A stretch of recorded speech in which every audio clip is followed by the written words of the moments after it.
We are live. We are hot. Get ready, family. I know we're starting up at 9:30, but I want to go ahead and start 10 minutes early, just to go ahead and start getting you guys in the room because I want to start right at 9:30. I think I'm gonna start doing something like that. I'm gonna always start 10 minutes before my actual time.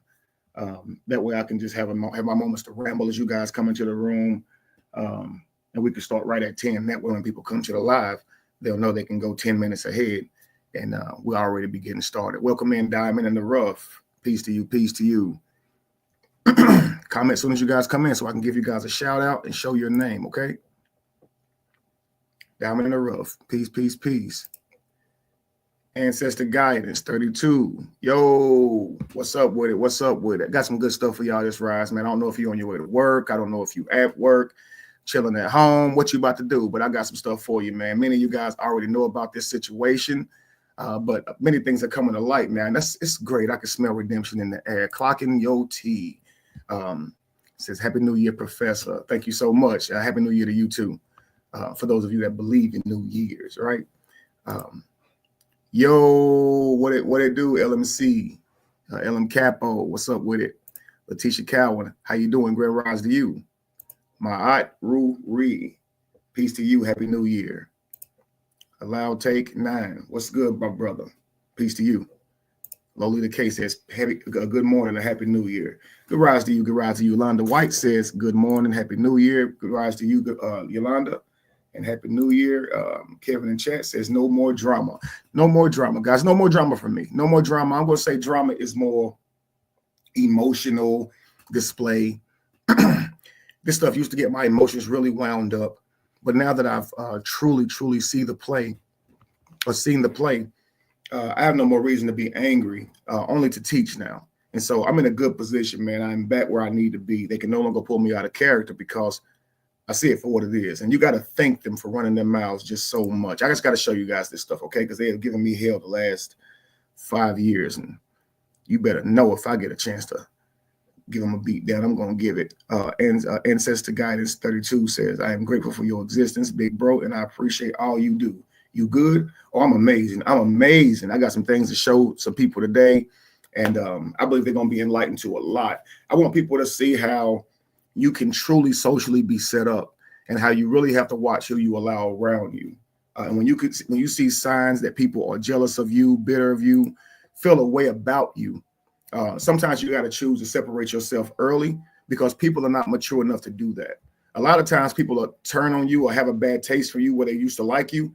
And what they'll do is they'll gossip and they'll do these things, which is really triangulating you. They don't give other people a fighting chance with you because they'll start spreading their poison throughout the group. And it breaks down a lot of great potential friendships, man, business partnerships, relationships.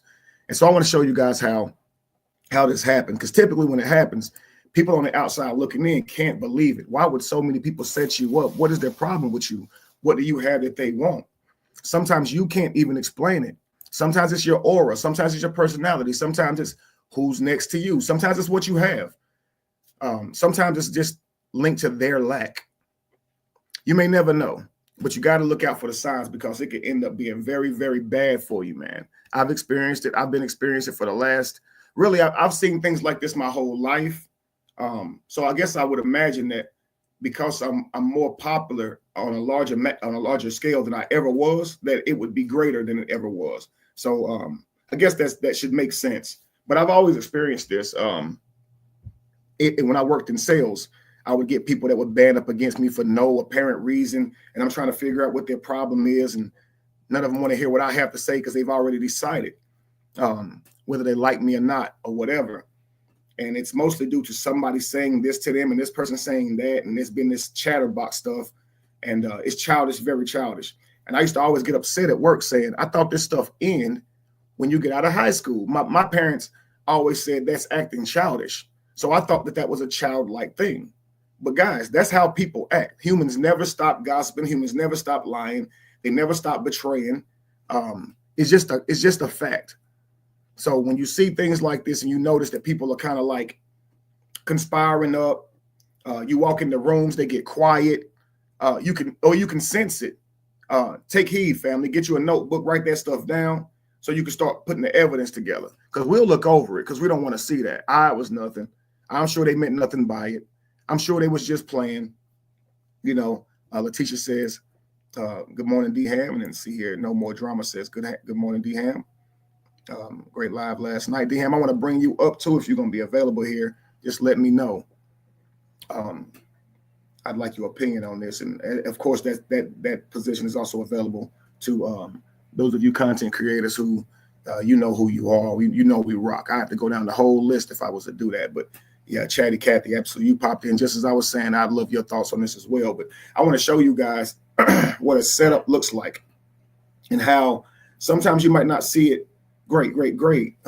Sometimes you might not see it, right away. But in the end, man, it all comes together and you'll be confused about it. But sometimes just worry about how you're treated and not the mechanism behind how you treat it. Are they lying? Are they setting me up? Did I do something wrong? Sometimes if you don't like how somebody's treating you, just go your separate way. Don't fight for it to change. Don't fight to get back on the good side of a person because you already see how they are when you're on their bad side. And when somebody's upset with you and all they do is run and talk and lie behind your back, that's telling you this is not a person you need to be around. I'm telling you, even if they appear to be very friendly when they're not upset. People often have agendas. They have motives. And they may not express them. They might not even know them.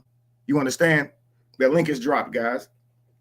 But when their hopes and needs or whatever they wanted from that relationship are not met, oftentimes you'll see their resentment displayed in attacks like gossiping behind your back. And now that you have the internet, this is what we're seeing a lot of now. It's no longer somebody going behind your back. Now, back in the day, guys, D-Ham, Chatty, I'm sure you guys can remember this. I'm born in 82, so I was before the internet. Back in the day, it was, the boundary was don't talk behind my back because you know how devastating that can be to your reputation and everything. So it was a line you drew because people will go chatter behind your back and they kind of change how people see you, right? I think in this day and age, it's don't go online about me because, I mean, damn, I guess you really can go behind people's back still, huh? Because we done seen text messages come to light with people saying shit. I mean, obviously people talk, right? They feel a way about people, even though they be around the people, whatever the case may be. But anyway, guys, for those of you who are unaware, I'm going to be dealing with some accusations that was made about me some years ago. I don't know if you guys are familiar with myself and Callie, someone who I considered a friend of mine, who I invited out to the Dwight Howard's house one night for a shroom ceremony. Okay. I want you guys to understand he's been running my name through the mud ever since this night with a million accusations. Okay. Well, one accusation that would have been my word against his that had a lot of people speculating, which is when he said I offered him fruit with my hip shaking in some attempt to grape him. He has asserted that it was some Illuminati mission and I sold my soul this night. And it was really, but then he said it was all just to hang out with him more. Don't really know. Okay. But nevertheless, it's that. Well, Royce has recently spoke up and obviously what she has said about that night has debunked everything he said about that night other than the argument we had, which was outside, which still debunks him, but it was just outside, which, like I said, it was outside. I have an opportunity now to show you guys how it's not just him, it's more than that. It's a setup.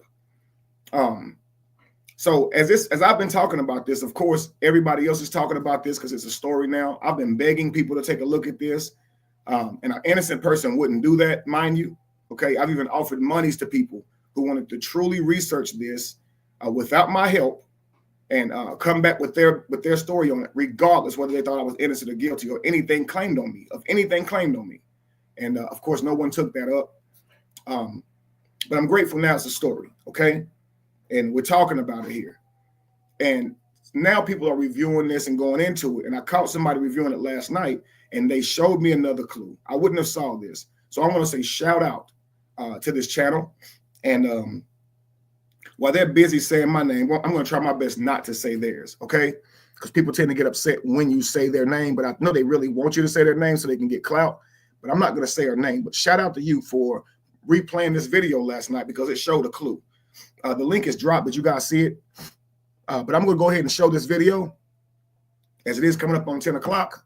And I want you guys to watch how people will really set you up. Okay. Let's start here. Hang on. Let's do this. This is a video of my ex getting on another person's platform to talk about me 2 years after I'm already moved on in a relationship. Okay.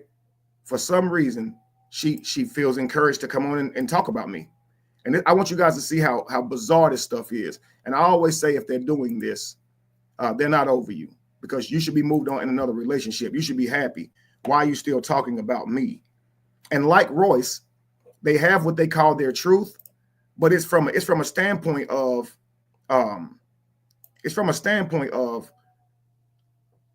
entitlement, of judgment, and it's something that can be seen in a whole different way. In their eyes, is bad, and it proves why they're not someone you should marry, because you have a spy, you have a person who's always going to give a negative appraisal of you, and for a person who's supposed to be your nurturer and pull the best out of you, this is a horrible thing to do. So be careful when you choose somebody, because their view of you could be what ends up being your reputation, so to speak. So let's just say, guys, you're married to somebody, you're with someone, and you're trying, you're working your butt off. Say the last 2 years, maybe you've been struggling, maybe bills haven't been right, and you feel like, hey, you stood through it all. Maybe she hasn't been 100% in areas, but you're looking at it like, sometimes you're up and down. Life is you go through seasons. But let's say she gives an account of the last 2 years, and she goes, "You don't try hard, and you're lazy, and you let us suffer." And you're thinking, that's how you saw me?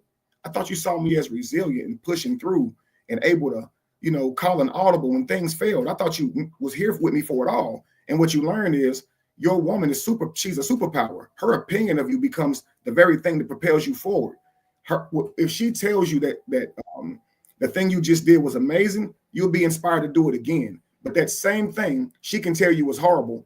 And to the public eye, even to you, it'll make you feel as if honestly, that you failed, and you're not gonna be so motivated for that person anymore. And a lot of times you'll have a complaining woman like that, and she'll wonder why you didn't choose her. And stories like this, you'll hear her as she talks. It shows why you weren't chose. It shows why we kept having problems. You understand? Peace to you, Chatty and D-Ham. How y'all doing? Peace, Kev. Peace, chat. Peace to you, King. Peace to you, Peace. Queen. How are you, Chatty Cathy? Good I morning. am good, brother Ham. Happy New Year's to you, Happy to you great guys. year. Happy great year to you, brothers. Yeah, Yes. This is a real pleasure. This is a real pleasure, Chatty. I was listening to you. I wasn't listening to you, but it feels like it. Voice of value, I believe, in D-Ham last night. You and her got to do something, okay? Like, when I hear her, I can change her voice in my head to yours, and y'all are almost consistent in how y'all speak. I think how y'all articulate is so beautiful. It's mesmerizing. I love how people talk, just like some people love how people sing. So I feel like it would feel like I'm on the radio, but I'd be on YouTube, but it feel like I'm on like a high class radio station. You got to talk on some subject. You got to. I love it. I gotta check her out. I got a glimpse of her last night listening on D-Hams, but I was having a party, so I really couldn't come up. But I'm not familiar with her, but I was blown away last night. I love her point of view. Would love to work with her down the road. Lady, I'm telling you, it's y'all sound amazing. And D-Ham, you was a great balance too, man. You got a great voice for this too. I love how this has brought so many talented people who really got a knack for this to the surface, man. Please keep this going. And that's what I want to start doing with my page going forward. I want to start bringing some of you guys up who I've worked with for the last 2 years. We shared thoughts with for the last 2 years. And so people can become more familiar with you guys. I want to talk on subjects that's not, what we've been talking about, to help you guys build your pages, because I truly believe y'all got something to offer. The way y'all think, the way y'all articulate it, it's truly brilliant, man. And people, when I tell you guys this, people say he's manipulating. I wouldn't say it if it wasn't true. And I wouldn't put you on my platform like this if it wasn't true. They love to make me a manipulator. I just believe in praising what you would call God's work. When someone has a gift, you tell them I think it's so crazy that we can praise someone who we've never saw, but the people who we believe he created, we won't tell them the brilliance we see in them. I didn't know I was amazing until I left my hometown, until I made YouTube videos and uploaded them. And then people said, your mind is amazing. But in my hometown, in my family, no one understood where I was coming from. They couldn't recognize my gift because they didn't have a propensity to. So sometimes, man, you got to put yourself out there because everybody got something. And you can't be afraid of that stage, baby. You know what I'm saying? So the world is your stage. Get up here and shine that light. I'm so looking forward to doing more work with you guys. I got you back up, D-Ham. Okay, so what I'm going to do, I'm going to show you guys D-Ham and Chatty. You guys have been seeing the setup in all of this. As messages have came out, as Callie has presented the message and really foiled Royce's plan to even help him at all months before she had a chance to even help him at all by revealing that they had contacted each other. Show that they were in cahoots, shows that she was trying to work behind the scenes, knowing what she was doing full well to my reputation by teaming up with them and by sending that letter. Just shows maliciousness. Every time she says my name from Vlad to her recent live, you can just see the contempt in her face when she says my name. The last time I thought it was very funny. It was the attitude I read was period and did when she said my name. She was like Kevin Wesley, and she was just rolled her eyes, and all she had to do was snap, and it would have been perfect. It would have been spot on. Royce can definitely be an actress if she wants to. Just go act and stop lying. Go act and stop lying. Acting is great. Lying ruins people's lives. Okay, go act and get your outlet out that way. Okay, I used to box, right? Imagine I start using people as my punching bags to call it a workout. That's not cool. There's actual punching bags. Kevin, go hit those. Okay, use your acting skills in front of the camera for acting reasons. Okay, don't try to paint reality with your acting. I hate lies. All right, but some more evidence is surfaced. All right, and so before I talk y'all heads off some more, let me get this up here real quickly. I want you guys to hear this.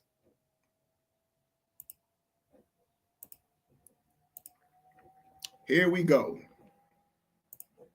But yeah, I want to go with the birthday thing. He didn't pay for the Airbnb because I don't want to, like I said, I don't want to get too sidetracked. No, yeah, it's like my friend that was involved in the situation. I guess he was supposed to collect these funds from everybody at the end of the the birthday weekend or whatever. Now, if you guys already know, I've shown you guys clips of this.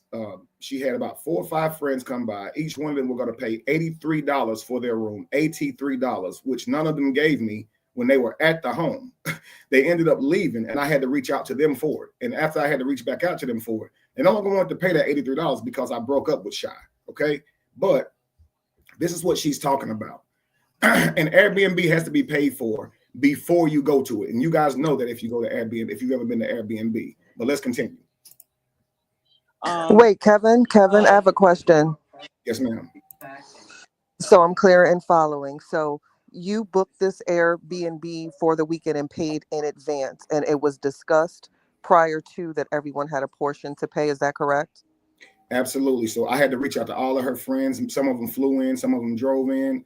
All they have to do, some of them, you could stay in a hotel if you want it, but if you stay at the Airbnb, I just need $83. If you do stay at the Airbnb and use a room, the place was already, I think $2,300. And if you use another room, it would cost $83 per room. So I had to pay I think I paid for 3 rooms up front, and I didn't know who else would be coming. I didn't want to do it ahead of time. So they all agreed to this amount. And so when they all come down there, I asked them for the amount, and we're going and getting our drinks, we're buying food, we're chilling at the crib. And for some reason, they all coming up with excuses not to pay. On the way out, they say they'll pay me as soon as they get home, which I don't know why, because it's electronic anyway, but I wasn't tripping. And they end up not paying. So I reached out to her, asking her about it. And she was like, because we broke up, they don't want to pay. I ended up sending her a message. And I don't know if you remember me showing it on my live, but I told her, just forget about it. I don't want to break up y'all friendship over no damn $83. Just keep the shit. I don't know if you remember that, but I showed that text message too. Got it. Okay. All right. But so everything happens on the 27th, because my birthday actually landed on a Sunday, and we were supposed to check out of the Airbnb on Sunday, on my birthday, on my actual birthday. So I guess he was trying to collect the money before we left. But the day before my birthday, me and him got into a fight. And my best friend at the time, she was telling me like, he's asking us he's demanding money from us. And it's not the amount that he originally said we had to pay. So again, when she told me that, I was so disgusted because I'm like, how dare you ask my friends to pay to come here? Like, you should have just handled everything. Like, they should have just came out here. Now, I'm going to stop there. Now, Chatty, I want you to hear this as a woman, okay? She has, for my birthday, she rented out a VIP at 2 Chainz Club, okay? She had 3 bottles of alcohol. She said those were $500 a piece. Now she's calling out these amounts. I don't care about the price. She calls out the amount. She said it was $500 to rent the VIP, $500 for each bottle of alcohol, and she bought us some matching outfits. Okay, and she said she bought me a weed cake, and that weed cake was around $400 as well. So she's calculating these things. I guess she spent about $2,500 on my birthday. Now, when it gets to my birthday. Now I don't want to point out flaws in her birthday, but I'll say this. I didn't drink because I had my stomach removed. So I don't know why the 3 bottles of alcohol was there. I don't drink. I couldn't drink at all at the time. You see what I'm saying? So weed cake is good, but weed is great, but I can't eat cake like that because it messes I can't eat cake even to this day like that. It gets stuck in my esophagus. It don't go down well. Cake don't do well with me no more. So all this is known. So I can't really enjoy these things. But still, I don't complain at all because this is for my gift. She got me a gift. On the birthday cake, I wanted it to say something that was enlightening, more like something that I say. I always say, be the change you want to see or something like that. But on the cake, it said something like, it was about a love for smoking weed. And I guess that's true. I do love weed, but I don't want people to see me. I don't want people to see me like Snoop. I want people to see me from my mind. But I didn't complain about that. So I didn't complain about any of it. I was just joyous about it. Okay. Now, when it comes to her birthday party, I rent an Airbnb. And of course, I asked her friends to pay $83. Now, I'm not working at the time. Okay. So she's upset because I asked them to chip in. And I don't think that she should be concerned about that at all. I don't think that's her business. Now, you as a woman, tell me how you feel about your man gets you an Airbnb. He rents a place and throws a surprise party. You see all your friends you haven't saw in a long time. And later on, you find out during the party, because your friends are talking, that they have to chip in. And actually, she's the one telling them that she's going to confirm. She's the one that was telling them, don't give that. I don't think y'all should have to. I don't think that's fair. I don't think that she should be doing that. And this is all of why I broke up with her, because they're supposed to give me $83 and you're telling them not to. You know I don't have a job. I've already paid for the Airbnb, which set me back. Why are you even concerned that they're chipping in? I didn't get that. What do you think? You always want me to be honest, right? Yeah, please give me your mind. I think I personally wouldn't have rented something so expensive, knowing my financial situation and depending on the friendship dynamic.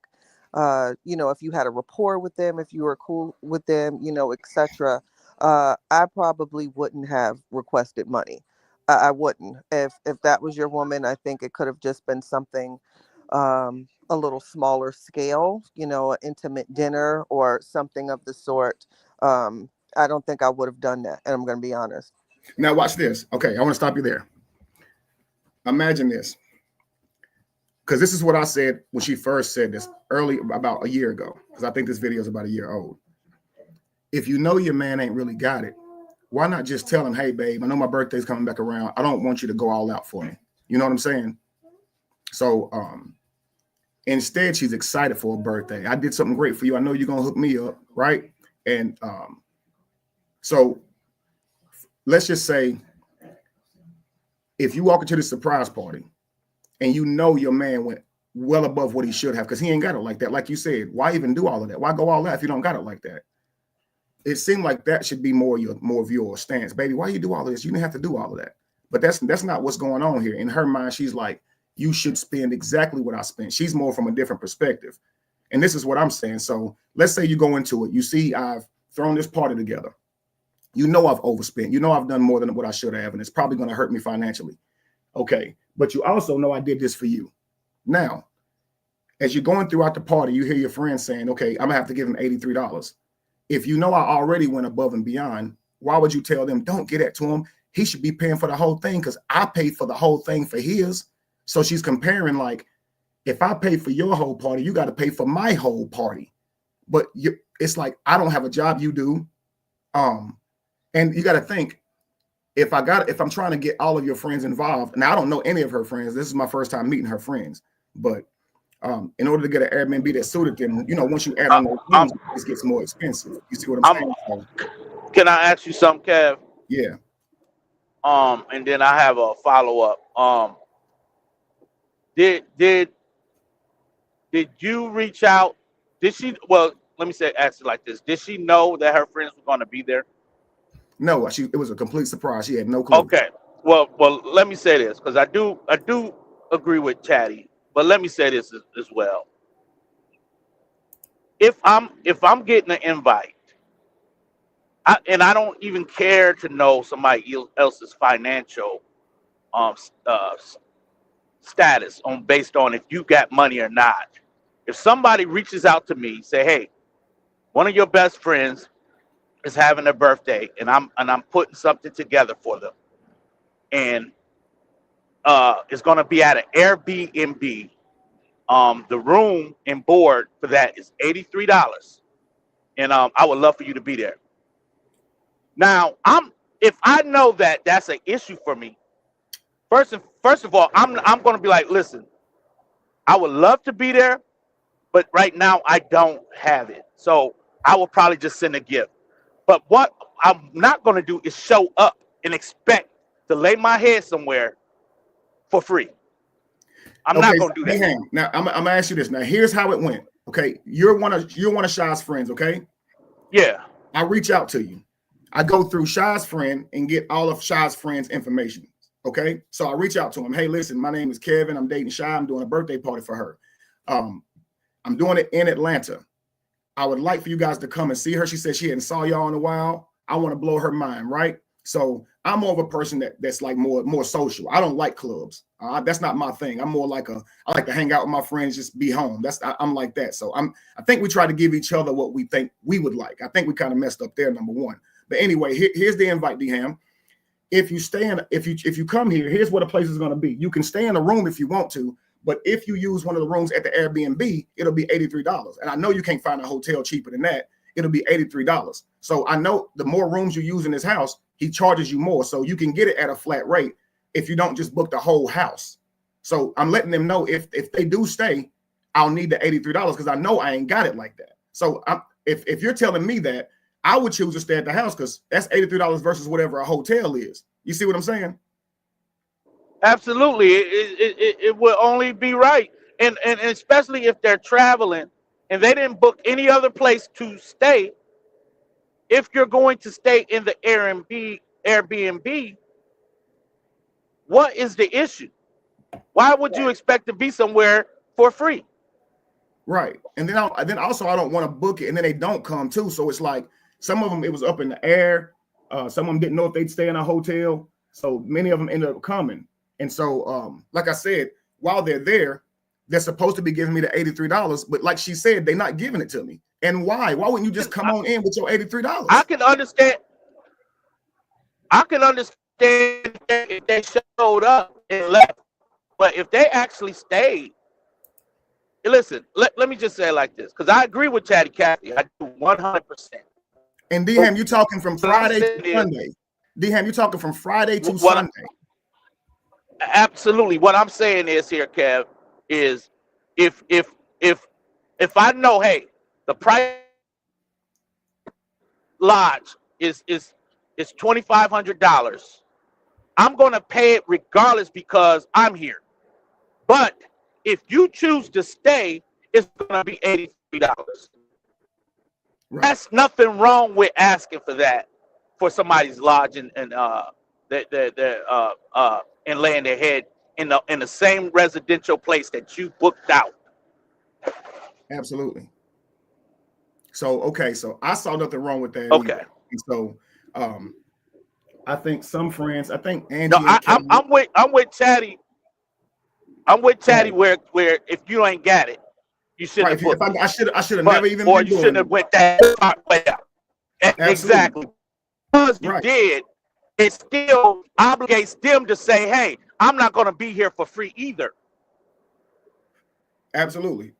But this shows All right, I'm not using her, right? I mean, it should show at least I'm not using you. She threw me a good birthday party. I can't not do something great for her, even though I ain't got it. So to me, if I'm a woman, I would say, damn, look at all he did with what he got. That means if this man got it like that, he'd probably go over and above him. This is a good sign, not like I can't believe he asking him for money. That's a bad sign. It's like, yo. So this is what I mean by you want your woman to see what you're doing as trying and working hard to, but instead she sees it as I paid more for you. And so her mind is seeing it differently. This is how you know, like, okay, 5 years down the road, she gonna see me as a total asshole and I'm gonna be hurt by it because I thought my ass was doing pretty damn good. And this is where the bitterness comes in because they'll be resenting you and you thought you was doing good. You know what I'm saying? So let me continue here. Say what, DM? I was just gonna say, you know what? I'm gonna tell you. I'll give you this quick example. I'm from the old school, right? If I'm at a wedding, invite, you give me the invite. Oftentimes that comes with the reception, and normally you're gonna eat at the wedding because somebody invited you to the wedding. And I recently had a great friend of mine that they went off the grid. They pretty much did something different that I never experienced before. And they had a wedding where everybody can come to, but if you wanted to attend the reception, they did it at a restaurant where you will have to pay. So basically, I'm not just going to show up to the wedding because me and this person is very close. So of course, me and whoever I came with me, my +1, +2, paid for our ability to eat at the reception. Now, we don't know how much it cost for them to reserve the room, but it came with a price. And so if that's the case, if I wouldn't show up to the reception and grab a chair and be sitting around there talking about, well, it's your wedding. You should be paying for this anyway. I wouldn't do nobody like that. Right. So go ahead. And I saw Robert Smith said, no, it's a bad sign to ask her friends to pay and bring gifts. And this is why I say, okay, you really have to plug somebody's brain before you start dating them because they may see things very differently. Some people see holidays and things as more traditionally and have an etiquette around it. So for me, I could see how the boyfriend could say, I'll take the bulk of the cost and ask the friends to chip in. And this is all our gift to our friends. And we're going to all go to this cabin and spend a weekend there and have a great moment or whatever the case may be. And it be nothing, not a single problem with it. But if you do have a friend that's more focused on etiquette and things of that nature, they may say, nah, you're supposed to pay for all of that. It's considered inappropriate to ask the friends to help at all. It's kind of like weddings, or if you love someone, like me and Jamie got married, right? Her family didn't have any money. We got married outside in the front yard of our new apartment, guys, with a white girl who was our next door neighbor and her daddy being a witness and her mother being a preacher who married us in the front lawn. We didn't give a damn about who paid for no wedding. Kelly right now says that the woman that he lives with, who if someone broke in right now, he'd be the person to be her shield, who the person that's right now, he's in the home looking out for her and supposedly her children that ain't even his. She's demanding for a certain marriage, a certain wedding before she'll even marry this guy. Jamie married me without a pot to piss in, and a window to throw it out. I just got the pot to piss in and the window to throw it out. And she married me in the front yard of that apartment. She never said, I need a wedding. And see, some people will love you and be there regardless. Some people will demand, hey, I want the wedding. Your daddy should pay for it and all this etiquette stuff. And then some people can just work it out and they don't live like that. So you got to make sure who you're dealing with, because they'll resent you for those differences of beliefs if you try to rock with them and try to move forward with them. They can't undo how they think. So let's just say if I'm dating Robin Smith, she might be feeling like shy, like that's bad etiquette and that's a bad sign. Where somebody else might say, man, that's a good sign. Look at all he did. He got my friends together and not even think about no shit like that. If one of her friends come to her and say, he asked me for $83, she'll say, then give him his $83. I mean, did you say you was going to give it to him? Yeah, then what the hell you coming to me about it for? You should have said no and stayed in a hotel. If you didn't want to pay him $83, stay in a hotel. Did you think he was going to pay for your hotel to come to this Airbnb? Because that would be crazy. So giving you $83 for 2 nights stay in this beautiful house that had pool tables in it, guys, it was set up. It was like what they call it. What is it? Alexa ready. You could just talk to her and the whole house would change colors. Guys, it was laid the hell out. It was a entertainment house. So you got to understand now, this is a beautiful, it's nicer than a hotel. So I really kind of saved them money. I don't understand. To me, I just don't even understand why I even think about it. But anyway, I'm going to continue, guys. Let's get to it. Enjoyed my birthday, but like I said, I didn't know none of that was going on. So I didn't know nothing about the money. I didn't know nothing about everything.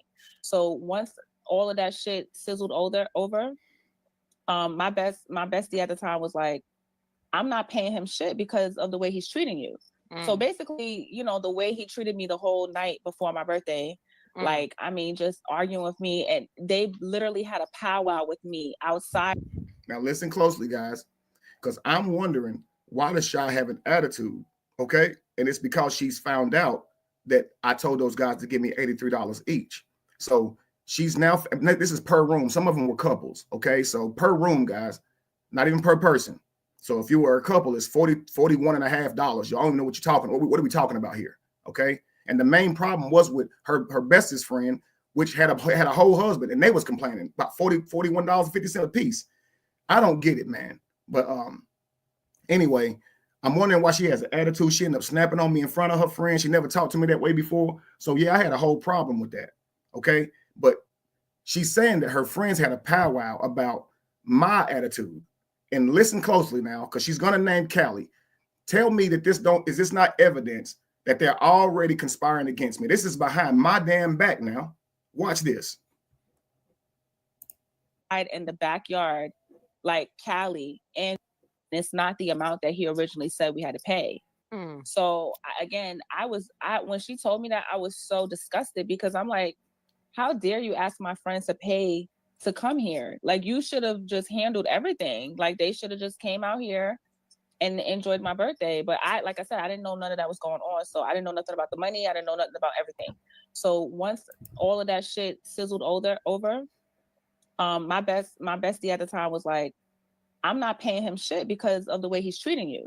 So basically, you know, the way he treated me the whole night before my birthday, like, I mean, just arguing with me, and they literally had a powwow with me outside in the backyard, like Callie, Angie, my bestie, that's Callie's wife.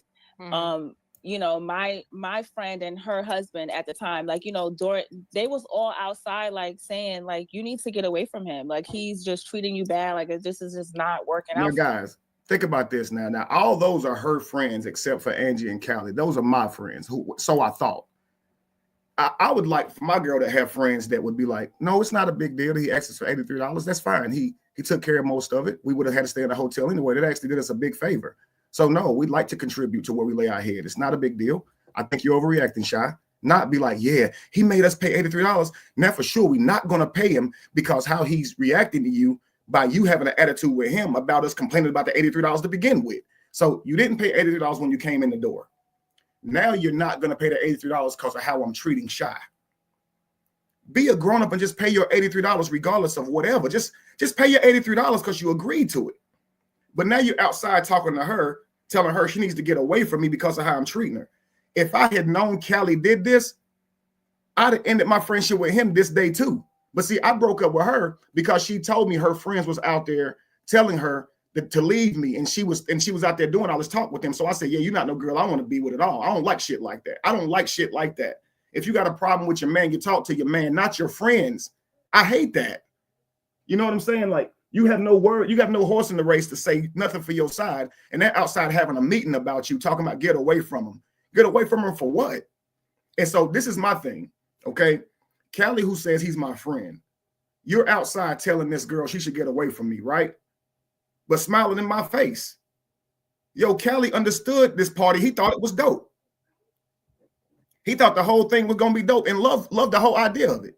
And so now you outside telling her I did her wrong? But dude, you can't afford a damn wedding for Angie. This shit makes no sense. You outside saying, hey, yo, I don't like how he treating you. Now, I don't understand this. Now, Chatty, if you and your husband or you and your boyfriend have an issue, right? Say rightfully so, a real issue. You did something your husband don't like, something for real. And instead of talking to you about it, he outside in the backyard talking to all his friends, your friend about it. And they all talk about how horrible of a person you are. And you find this out. Even if you were wrong and and she has a right to be upset. Is that okay with you? No, and issues like that will forever cause a problem because a lot of the times, if you make up, you're still going to harbor those feelings from those people. So by having that conversation with the outsiders, that will forever change their dynamic because how would you feel comfortable around them again? You know what I'm saying? If my man's brother said, you should leave her, don't do that, and here 2 weeks later, we're fine, I'm still going to have an issue with him. So you create a really, really uncomfortable dynamic when you start speaking to people like that. And sometimes it will forever alter relationships, all because you chose to speak to someone else instead of your mate. Right. And listen, Chatty, I'd never argue right and wrong in relationships because it's really about their perspective. So if she sat down with me and said, Kevin, I don't think you should have threw this party and asked them for money, I'm embarrassed by it. I've told these people about you, and obviously I didn't tell them you're struggling. I'm putting it off as you're successful because I'm having your back. And then when you ask them for that, it makes it, kind of, I'm just upset about it. Whatever the case may be. I could say, I understand. Next time I won't do something so elaborate. I get how you feel. I wouldn't even argue. Why you even care? That's not, I don't do shit like that. I feel like whatever you say is your issue. I'm not going to try to make it a non-issue by invalidating it. So I'd have just said, I understand how you work. Something like that she don't like. I know it's not me being wrong. But even if I would agree, okay, to her, she didn't like that. Let's say that's wrong. If she want to say that's wrong, okay, I apologize. Next time I'll do something different for your birthday. If I don't have it, I stay with the means because that's true anyway. I should have never done that. Cool. All right. But you're talking to your friends about it behind my back. They're telling you to leave me alone. I don't trust this anymore. Your friends obviously don't like me. They're telling you they don't like me, and you're easily manipulated. And also, it sounds like you was against it before them. Well, maybe they was against it before you because I didn't know at the time that they were arguing about the $83. I'm wondering what's the problem. I didn't know why Sha was tripping on me like that. So the whole time they're talking behind my back, and that's changing how she's treating me. And if you ever had a person that you've been with and they just start treating you different, sometimes you got to wonder who they hanging around. Because sometimes somebody will really be feeling you until they little friends say some stupid shit. Okay, like for instance, I've seen guys that they depend on their friends' validation so much that they may really like a girl and they may bring her around to those friends because we want to hear from our homeboys that, kind of get their approval. Yeah, she a baddie. Oh, yeah, she's straight. And if a girl didn't say, if the guys didn't say that she was bad, they might be like, she all right. I mean, nothing right home about. Instantly, he kind of changes his feelings towards her because he really wanted their approval. And women will do this too. And ladies, I don't know if you ever noticed a hating ass lady. Any guy you date, your friends or your sister or somebody got something negative to say about the dude. I always got to find something damn negative to say about this dude. And you want her approval, and it kind of knocks the damn fun out of dating the guy because she already knocks him down.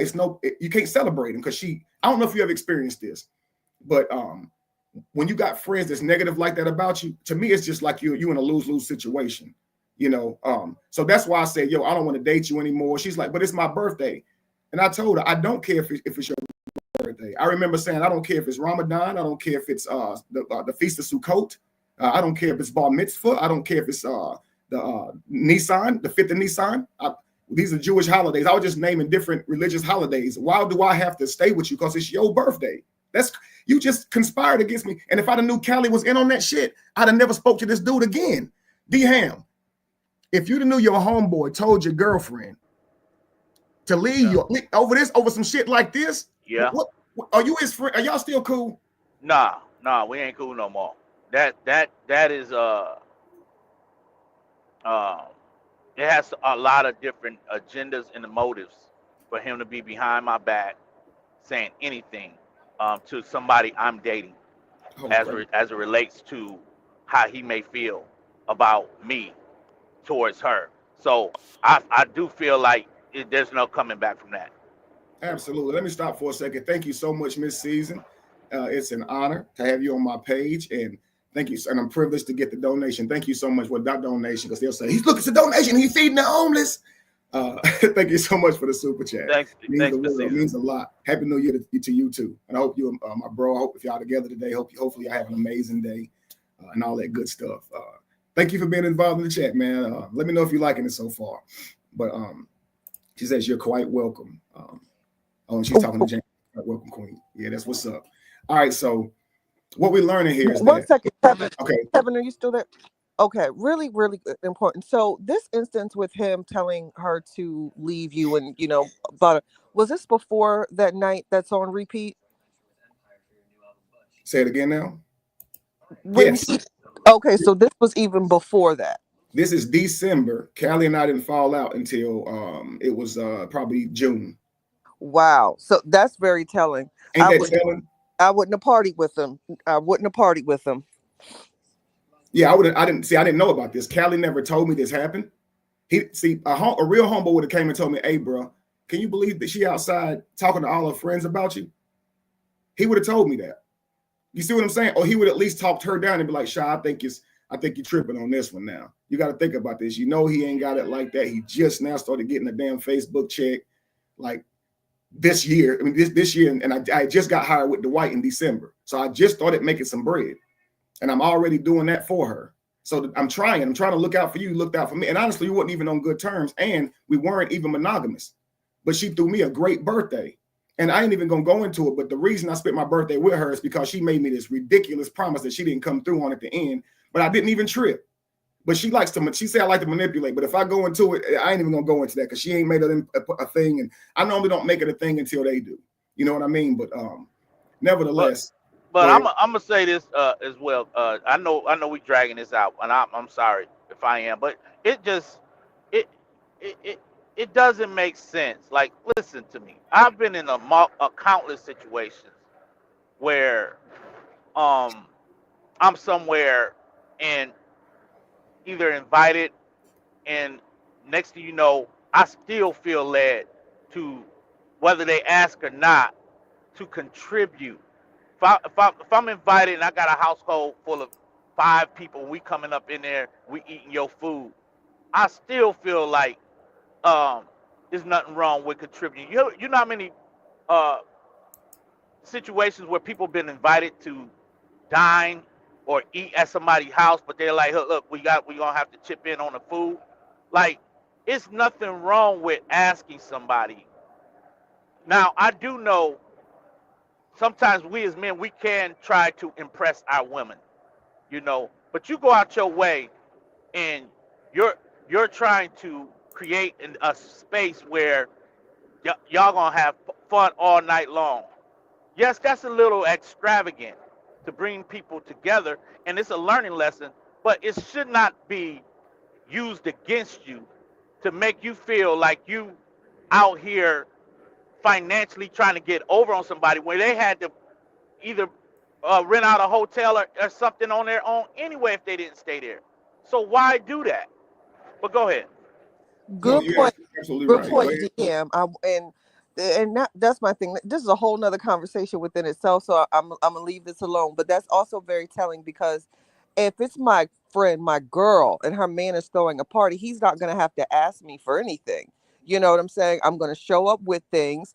I might say, hey, I have breakfast every morning for everybody. I'll go to the store. A lot of times, if you ever done a cabin in Tennessee, if you're driving or flying or whatever, you bring things for everyone for the weekend so no one has to leave. So there was like a level of entitlement with the friends for what I'm seeing, if they even felt offended if it was asked to contribute in some way. And I think it might have been presented to them as a situation in which I think she might have been to Dwight Howard's house by that point. I'm mixing, I'm mingling. I've been to the NBA player's house, so it sounds like her friends were arriving with the preconceived notion of, oh, my girl is, celebrity status sort of thing. How dare you ask, Oh my God. So that's just how I'm getting it, because that's the only thing that makes sense to me as into why they would have been offended. I think she was presenting this new lifestyle, and the girls, like we do, were celebratory, of things like, oh, girl. Daddy, I'm so sorry. I got to stop you for a second. My mind is freaking blown. Listen to me. In this same video, she says, if me and Kevin wasn't dating like that, because she's painting a picture here that she was a factor. She said, I was a factor because I was there. She said, he met my sister, he met my aunt, my cousin, all on Dwight's property. She made it clear that it was on Dwight's property.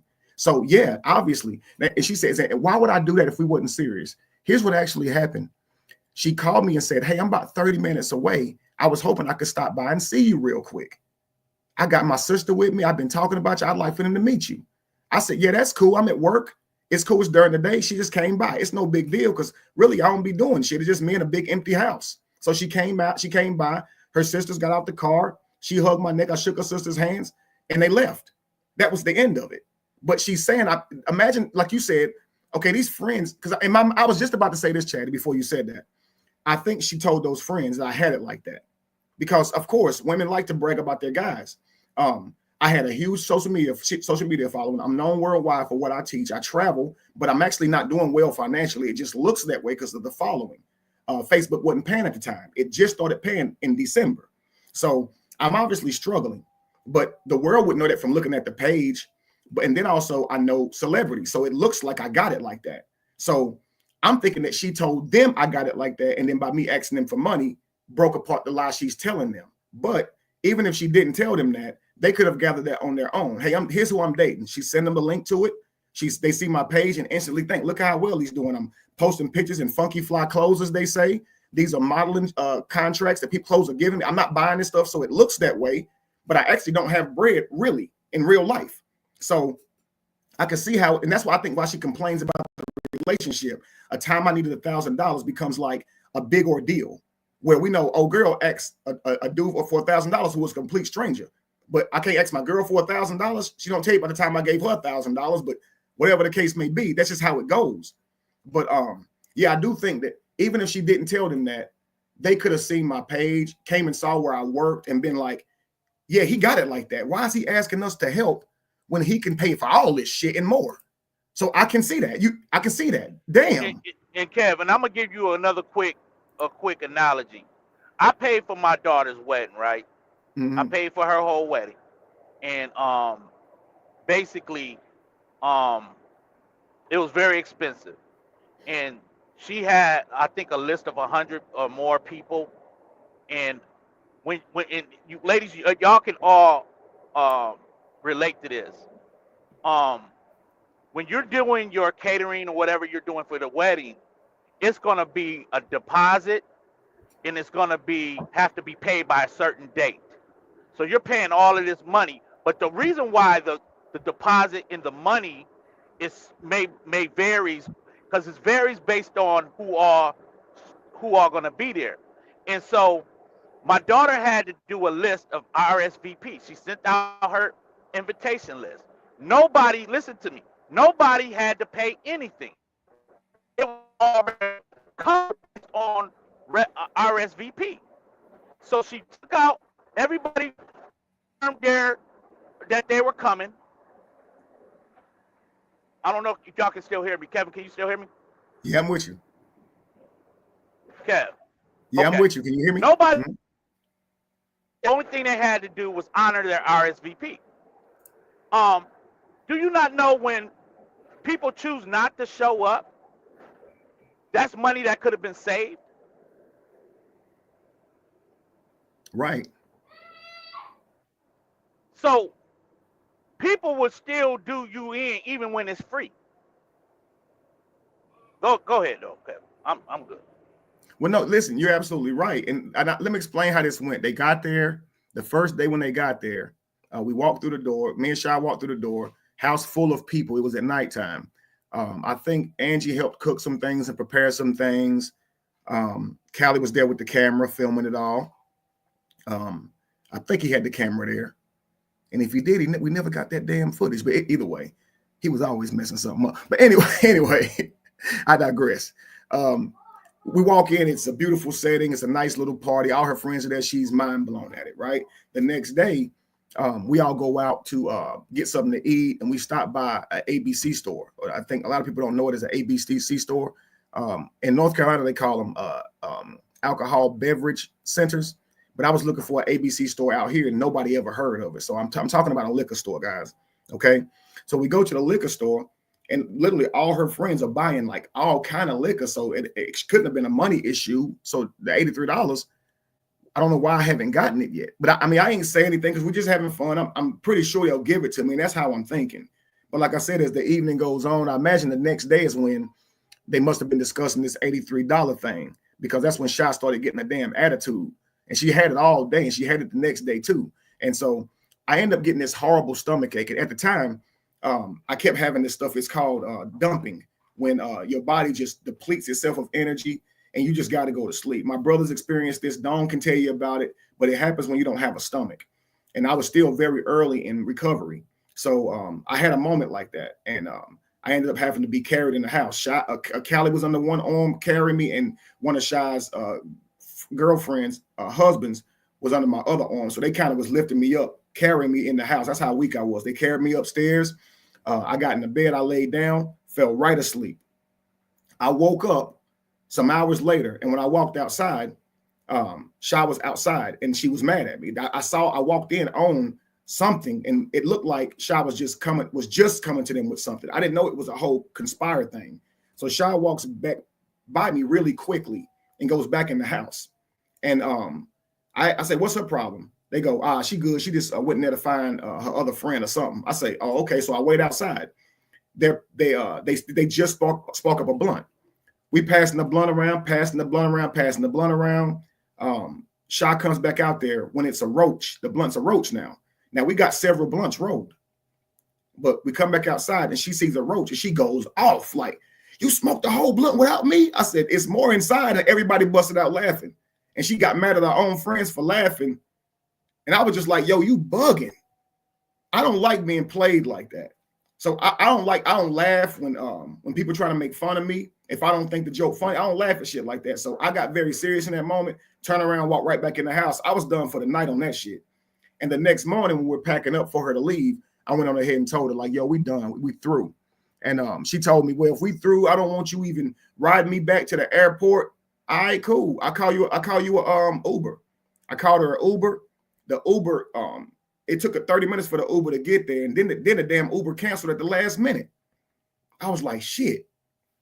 Just as out, we were sitting outside in the car because you got to be out the Airbnb by a certain time, and she got to be at the airport by a certain time. So when the Uber canceled on us, now I'm gonna have to run her to the airport. But just as I was about to do that, the actual the owner of the house, he pulls up behind us. He wants to look at the house before we go. "Hey, you got time so we can walk through the house, take a look before you leave?" I said, "Sure." He said, "I can run her to the airport." Because first I said, "Nah, I got to get her to the airport real quick." He said, "Well, I can run her to the airport. I go right past it. Is that okay with you, ma'am?" And she said, "Yeah, that's fine." I said, "Okay.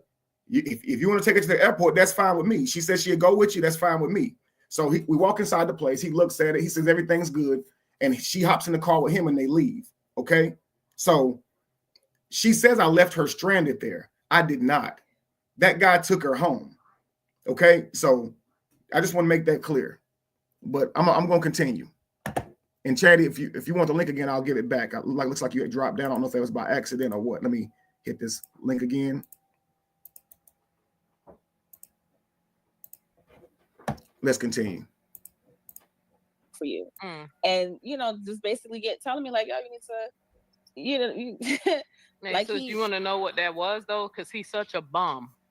It's the oldest trick in the book. He purposely started something with you so he can throw his hand. "I'm not paying for shit." And so this shows how, when I say communal women, they empower, they uplift, they offer insight, they can give you a perspective, so you're not mad at your person. So they offer something constructive, something insightful. Destructive women, okay? This is how they act, guys. Now they come up with a narrative to make it worse. So now she goes, "This is that bum nigga stuff." What they do is they do this just to make you mad so they can have something to argue about. Man, I was trying to give her a nice weekend. But see, if she had friends who would say, "No, I don't think that with this, I don't think it." No, you might have overreacted on that one. He was trying. It shows that he was trying. Maybe he didn't have the money. Did he have the money like that? Why did he ask her for $83? And she will go, "No, he didn't have the money like that." And she would, because just like she complains that I was broke now, she would say, "Nah, he didn't have the money like that." And they would say, "Well, listen, that's an issue where you talk about budgeting and why he shouldn't have went that far because obviously he don't have it like that, but you shouldn't argue about why he should spend more. You're going about that wrong, and it will make you look like you're just using him, like you only see him as a tit for tat type of a relationship, more of like aesthetics instead of caring about the guy." If he don't have it like that, you should understand, and you should even told him beforehand, listen, I know my birthday's coming up. I don't want you to do anything for me in terms of spending money. Let's just spend the afternoon together because I know that you're getting your bread up. You see what I'm saying? And do something for me later. And that would make sense too. But either way, I was going to go back a bit. I want you guys to hear that again. Again, communal women offer insight. Destructive women, they change the narrative and say something that actually is a negative to it instead of something that offers insight. Watch this. It's not the amount that he originally said we had to pay. So again, when she told me that, I was so disgusted because I'm like, how dare you ask my friends to pay to come here? Like, you should have just handled everything. Like, they should have just came out here and enjoyed my birthday. But like I said, I didn't know none of that was going on. So I didn't know nothing about the money. I didn't know nothing about everything. So once all of that shit sizzled over, my bestie at the time was like, I'm not paying him shit because of the way he's treating you. So basically, you know, the way he treated me the whole night before my birthday, like, I mean, just arguing with me. And they literally had a powwow with me outside in the backyard. Like, Callie, Angie, my bestie, that's Callie's wife. You know, my friend and her husband at the time, like, you know, they was all outside, like, saying, like, you need to get away from him. Like, he's just treating you bad. Like, this is just not working out for you. And, you know, just basically telling me, like, yo, you need to, like, so you want to know what that was, though? Because he's such a bum. It's the oldest trick in the book. He purposely started something with you so he can throw his hand. I'm not paying for shit. They get mad. It's the oldest trick in the book. I know a lot of bum ass motherfuckers, women too, and men too. They do that when they supposed to be buying their girl a gift or anniversary, Christmas coming. They so broke, right? They're so broke. They will literally make it seem like they finna go. Oh, we gonna do this, or I'm gonna take you there when it's time to take you to the restaurant, or when it's time to pay the bill. They'll start an argument and then use that as the excuse why they're not paying. Right. But that nigga was broke, girl. He ain't had no money to pay. He was hoping that your friends was going. They was gonna cover the whole thing. So the next morning, they couldn't have covered. You got to pay for it up front. So I want to read this comment. Well, let me say this, Kev. She said something that very contradicted. She said first of all, the first thing she said was that that wasn't the original amount they were asked to pay. But then she goes on to say that she didn't know nothing about the money. He should have just took care of everything. She didn't know nothing about what was going on or with the money. So how are you now saying what the original amount was if you didn't know nothing about the money? So okay, that's how they do, bro. Any way to paint you bad, and they end up over painting. They end up doing too damn much.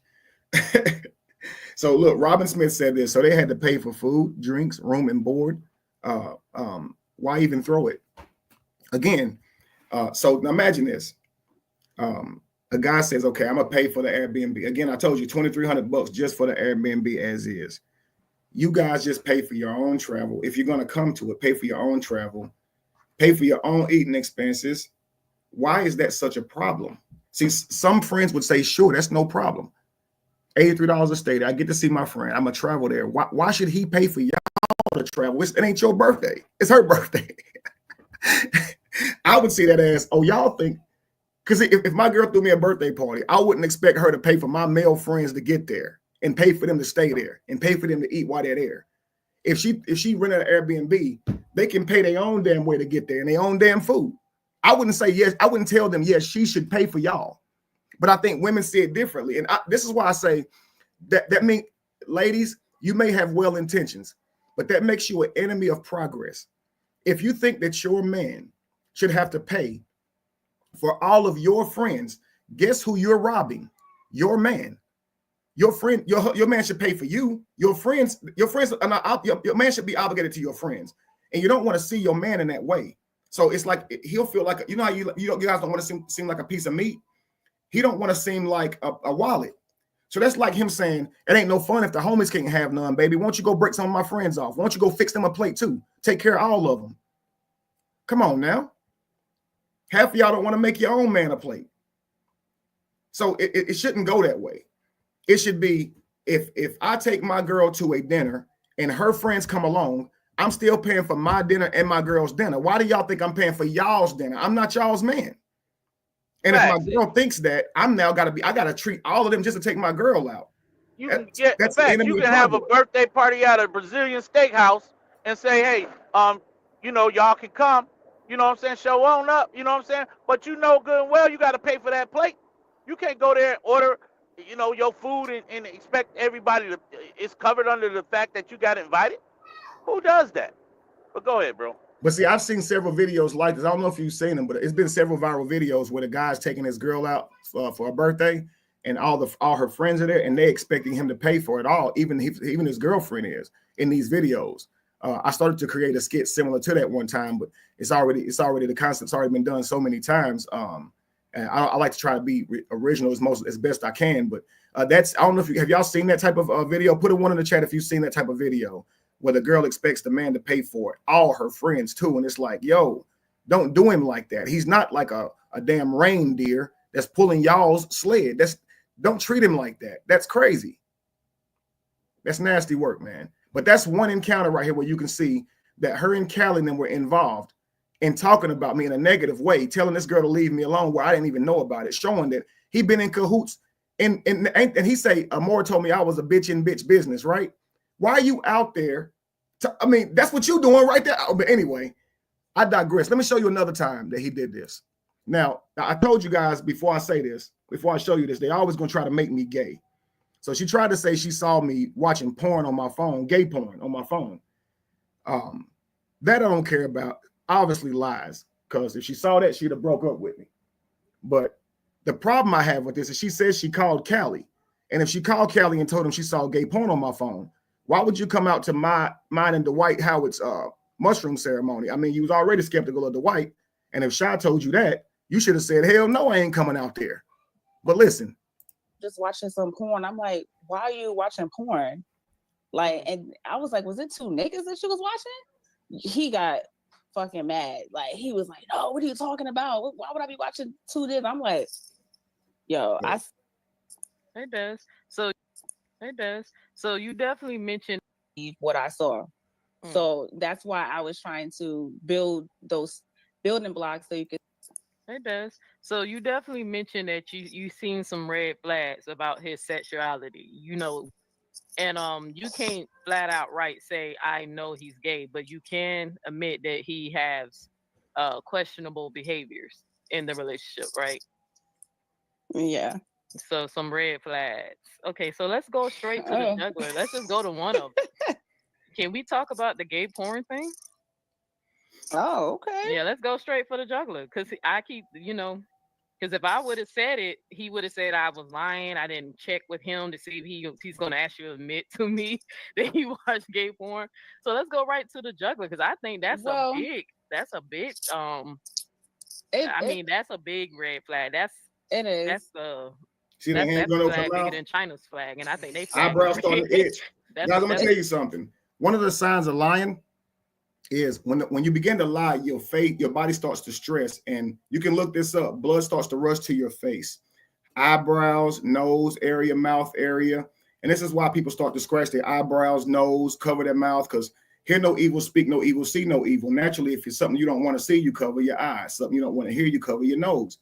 Something you don't want to say or you shouldn't have said, you cover your mouth. Ooh, and it's natural body language. And you don't want to say just because somebody covered their mouth once they're lying, but you're looking for clusters of it. And you notice here, as soon as it was brought up, she was shocked. This was something she said behind the scenes, but I don't think she expected this to go public. Now, this is 2 years after she's already made 2 videos about me. And neither one of those has she ever said she saw me watching gay porn. She said she saw me with mascara in my bag, and that was the extent of it. She said when I cut Dwight Howard's hair, I would close the door, and she didn't know what we was doing in there. That was the extent of it. However, 2 years later, she got this big cup of tea or whatever. You should have introduced this big cup of tea when you first said I was fruity 2 years ago when Callie was saying it. But mind you, I think this is something she was telling Neo behind the scenes, but didn't expect to say on a public forum. Watch her body language as soon as Neo mentions it, and watch her instantly start covering her face and stuff as soon as she starts to talk about it. He would have said I was lying. I didn't check with him. And you can't think about nothing other than what you believe and that's just how it was. Like nobody could tell me nothing. Nobody could say, oh, these things are not, or these things are true or they're not true. So that's basically how some of our interactions and situations went with him. It would just be like, oh, what he says is gold. Like his word is what that means, or what it's supposed to be, if that makes sense. It does. So you definitely mentioned that you seen some red flags about his sexuality, and you can't flat out say I know he's gay, but you can admit that he has questionable behaviors in the relationship, right? Yeah. So some red flags. Okay, so let's go straight to the juggler. Let's just go to one of them. Can we talk about the gay porn thing? Oh, okay. Yeah, let's go straight for the juggler, because I keep, because if I would have said it, he would have said I was lying. I didn't check with him to see if he's going to actually admit to me that he watched gay porn. So let's go right to the juggler, because I think that's a big that's a big red flag. It is. That's that flag bigger than China's flag, and I think their flag is red. It's bigger than everybody's. The whole United States, all the flags in the United States put together. That's a big one. But that's very concerning. So go ahead and give us a little, detail about the gay porn thing that you shared with me. And honestly, this is something that I told Callie, and you guys. So now this is crazy now, because it's honest. She said it's something she told Callie. Now the question is, no. She also said that she shared it with Neo X before this interview. Yeah, of course. That's why Neo brought it up. But see, she could have shared it with Callie, just like with Neo X after the shroom trip. So when Callie said something about he tried me, Sha could have said after the shroom trip, oh, see, because I saw gay porn on his phone. So he could have found out after, right? Yep. But watch this. When did you tell Callie? Now look at what she does. Because see, she wants Callie to validate this, not knowing if I do this, I'm debunking him. Because Callie said, I never ever thought Kevin was gay, never heard nothing about it, never saw no sign of it. But watch this. When did you tell Callie that you saw porn in my phone? Watch this. The reason why this is a topic is because I actually didn't want to believe what I saw. So that's why I was trying to build those building blocks so you could see why I didn't want to believe those things. I didn't want to think like, oh, my man is doing this, or I'm seeing some weird shit, or I'm creating, sometimes you could create shit in your head, and I try not to do that with him. I was really kind of like to the point, like I got his back. But I went to Cali with this because this shit was like off the charts. Like we laying together, we doing, our thing, and I just happened to glance up, and the phone, I think he just lost track of how the phone was, where it was laying, or how it was positioned. But the phone was positioned to where I kind of just popped up and looked real quick to see, because I kept seeing it out of the corner of my eye. Like, why is he on the phone? Like, what is he doing? Mind you guys, this never happened. There was never a time she turned around and said, what was you looking at on your phone? And I got mad. This actually never happened. Okay, let's continue. So as soon as he popped the phone up, I looked and I seen two dudes. So, and then I was like, what are you watching? And he just kind of like took his phone and went and put it on his chest because he was laying down. So it's kind of like this. And he was just like, I said, what are you watching? What are you doing? And he's like, oh, I'm just watching some porn. I'm like, why are you watching porn? Like, and I was like, was it two niggas that she was watching? He got fucking mad. Like, he was like, no, what are you talking about? Why would I be watching two niggas? I'm like, yo, I swear I just seen two niggas. Like, I mean, and this is my head. My mind is like telling me, like, I did not see this shit. I'm hoping that he would turn the phone to me and say, no, this is what I'm looking at. This is what I'm looking. He did not do none of the above. Damn, so he wouldn't even turn you to show you, like, girl, I ain't no, looking he at no wouldn't niggas. show me. No, he just went straight to how he do. Like, he just manipulate the whole situation, say, I'm fucking crazy, I'm bugging, or, just flipped it.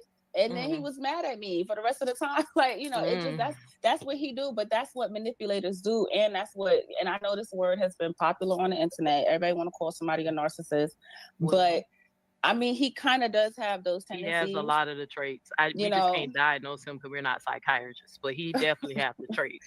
Right. So, you got to think about it. Callie's like my brother. So I immediately call him up. I'm like, yo, this is what I saw. And he's like, nah, this is when they was cool though. So he's not telling me. See, now look. Now let me tell y'all something. How long has Callie been out here trying to make me gay? Literally, y'all. And get this. Sha said this 2 years after me and Callie fell out.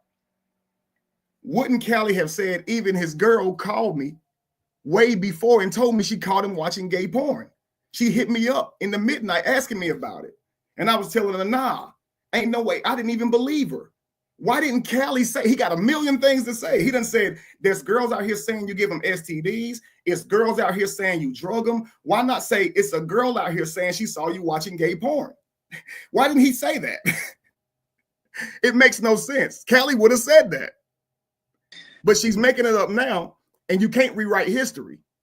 So now it's like, Callie, confirm this now. Didn't I call you one day? And you tell me that? Didn't this conversation happen? But if that happened, why would you come to the house and do shrooms then? You would have said, hell nah, nigga. Like, nah, nigga. Am I lying, y'all? Come on now. Well, it's quite the opposite.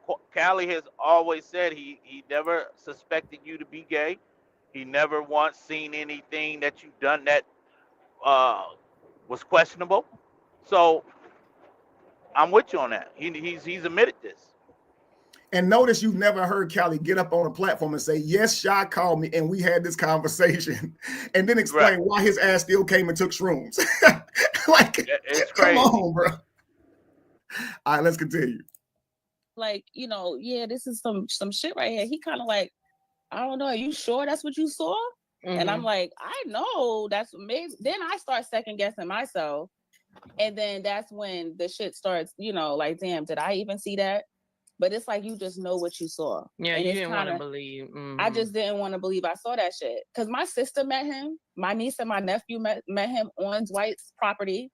Like, listen, you know how Evelyn said, you are not a motherfucking factor? No, I was a factor, okay? Now, before I say a word, Chatty, she just went from being in the dumps, like, I didn't want to believe that, what I saw. And she segues from that to, it's like it's now more meaningful because she introduced her sister and them to me on the property. And then you see her attitude immediately changed to, I was a fucking factor. What do you get from that before I say a word?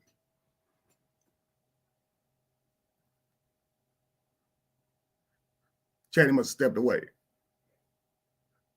It sounds as if she's trying to connect you to Dwight Howard's transgressions because you were there, and it will make it more believable because she actually pulled up on his property to make it seem as if she's tied to some type of real story that can be believed. That's what it sounds like. Right. So I get like, tear me down, prop her up. So okay, watch this. It's like, I didn't know he could be that way. I didn't want to believe that he would be looking at porn, and then to me, when liars lie, they try to get off the subject as soon as possible because they don't have details to go with their lie. They got the lie, but they're not pulling from memory. They're pulling from imagination, and the brain works way harder when you lie. That's why more blood goes to the brain, guys. So Chatty's back now. Chatty, did you hear what she just said? I wanted to know your thoughts on it before I say my thoughts on it. You're back up, Chatty, if you're there. She probably can't hear. It's muted, so unmute yourself, Chatty, if you can. If not, I'll go back to explaining. What were you going to say, D-Ham? Yeah, the connection she's trying to correlate is they're talking about gay porn in the phone and also mention Dwight's name in the same breath, which will make it real to anybody's listening to her try to tell, make herself believable that she's not a liar about what she's seen in your phone. So she's definitely trying to connect dots that's not there. Okay, so lock this in. Neo said we're going to talk about red flags that show that he may be gay, right? And let's start with the gay porn, right? So what I'm saying is, watch how she changes this subject. She's supposed to be going into red flags. She's supposed to be naming many things here, but when she goes into explaining it, and she's saying, I just didn't want to believe that I saw two guys in his phone or whatever. She changes the subject now, and she tries to make it like it matters more to her because she's went as far as introducing me to her sister. Just, I want you to, let's hear it again. I want you to see what I'm saying. Watch this. You know, you gotta think about it. Callie's like my brother, so I immediately call him up. I'm telling him like, yo, this is what I saw. And he's like, nah, this is when they was cool though. So he's not telling me like, you know, yeah, this is some shit right here. He kind of like, I don't know, are you sure that's what you saw? Mm-hmm. And I'm like, I know that's maybe. Then I start second guessing myself. And then that's when the shit starts, you know, like, damn, did I even see that? But it's like you just know what you saw. Yeah, and you didn't want to believe. Mm-hmm. I just didn't want to believe I saw that shit. Now watch this. Now watch how she segues into, you know, because how Roy said, I can't believe this guy that I was going to do a podcast with would turn the white against me. Watch this. My sister met him. My niece and my nephew met him on Dwight's property. Like, so why does it matter that it was on Dwight's property, and why does meeting them on Dwight's property make them a factor? And this is what I mean by it's like clout chasing 100%. It wouldn't matter if where you met me. Why is meeting me on which is my job? Why would you meet me at Dwight's property? Make that more important to her. If it's just I want him to meet my sister. I really love my sister. I want her to meet this guy I really care about. Why not just say, yo, I'll let you meet my sister? I don't do that with everybody. Why are you saying on Dwight's property? So when people say I wasn't a factor, trust me, I was a factor. It's like on one hand, you're trying to destroy what this guy looks like, but on the other hand, you're trying to claim him over everybody else. You can't think that badly of this guy if you're also going to now try to present it like you was a factor. It makes no sense. Do you understand what I'm saying? Or is Chatty there? Is Chatty available? Yeah, sorry, I was having some phone issues. Thank you. I wanted to go back to something, and I have to call Cap as a woman because, and I hate when people present things like this because it does come off as gay bashing. So apologies in advance for all the immaturity in this story with people with gay bashing and how they use it as like taunting and a joke. But if I'm in a relationship with a straight man and I allegedly catch him watching a video with two men, this is not a conversation that I'm going to take just with a grain of salt. We are going to have to communicate about that. So to the sister, you know, did you still have sex with him after that? Did you not question that? Because when you're in a relationship with someone, if you're having thoughts that you think that they might be interested in the opposing sex, I'm not, as a woman, just going to simply laugh that off with my man. That's why I call Kat with that story, because that would be a way deep conversation, because you would have to get to the root of that to see if your man even likes you. So I find it very hard to believe that she just saw that and then did nothing. I find that hard to believe as a woman. Well, also this consider this as well, Chatty. She says she saw two men in his phone. Then she calls Callie, and Callie said, "Are you sure that's what you saw?" Now, then she says, after that conversation, she started questioning, was it really what she saw? So let me ask you, Chatty, if you saw it and you know what you saw, by somebody asking you, are you sure that's what you saw? Are you going to now question what you really saw? Absolutely not. Okay. Actually, the behavior would validate what I saw. If I thought I saw something, and then when I ask you about it, you get angry and don't show me, then to me, I saw it. And if you want to undo that, you can show it to me. And I'll even give you an ultimatum at that moment. I'd say, look, I really like you, but we're at a crossroads here. I need to see this now. If you don't show me this right now, I got to go my separate way. Like, it's just that simple. I cannot continue from this point on knowing that I saw something like that. That's something you cannot ignore. And if they'd have said, you can't give me no ultimatum, I'd have said, okay, and I'd have packed my shit up, put my bra on, and got the fuck up out of there. I sure enough would have. And then another thing, D-Ham, if you're my homeboy and your girl calls me and tells me she saw porn on your phone, I'm gonna tell you, bro. I'm gonna call you and be like, hey man, your girl called me thinking she saw porn on your phone. You good? Like, she said she asked you about it, you got mad, bro. I just gotta holler at you about that because she calling me about it. Who knows who else she called me? What's going on with that? Why didn't you just damn show her? Like, I'm now concerned because why didn't you show her? Like, what's going on? Facts. And why is Callie not shared this? He hasn't needed anybody else's. There's a woman named Lasagna who, if I play a video of our conversation, they would learn that not only did me and her go in together on the Be Evolution house, that according to Lasagna, we got screwed by the lady we were renting the house from. But Lasagna apparently told them that I used her in some way, and that's why we didn't get the house. But on this same video, Lasagna confesses to doing some things to me without my permission that are absolutely egregious if a man were to do this to a woman. And if I played this video, it would be embarrassing. However, even with Lasagna saying leave her out of it, he'll get up on his platform and throw her name in it, even when every time it suits him. So he doesn't need somebody's approval. He would have said this if it were true. If all these events actually took place, Callie would have said it now. Let's be real. He done tried to glue me to being gay in any way that he could. He would have said this. That's a fact. He would have said it. And now again, here she is saying she was a factor because she was at the White's house. And again, she presenting it like it was some formal event. She literally called me and said, hey, I'm 30 minutes outside of you. Can I swing through and introduce you to my sister? That's literally how it happened, man. Look. I believe I saw that shit because my sister met him. My niece and my nephew met him on Dwight's property. Like, listen, you know how Evelyn said you are not a motherfucking factor? No, I was a factor. Okay. So I was there. I've been in situations. I was at the house. We was together. So that's the thing I want to clear up because it's not about what he's trying to create me to be. This person I just came out of the blue. Well, if I came out the blue, why was you meeting my sister? Why was I saying like I don't think people just do that, especially bringing family members of people that you're dating to, Dwight's house. Like, now here's another thing I'd say, ladies. If you bring your family member to meet a guy because you really like him, if it doesn't go well, don't project that onto him. Look, I brought my family to meet you.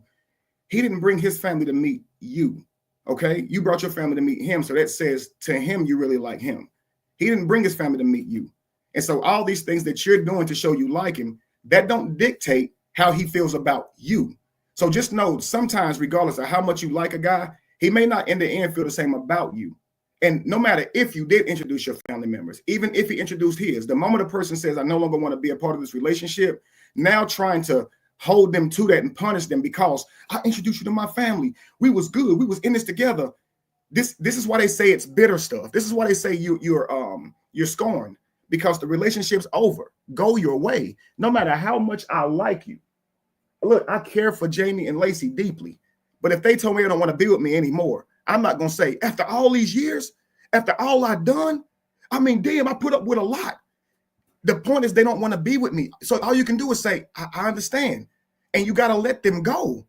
You cannot now say she was broke or she was gay or she didn't treat me right the whole, you're only saying this because I broke up with you. You'd still be with this guy you think that's gay and everything if I didn't break up with you. I'm still trying to figure out what is her trauma from the relationship. It was a relationship.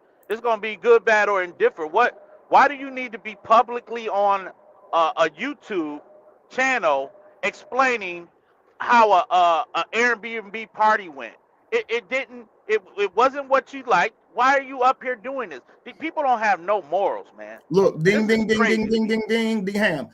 I wish I had some sound effect buttons like 2K because that's the moral of the story. Notice in every scenario she said, every time she went live, it was never about how I treated her as a man. She says when I was with him, we went out, we had dinner, we went to concerts, we had fun. She never says he was abusive. He mistreated me. This man ran me through the mud, all the way down through there. Her complaint is he was broke. I had to help him one time with rent. I had to give him $1,000 one time. You're not saying anything, girl. You're hurt. We get it. You still want to be with the guy. You'd like to have had more of a relationship with him and it lasted longer because you're not really complaining about nothing but nuance shit. This is nuanced shit. What was you going to say, Chatty? I think that was you. No, I'm good. Okay. So I'm gonna play a little bit more, and then we're gonna get back to the video we were watching yesterday. Okay, let's go. Why would you do that if I wasn't cool? Yeah, I mean, he likes to do If I wasn't cool, that. He likes to downplay stuff, manipulate, paint the narrative that the Exactly. narcissistic traits that we was talking about. He has this oh, godlike Chatty, I complex. like your thoughts. I love how you think. I just said something here. When you introduce someone like that you care about, that you find special, your mom, your family member, to a man you like, that's you displaying how you care about him. That's not him displaying that. So don't get so invested in what he's going to do with you because you did that gesture. It's just like if a man goes out and buys you a wedding ring, that doesn't mean you're going to say yes. And if you say no, he's going to go, you know how much I spent for this? You know how hard I had to work? You're mad because I said no. You're trying to say all of that to just say you're hurt that I said no. Just say it. You're doing too much. Now I'm wrong now because of how hard it took you to find the ring and how much you spent for it already. You're never going to get your money back. And you bought it from somebody that you can't return it to. None of that's my problem. I don't want to marry you. Cheddar, does that make sense?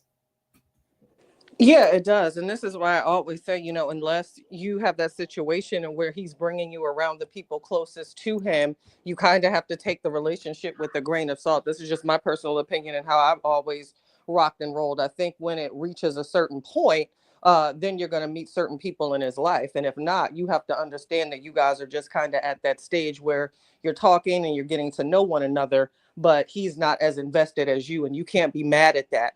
Now, if you requested to meet her friends, different story. But it doesn't seem like that's the case in this situation. She did that willingly. Right. So, Chatty, say I'm dating you, right? And let's say I find that you're cheating on me, okay? And I'm hurt. Okay, you cheated on me. I can't believe you cheated on me. After I introduced you to my mom, I brought you to my mom's house. Like I introduced you to my mama. And you now understand this. I'm hurt because you cheated on me. I should just break up with you. I don't appreciate the behavior. You crossed the boundary. I can't trust you going forward. I should just harbor my own feelings up and just do what I have to do. But now I got to pain on you. I need you to hear it. I need you to feel my pain. So now I got to say, and I took you to the park and I spent all this money on you. Do you know how much I invested in this relationship? That's not called for. And that's the part I say is immaturity. Because what they do is they go online and do this shit now. Do you understand what I'm saying? Yeah, it goes to the point where it's just, now that it's over, it's the same thing we're seeing too with friendships. Why not just walk away? It's kind of that simple. I don't, when it comes to rejection, I guess some people really, really have a hard time with letting go. That seems like a personal gripe. But when someone doesn't want you, you should never let them tell you twice. It is what it is. It was what it was. And you have to accept that. You can't go back and then say, well, on September 30th, 1999, remember when I paid your cell phone bill? What does that have to do with anything? It doesn't change the fact that I no longer want to be in your energy. Walk away. That's it. That's right. All. And I got to read this right here by Angela. She says, if I said that correctly, she said, you can't bank on that either. A man will have you at his mama house on New Year's Eve and take another woman to his mama house on New Year's Day for dinner. And this is true. Your man can take you to his mama house and your mama go, which one is this? Is it another one? So, but to some man, he may never introduce somebody to his mama. So what you think is a kind gesture, another person may see as a nothing burger. You see what I'm saying? So I might say, Chatty, I introduced you to my mama and you cheated on me. And you might go, man, you could have had another person at your mama's house. And now I'm like, oh, so you invalidating me? Why have the conversation? Obviously, this person has no coochie discipline. So don't say, I loved you. I poured all it and you still didn't. No, they didn't. They did not. And what you're doing is you're crying over spilled milk. The milk is in the floor already. It's not, you can't undo it. She's cheated on you. It's already done. What you're doing right now is just processing your emotions openly to this person. And it doesn't change the facts. Now you're going to go online and process your emotions. And it's not going to change what this person did to you. You're hurt because they cheated. Don't go into all the other stuff. That just makes you more angry. So now I'm going to start bringing up everything I did for you. And I took you to South Park to see the fireworks. And just last week, and you cheating on me this week? Damn. Now I'm knocking shit over because I'm thinking about how you going to cheat on a nigga that just did all that for you? When the fact is, you ain't got no coochie discipline, and I'm done with you. That's the fact. But I want you to hear this lecture before I go. And I want everybody to know about it. I'm going online about your ass too, Chatty. It's a wrap. No. Man, these people will air you out these days for nothing. I'm telling you. Take it straight to social media. Man, they out here wilding with that. And that's why your knees were ashy. You got ashy knees. Like, come on, man. You like, a user. You use me. Right. And that's the first thing people want to say. You use me. Like, come on now. If men, we don't get that luxury to say a woman used us because we're supposed to have been used. You know, we're supposed to pay for the dinner. We're supposed to pay for the movie. You know, we can't say you used us. You know, we know. But when a man is possibly not financially where he want to be, they're gonna throw in, oh, I had to pay for the Airbnb. I had to pay for this. You know, every time he around me, he broke. But look at this. Look at Kevin now.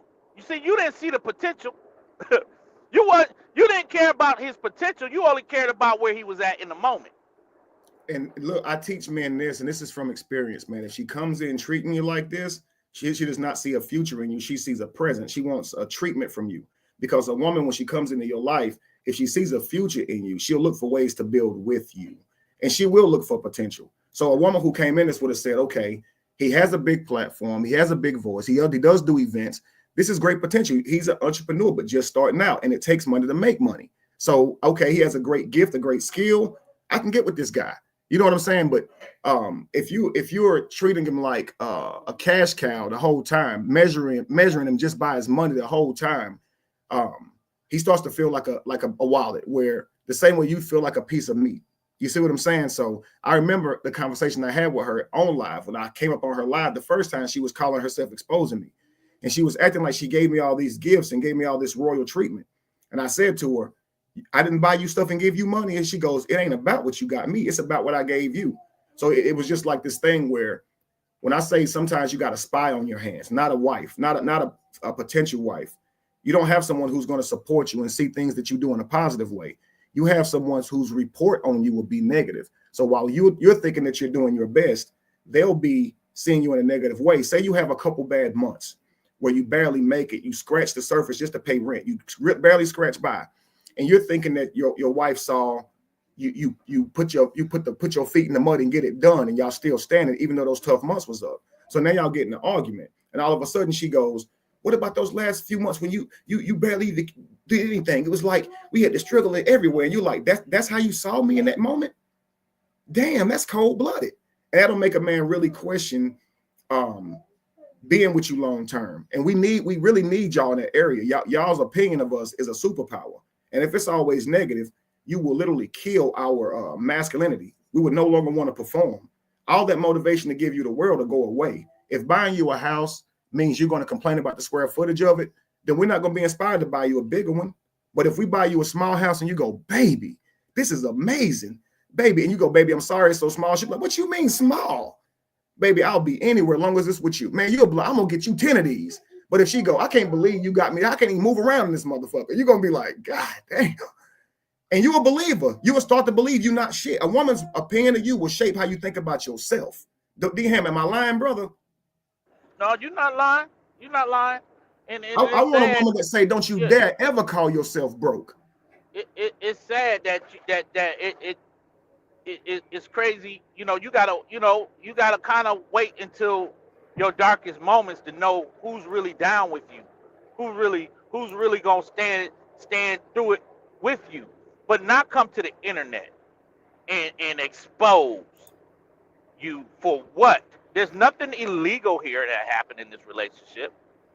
Everybody now all of a sudden is a narcissist. Like, oh, he got the narcissistic traits. Well, what kind of traits were you operating in while you were dealing with this person? And let me ask her this: has she moved on with the new man that doesn't have the narcissistic traits? I mean, is she still single? I always say 100% they are and still bitter, because why they still talking about you 2 years Lord, later? exactly. Yeah, how you still on no talking about a relationship that happened 5-6 years ago? It makes literally no sense. And my thing is this, D-Ham, if she broke up with me, if she said, I don't want to see you anymore, Kevin, I could see why she would go complain about me and my behavior, because she ended it with me. But if I tell you, look, I don't want to see you anymore, I'm moving on. I appreciate the time we had together, but I don't want to do this anymore. Now you go complain about me being broke. You should be glad then. You don't got to pay for me no more. Why are you complaining? Come on. It makes no sense, yo. You said it right there. Move on. Keep going, yeah. Kev. All right, bet. That he's never wrong.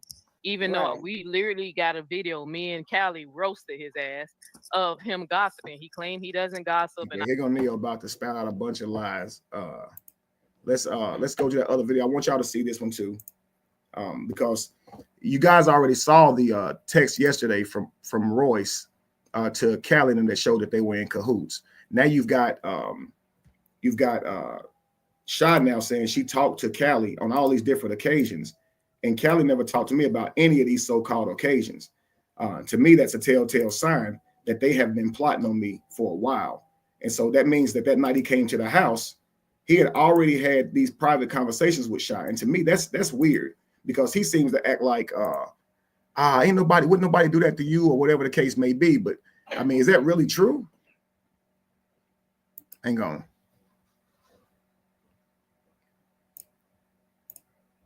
Because soon as Callie went live, Shy went live. Then Callie went back live to follow her up, so it shows that they were in cahoots. But let's go. This is where we left off yesterday when my internet collapsed. Kev is talking to me, right? Kev is out of it.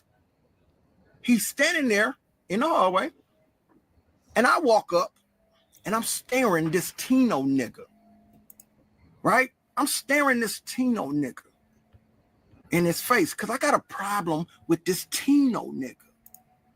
Kev is talking to me, right?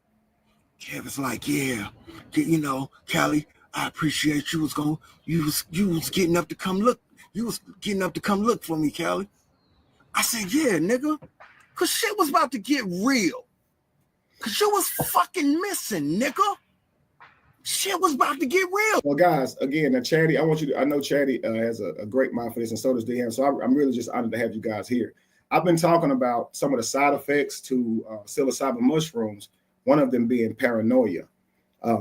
Kelly at this moment notices I was missing based on a voice in his head. It says, "Where is Kevin?" He looks around for me, doesn't see me, and instantly I'm missing. You've heard where he went to Tino saying, "Where is that body?"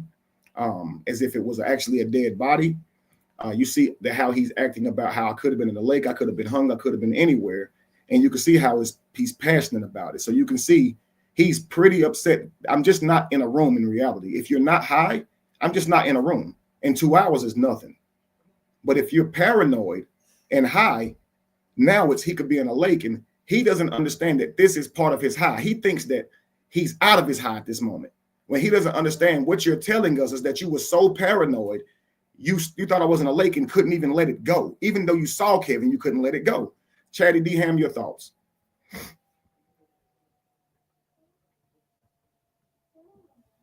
Chatty D Ham. my bad. My bad, Kevin. I was trying to hit my unmute. Go ahead, Chatty. It goes to the topic, and I think that's what everyone always misses when they hear him tell these stories over and over and over again.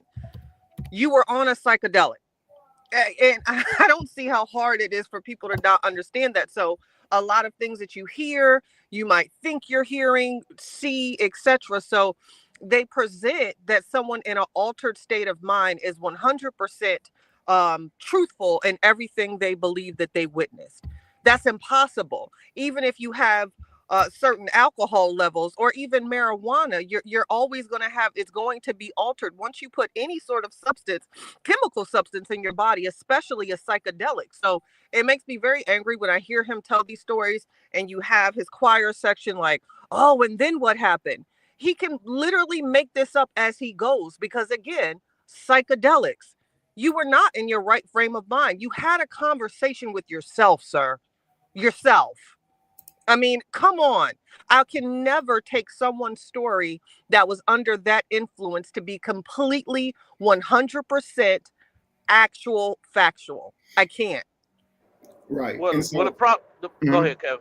Well, I was going to say, obviously, we know how Callie presents himself now. He's done many accusations and done many things that show that he was malicious. But let's remove that for a moment.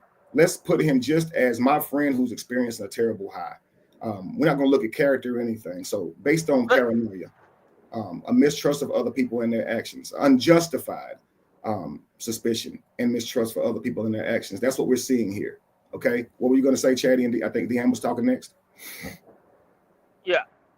I don't know if Chatty had anything to add, but I wanted to ask you, Kev, when he was on the steps, on his trip on the steps, was that after the situations that he's speaking on as far as what happened in the home? Are you asking me, was him being outside on the steps before or after me offering him fruit? Yeah. Was that before or was that after? Him being on the steps was about 2 or 3 hours before I offered him fruit. Okay, so this is before he was offered fruit. So actually, he was in and out. Y'all were going in and out of the house. Is that? Yeah, we went outside when he first had his outburst, asking me why, who walked into the bathroom. He started raising his voice again, so I asked him to step outside with me so he wouldn't be an outburst to the ceremony again. So we ended up. Okay. We had already had a little spout on the actual right outside the door, but then what you see on the steps is we have already calmed down and now we're laughing again. But he had already walked down to this porch and looked inside of my car for the Illuminati to see if they was in the car and everything. He'll tell that here too. So, but he did begin to calm down and start laughing. So I thought that he was over that. You know what I'm saying? But go ahead. Okay. Well, I'm just noticing the fact that when he was actually on his trip, he was definitely not himself. He was out of his mind on them steps.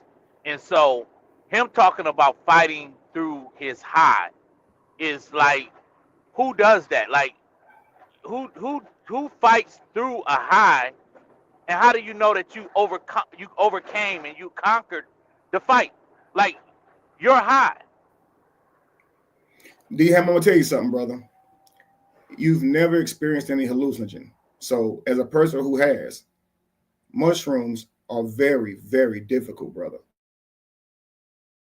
I'm going to show you guys before we end this what the world do on mushrooms, and it'll blow your mind. So what he's saying is he really needed to lay down, okay? And so his fear that I could be in a lake or hung or something, he is telling me he had to fight through this sensation inside of his brain where you're not good. You're really not good. So it must have been hard for him to get up and fight through that moment, okay? Because it's difficult, bro. All you can do is lay down. So if he's up, standing up, walking around, he is fighting his ass off. But that's not my fault. And this is what I'm trying to tell him. You're experiencing extreme paranoia, okay? Why, that's what your high is doing to you right now. That's why you're up moving around. You need to calm down and recognize that, okay, I had to fight through my high. Okay, you did that. And that's why I said, and I appreciate you doing that, but I'm okay now. But he's blaming me because he had to fight through his high. Like, I've done a lot to get up and look for you. I get it. But as you can see, nothing's wrong with me. So that's more of a thing. Like, that's the part I'm trying to make sense, Kev. You're fighting. Of course you're fighting. But how do you know you won the fight? Like, you're still high. And basically, because you're still paranoid, it is more evident that you're still high. You have not overcame the high. Right, but that's what the word. Listen, that's how. Again, that's why I kept telling him you're high, and he's like, "You gonna tell me how high?" He was so.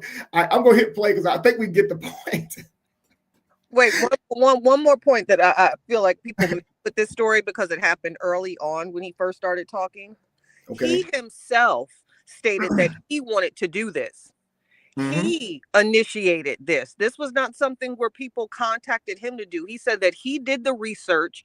He himself wanted to do it. So I don't know what research he actually did because you should have been well aware of what was going to occur. So you didn't do the research, sir. And this is something that you yourself initiated. But when it's being presented, he always omits that part. And I don't understand why. At least be honest enough with the story and share that this is something that you wanted. No one conspired to have this party and then invite you. You initiated this. You said that you wanted to do it and you did the research, sir. Be fair. You're absolutely right. Exactly. And he had his baby mama she denied to do it, but she still dropped him off, knowing that this is something he was going to consensually do. Absolutely. Consensually. My brother, thank you. Consent. At least say that, brother, that this was consensual. You initiated this. You wanted it. You did the research. So no party was planned to do whatever with you, because this is something that you initiated. If anything, what if the people there were saying, well, what if he wants to get me because he's the one that's doing the research? Absolutely. And I'll add this too. So in that moment that he's high, right, you can't reason with him. And even your logic right there, you that don't even reason with him now. So you got to understand he's already a difficult person to deal with. But I had to deal with this dude while he's high on shrooms. You see what I'm saying? So you're trying to tell him, bro, I get that you fought through your high, but notice you had to fight through it for nothing. If you wasn't paranoid, you would have been laying there relaxing like everybody else. I would have been in the bathroom for 2 hours. You wouldn't have noticed. And I would have came back down, sit down, and wouldn't have had a problem. The only reason we're having a problem is because you are paranoid and you mad at everybody because you're paranoid. I wasn't missing, lunatic. You see what I'm saying? Like, first of all, I wasn't missing. Second of all, I wasn't in a lake. So now that you know that, you should be relaxed, but because you're overwhelmed with paranoia, you can't let those emotions go. And he can't seem to let that go. Well, Kev, let me say this too, because I know you gotta get to the video, and I'm sorry if we're dragging this out, but I just wanted to always say this part is basically you were in the restroom, right? Am I right? Yeah. Okay. Now, part of Callie's story is that he went missing too because he asked you to walk him to the restroom. Absolutely. So had you not known exactly where Callie was, wouldn't you have considered Callie to be missing? Right. I guess I could have. Okay. You see, so you know, if my high would have made me look for him, and all of a sudden he comes out the bathroom and I'm like, where was you? He might would understand then, but this man was giving me a hard time. And that's why I say, bro, you was ruining my high. And you guys, just to give y'all some concept of this is the next day afternoon. Imagine him in the moment. He's still mad that I was missing the next day afternoon. This is what I'm saying. Let's continue. Okay, I'm not that fucking high, nigga. You obviously are. Your whole fucking human body was fucking missing, nigga. Now, that sentence right there, guys. I'm not that fucking high. And your whole human body was missing. Now, listen. That's good news. Because if you just found like my arm somewhere, now you should be worried. But being that you don't see me at all, that means that anything is possible here. But if you found like my finger or something, like, yeah, like, what is he talking about, y'all? That one sentence, y'all. What do you grasp, Chad? And then we gonna go. The whole human body is enough for me, because like, I don't mean to laugh, man, but some of this. You had to call out my species. Like, come on, man. Your whole human body. I would tell y'all, man. I recall my little 9-year-old. You know, we got a bigger, you know, we got a nice size home, and we had her little cousin. They were all playing. It was like I think she's like 5. She was visiting from Wisconsin. Yeah. And we were all the adults, everybody like, yo, where we see everybody but her. Where's she at? So we go running around the house. We go running. I mean, we checking everything, look everywhere. She's upstairs, sleep somewhere where we wouldn't have known, right? Yeah. And they found her. And I'm like, yo, y'all find it? Yeah, we found her. But we didn't listen. It's normal for somebody to be somewhere in a home and you not know exactly where they're at. And you're going crazy for nothing. So that I just wanted to say that. So look, Callie got a couple dogs too, right? Imagine he do shrooms at his house, right? And the dogs see his face and run off somewhere while he high, and Callie looking for the dogs. And when he finally find the dogs, he tell the dogs like, your whole dog body was missing. Oh, that dude is off the chain, man. All right, let's continue. Big ass lake out there in that fucking back. Hey, nigga, you could have been somewhere. You was getting up to come look. You was getting up to come look for me, Callie. I said, yeah, nigga. Cause shit was about to get real. Cause you was fucking missing, nigga. Shit was about to get real, Kev. Fuck, I'm not that fucking high, nigga. And Kev, your whole hang fucking on. human body was fucking missing, nigga. That's a. it could just be like, why isn't when Royce and everybody is talking about Cali, why they not talking about this part? That he was angry They to never the point do. where you were in the restroom and he's claiming a human body is missing. D-Ham, I need you to answer your own question, okay? Why aren't they talking about the times in the mirror, him being mad about the tire, these moments right here where he's mad that I'm missing? Why do you think they're not talking about that and only talking about the fruit thing? Why do you think that? That's the crazy part. No, why do you think that? I want you to answer. I think you know the answer. Right, because they're trying to create a narrative Exactly. and find a way to connect you to Dwight's discretions. This is what you call cherry picking, okay? If we're in court and I talk about these moments, they're gonna throw this shit out. So I'm just gonna talk about this moment with the fruit. You see what I'm saying? Absolutely, brother. All right, let's go now. So right now, what he's about to say is there's a whole lake outside. Now, mind you, that means if there would have been a machine yard outside, I could have been there too. So now he's punishing me and he's extra angry because of the possibilities of where I could have been. And a high person don't know they fucking out of their mind, okay? Because you can't be mad at somebody over possibilities. You could have been in a lake. Okay, relax. Let's go. Watch this, guys. Big ass lake out there in that fucking back. Nigga, you could have been somewhere hanging yourself, nigga. Mm-hmm. Tripping, right? Right. I was fighting through my fucking trip to find out where the fuck you were at, nigga.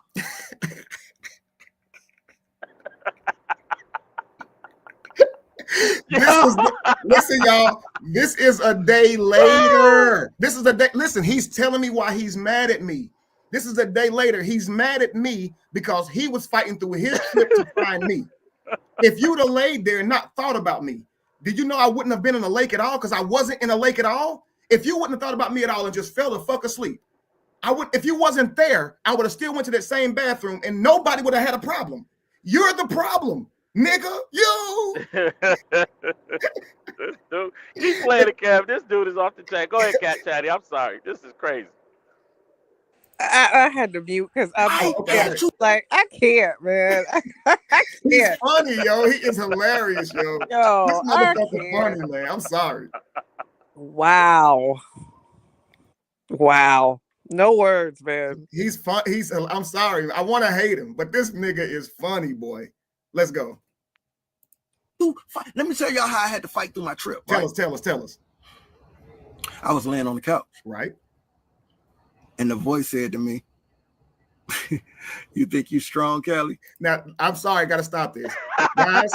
Oh, come on, I'm man. sorry. Hang on. Look. Yeah. Listen, this is an atheist, guys. He's an atheist. He does not believe in external forces. He does not at all. So what voice? Who does it belong to? Who's the agency behind it? And why the fuck do you trust it? Okay? Why? Well, how has it proven itself to you? You don't even believe in that stuff. This guy is known for badgering Christians, saying, get your Jesus on the line right now. Make him show up right now. Prove him real right now with a prayer. This is what he does to Christians. But you're telling us you're hearing voices. Did you tell him to show up right now and prove he real? Man, this dude, wow. Let's go. And it's the next day. He's telling us this like it's real. He's not saying my high I was so high, yo, I was hearing voices. He's like, a voice came to me like this is real. He's still saying this to this day. Let's go. He said, the voice said, where the fuck is that nigga Kev at? Where's your nigga at? This is what the voice is saying to me, right? So the motherfucking voice said, get up and go find that nigga. Or lay your ass right there and don't move. Damn.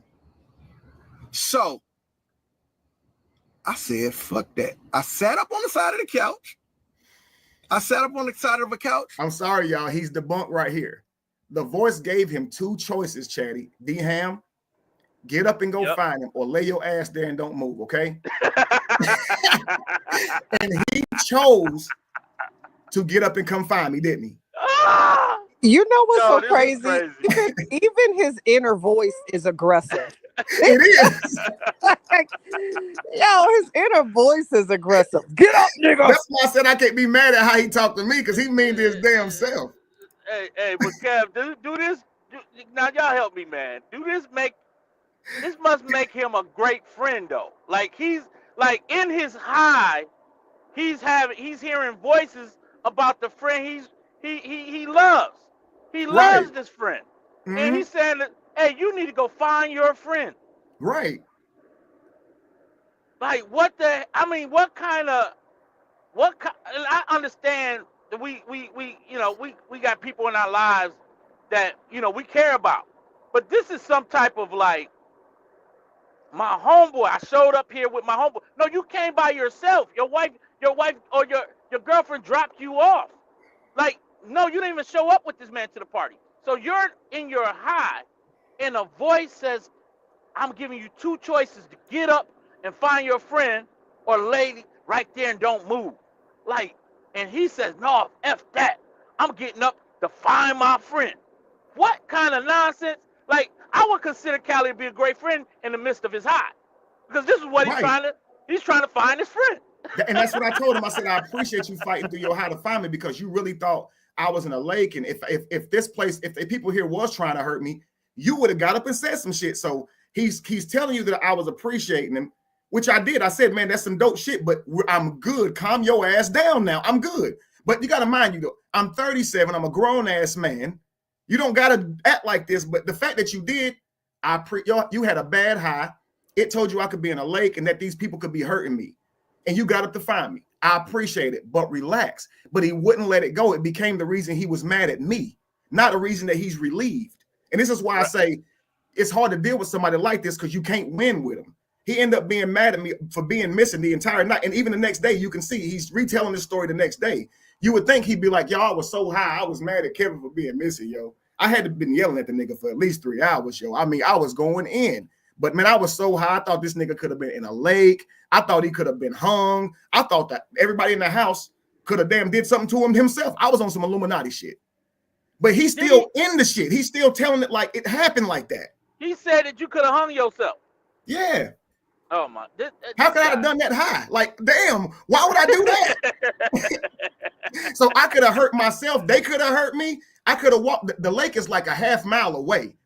I could have went to the lake. And Royce confirms this. This nigga had them on a witch hunt. Cali off the chain. Man. But what Royce doesn't confirm is people was gonna hurt Kevin or Cali. She says it was a regular trip, a shroom thing. She's not. People was dancing weird, and she's not saying what Cali's saying. But let's continue, guys, because this nigga is tripping still the next day. All right, I'm gonna calm down. This is funny. Let's go. And I started laughing. Hang on. Fuck that nigga kid. Listen, y'all. Let's go. Fucking voice said, get up and go find that nigga. Right. Or lay your ass right there and don't move. Okay, so you made the choice to do what? So I said, fuck that. I sat up on the side of the couch. And I started laughing. Why? Fuck that nigga kid. Why? Where the fuck is that nigga at? Damn. And I laid my ass right back down on that fucking couch. Lay my ass right back down on that fucking couch. So then they come running through the house. We can't find Cab. We can't fucking find Cab. Now, see, this is crazy. D-Ham. I'm listening. D-Ham, this is a problem. Now, I was in the bathroom this whole time, so I don't know how this went, okay? Right. So did he fight through his how to find me? Or did he get up, laugh, and lay back down and then hear people running around looking for me? He just said that he got up, laughed, laid back down, and then heard people saying, I can't find fucking Cab. I can't find fucking Cab. No. That nigga, wait. First he said he got up. He was about to get up and do what fight his high, go find you. He sat on the edge of the couch and started laughing. And he said, fuck that nigga kid.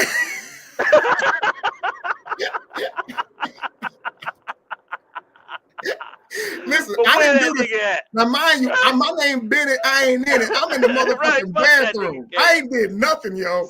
So then he lays back down. Now he sees people come running through the house saying, "Where is Kev?" Listen. The only person that's really thinking about Kevin is you. And apparently, the other voices that people you are. heard.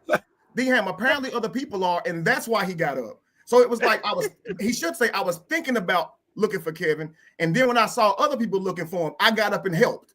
Because he want to look like he want to act like he led the brigade. You didn't. You was in the back of the line with your torch. You was not leading it. So all that hard and tough shit you've been trying to do, I'm taking it from you. Not a soldier. You a maggot. You in the back of the line. Other people got the damn nerve to run around looking for me before you did, and they just as good as friends to me as you are, because they was concerned about me too. But my question is, did they actually do it? Or is he still on? He's still hallucinating that he believes the voice told him, and next thing you know, he's now seeing distorted images that people are literally coming through the house looking for Kevin. Well, D-Ham, I don't know. I don't know what happened now. You see, we're trying to understand it from the mind of a madman. Right. Like literally he's mad, like as in angry, but he's also mad as in out of his fucking mind. Mad. He's mad. All right, let's continue, guys. Listen to him tell this again.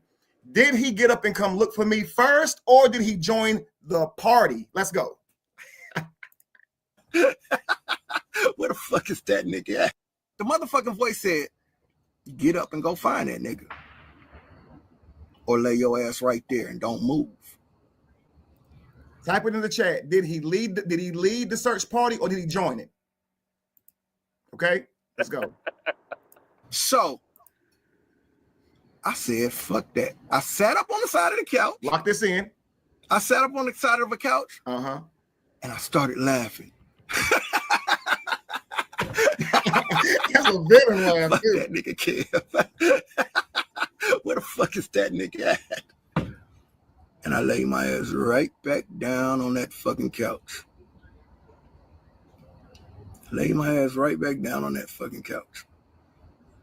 So then they come running through the house. We can't find Kev. We can't fucking find Kev. Right? So then a part of me said, nigga. A part of him. Like, what the fuck?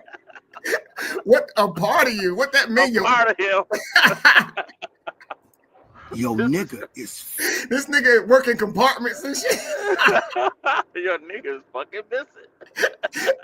A part of me was like, what? A part of him said, missing, nigga. Put an end to this shit. Fight your ass through this fucking shit, nigga, and get your ass up, nigga, and go find your nigga. Now, this is the voice talking to him. Now, he's at this point, people are running around saying, I can't find fucking Kev. I can't find fucking Kev. And now the voice is like in a corner, like when you're a boxer, you sitting in the ring and it's trying to coerce you to get up, it's like, get your ass up, Callie. Find your fucking friend. It's really motivating him, but it's really mean to him at the same time. Yeah. So just imagine somebody trying to pick you up, but they're pushing you down at the same time. Right. You ain't shit. Get your bitch ass up, nigga, and go do what you're supposed to do. Find your purpose, bitch ass nigga. His inner voice is abusive to him. Right. His inner voice is very abusive. He's an abusive motivator. You remember the commercial where the dude was talking about college and he was like, join the day, go, start now, go. You remember that shit? You're damn right. That's like when you go to the military and you gotta go and the nigga said, drop down, give me 50. Like they're abusive to you while motivating you, right? That's what he's dealing with right here. All right, let's go. Nigga, I fought through that shit, nigga. And when I was getting up, Kev was coming through the fucking door. So you didn't. So I thought. So wait.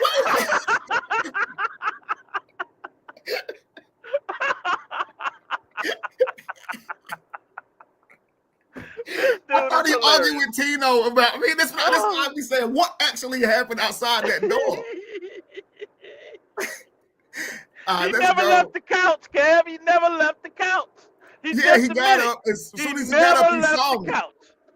Right. So when you yelling at me about fighting through your how to find me, you didn't. You're lying. You even lying in that. You want fake credit. So what am I appreciating, D-Han? So when I say, man, Dan, you really are the man, though. You got up to find me, bro. You really did. Actually, you didn't. I'm taking it back. I'm taking it back, nigga. All them other people that was looking for me, y'all real out there, and you know who I'm talking to. Oh my God. Oh, late ass to the party, didn't do shit. Oh, that's the person who helped you carry the damn mattress and don't really be holding on to the shit. You know what I'm saying? They ain't. You can tell they ain't helping. That nigga was, listen, man, that nigga was easing up on the edge of the couch, talking to himself, oh no, F Kev, I'm gonna lay back down. Lay back down, then he got back up again. It's like, what the hell? What kind of exorcism is you going through, brother?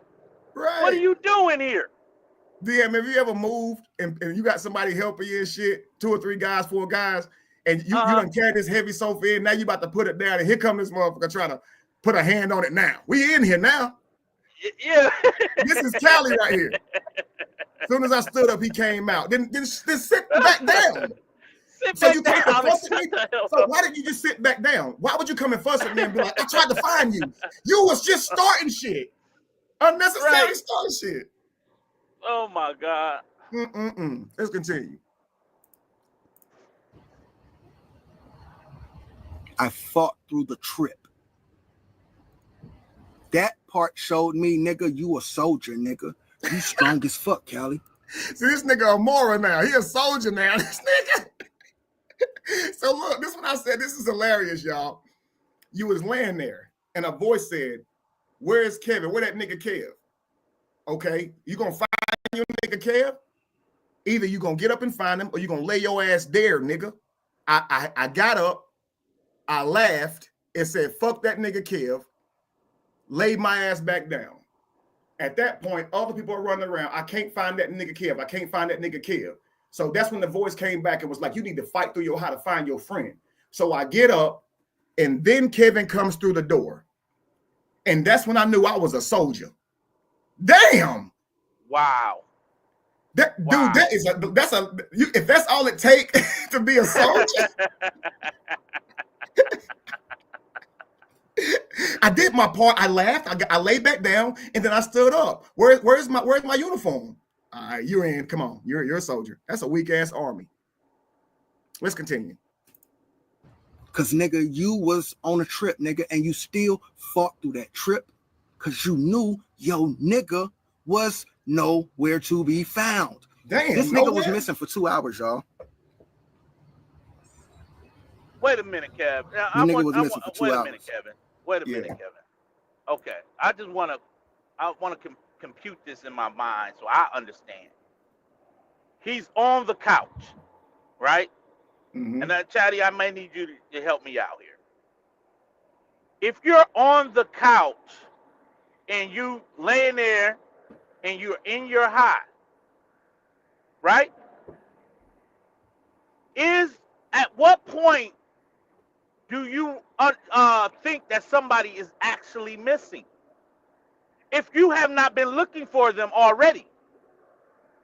Like you never once got up and walked around the house and said, you know what, I don't know what Kev is, so I'm gonna sit here on the couch. No, you're literally on the couch convincing yourself that Kev is missing. You never once ever got off the couch to go look for Kevin to see if he's actually missing.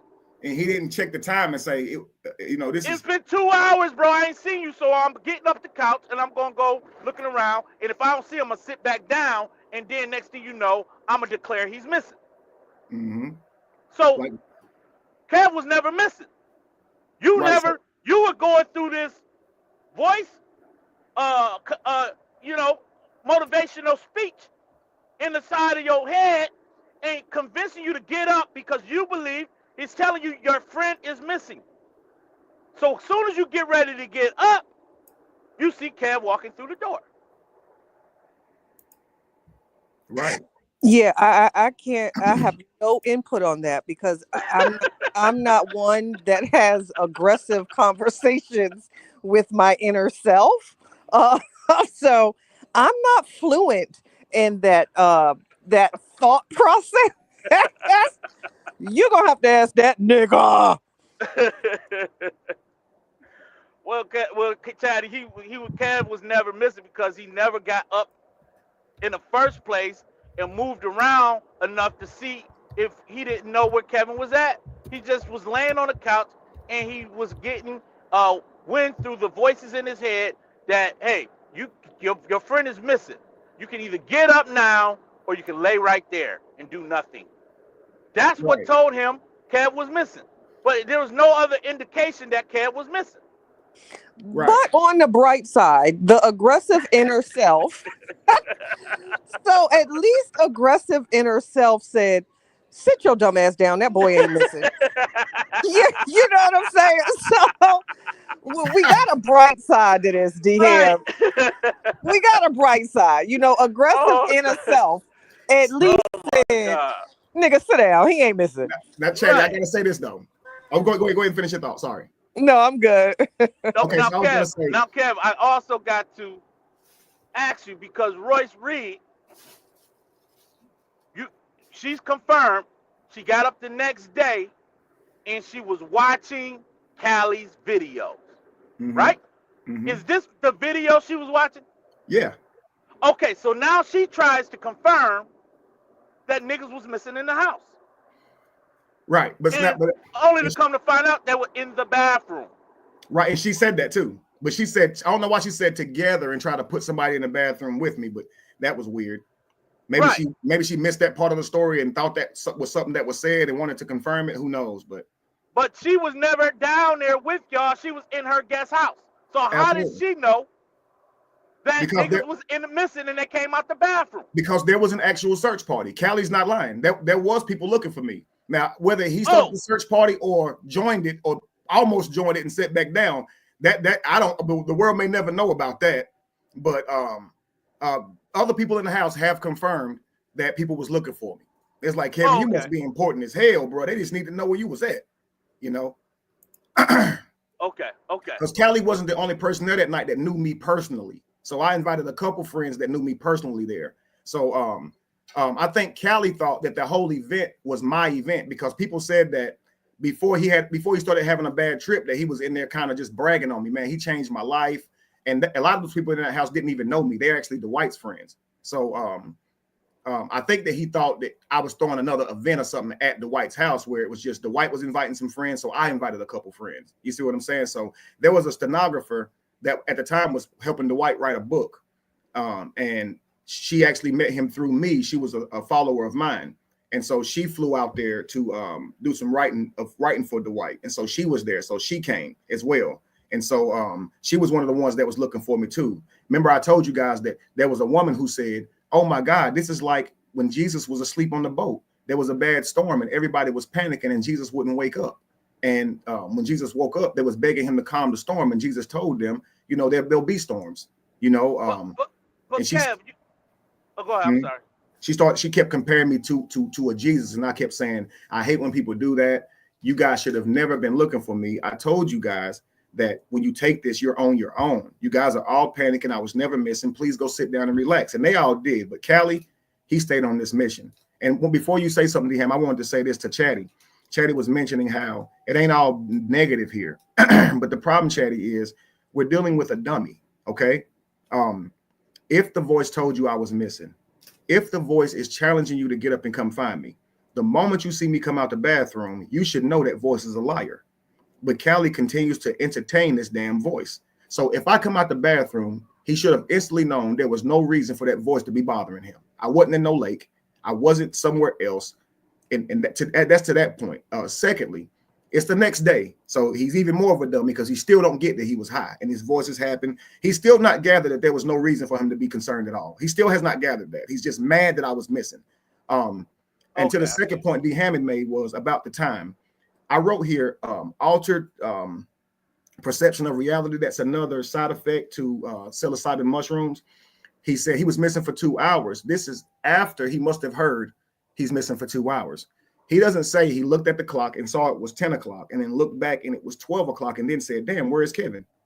He just says a voice came to him and said, where's that nigga Kevin? He missing. So was I missing at the 50th minute, the 12th minute, the 159th minute? Which minute was I missing at? Now, ain't no 159th minute. Forgive me, y'all. 60 and 60 is 120. The 119th minute. Okay, because it seems instantaneously that as soon as he started having these thoughts, he was already concerned and got up because of the voice. Not that he waited for a while and checked the time to actually gather a time. So mark this in, lock this in.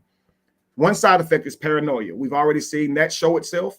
Another thing that's manifesting right now is altered sense of reality, altered perception of reality. What goes along with that is hallucinations, visual and auditory.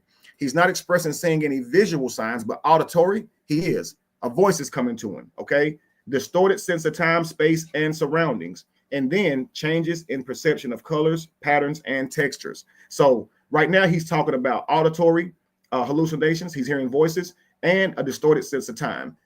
If someone's gone for 2 hours and you know it's 2 hours, you wouldn't think they're in a lake, hung, or any of these negative things. That's not even called missing. Okay, so that shows you that even if it's 2 hours, you're still not acting proportionally to how you should be acting if somebody's gone for 2 hours. It makes no sense. D-Ham, before I continue, what was you going to say? No, basically, the woman that you did mention, that helps write books or whatever. Mm-hmm. She also, there's a story. Well, she was also hallucinating, and a lot of the people that possibly was in the house were hallucinating. So, if nobody's seen you walk in the bathroom, they're gonna automatically think that you are literally missing. Absolutely. Lupa just dropped a bomb right here. She says, I think what people are not catching is that he spent most of the night looking for you, well, at least in his head. So at what point did you have time to try him or conspire to grape him besides you offering him fruit? Absolutely right. That's you wouldn't have given me time to do this plan. You was on my ass the whole night. But D-Ham, unfortunately, while you were talking, I was reading what Lupac said. If you don't mind, please restate your point, because it could be something that could enlighten me in some way too. Go ahead. What did you just say? I missed you. Basically, what I was saying was the young lady that you talked about that writes books. There's a story out on her that she was also hallucinating, that she was in the bathroom and she wasn't, right? Uh-huh. Okay, so if people didn't see you walk in the restroom or the bathroom, they will automatically assume, because they don't see you, that you're missing. Right. Okay. Hence, his whole body is missing, right? The whole body. Right. And so I just typed this in too. Emotional intensity is another side effect, and that means heightened emotions that are not parallel to what's actually happening. And so obviously his emotions are heightened. I'm missing for 2 hours, so you say, but you was this way in a moment. An anxiety or fear. You thought I was in a bad way, in a bad condition. So let's continue and let's look for more signs. I promise you it was, nigga, because when my shit hit, it was about 11:15 when my shit hit. Nigga, when we was outside on that fucking porch, nigga, you showed me your fucking phone, nigga. That bitch was 2:42, nigga. You was missing for a minute, nigga. You showed me your fucking phone outside, nigga. That bitch said 2:42. I didn't even know what the fuck you was showing me, nigga. So, anyway, me and Kev is standing there in the hallway, right? But I'm looking at this Tino, nigga, because you want to know what I'm thinking at this point in time? This is what the fuck I'm thinking at this fucking point in time. Why the fuck did I have to fucking come find you, nigga? Now, right there. Did he have to come find me, or did he stand up, see me, and sit back down? This is why I say, what the fuck are you talking about, bro? Yeah, because the voice told him to sit down, and then when he's looking at the phone, do people understand that this man just said he didn't even know what he was looking at? It's a phone, sir. But you just said you didn't even know what you were looking at. And in no But he also said he didn't know I had my phone later after I recorded him. He said he didn't know I saw my phone, but he said he didn't know I had it. But when you saw the phone said 2:42, at no point in the discussion with the voice conversation did you announce what time it was. So it could have potentially been 2:38, but the voice never told you what time it was. This was the first time you're talking and mentioning time. But I can't. Wow, this guy. Daddy, listen, when he talk, thoughts pop out of my head like sonic rings. And I don't know which ones to tackle first. It'd be like, first of all, you didn't come looking for me. Second of all, you said, why did I have to come looking for you? You didn't. So first of all, you didn't come looking for me. Second of all, you didn't have to. Third of all, why didn't you say, why do you have a phone? Right. This guy's crazy. I'm listening. He said he didn't know I had my phone till the next day when his girl told him, but he's telling you right here. He looked at my phone. I can't stand this nigga, yo. This nigga crazy. Now, I did hear him say that he didn't know you had a phone until the next day. And this, that, and the third, because nobody was supposed to have one. But now he says that he looked at the phone and he saw 242. I can't stand him, and I can't stand the other people that listen to this shit and ignore this shit just to troll me. They get on my fucking nerves. Let's go. In there in the hallway, right? But I'm looking at this Tino nigga, because you want to know what I'm thinking at this point in time? What you thinking, bro? This is what the fuck I'm thinking at this fucking point in time. All right. Why the fuck did I have to fucking come find you, nigga? Who the fuck is this nigga? What the fuck is this nigga here for? This is exactly what. Now listen, y'all. He says there wasn't anybody there looking after us, but he's mad that he had to come looking for me instead of the one who's there looking out for us. He's letting the crowd know. First, he said there was nobody. Look, Kevin said it would be somebody there looking out for us, and it wasn't. And now he's fussing at the person who was looking out for us because why did he have to do his job? But you didn't come looking for me. So it's like, how do you deal with this dude? And then if you try to explain that to him, he says you're manipulating him. Let's continue. I'm looking at. This is exactly what I'm looking at, right?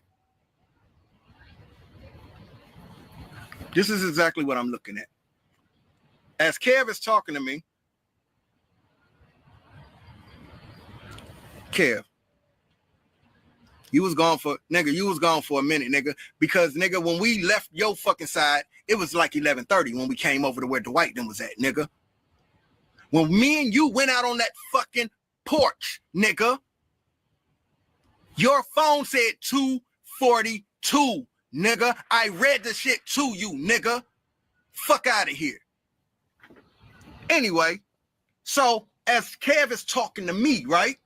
As Kev is talking to me, my nigga, I'm looking at this nigga.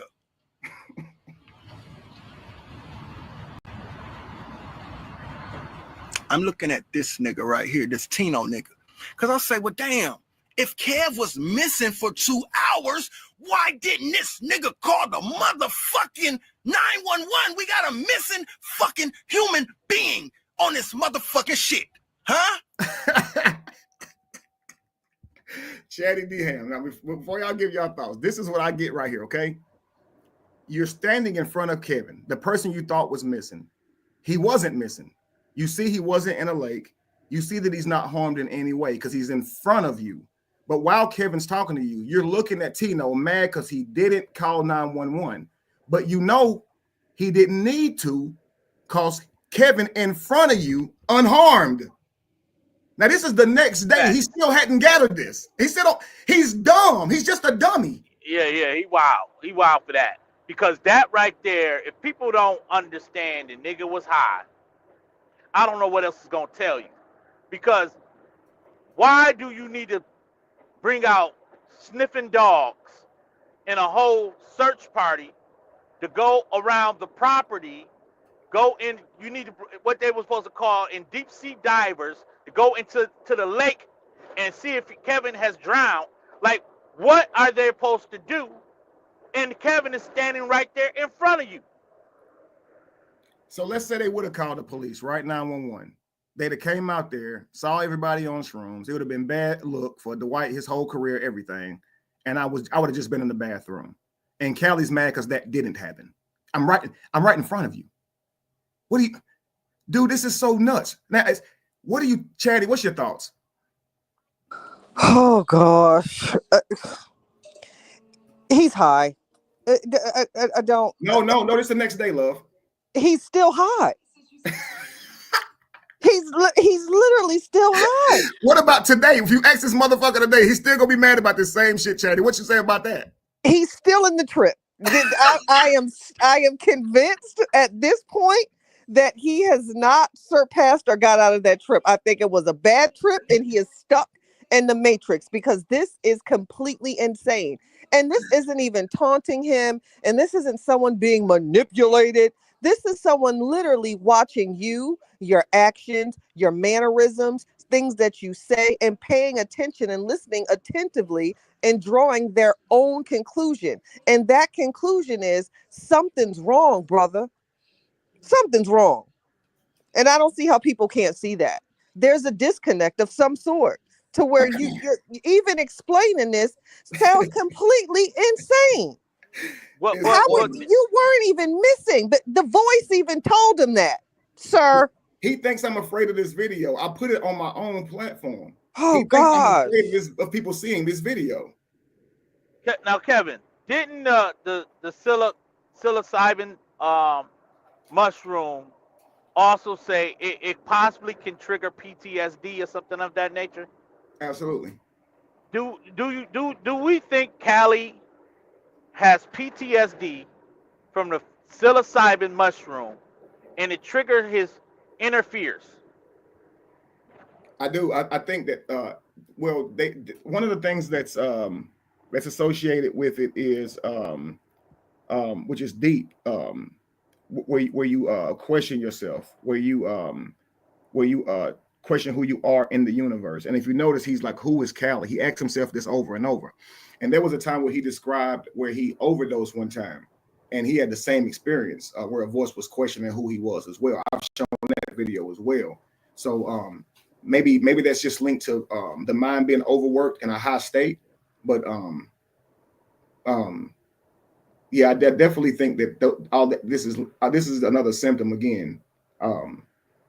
But again, I in that moment I get it, and that's why I said he's wondering why I didn't pay him back with anger when I get your high, and I'm trying to explain to him, bro, you're high, relax, and he's convinced that I'm trying to manipulate him and convince him that everything that he's thinking is actually going on with him, and as you guys can see, it literally is. Even the next day, you think he would understand. It's good they didn't call the police because the man wasn't in a lake. He's still fussing at me for being missing. And to me, it's like the people who watch this video and don't find anything wrong with it, I guess they're saying Callie's correct in his anger right here, and it's directed correctly. Let's just say I did the same. I was mad right there with Callie. That means I should have been mad at Tino for not calling the police, even though I know I was in the bathroom, simply because I could have been dead or in a lake or hung myself, and that would make no sense. None of this makes any damn sense. You didn't come looking for me, so there's no reason to go to Tino as if you actually went looking for me. So it says to me is, for some reason, he believes standing up after seeing other people looking for me means he looked for me. And then he also believes he had to, even though his higher voice gave him a choice. And now he thinks that's everybody else's fault. Nobody else is in the house screaming anymore, even though there were others looking for me. He's the only person. And can you not see why people said, hey, man, when you go watch your boy, just stay with your boy because he tripping, man. Can you not see why people were saying, just go stay with your boy?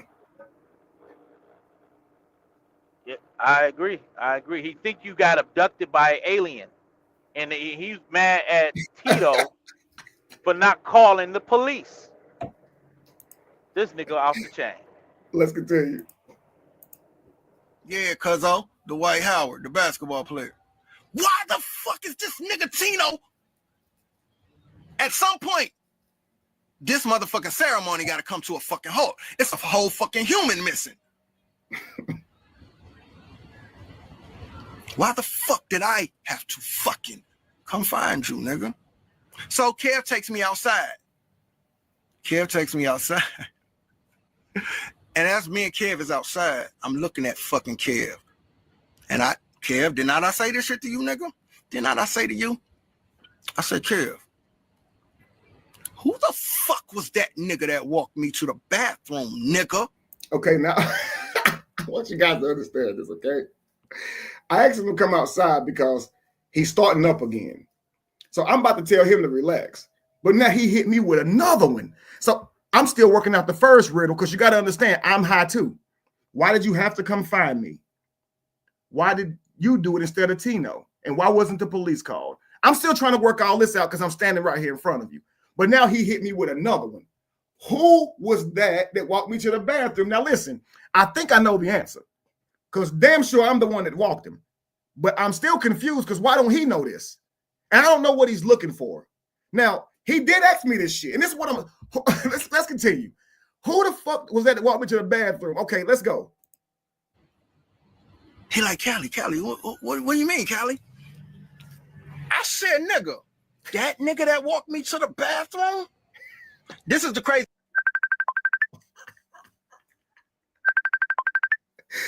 part, y'all. Y'all might think I'm tripping, right? Y'all might think I'm tripping, right? We know you tripping. Because you sitting there, man. You talking to the missing, the nigga that was missing, that once was missing, but now he's found.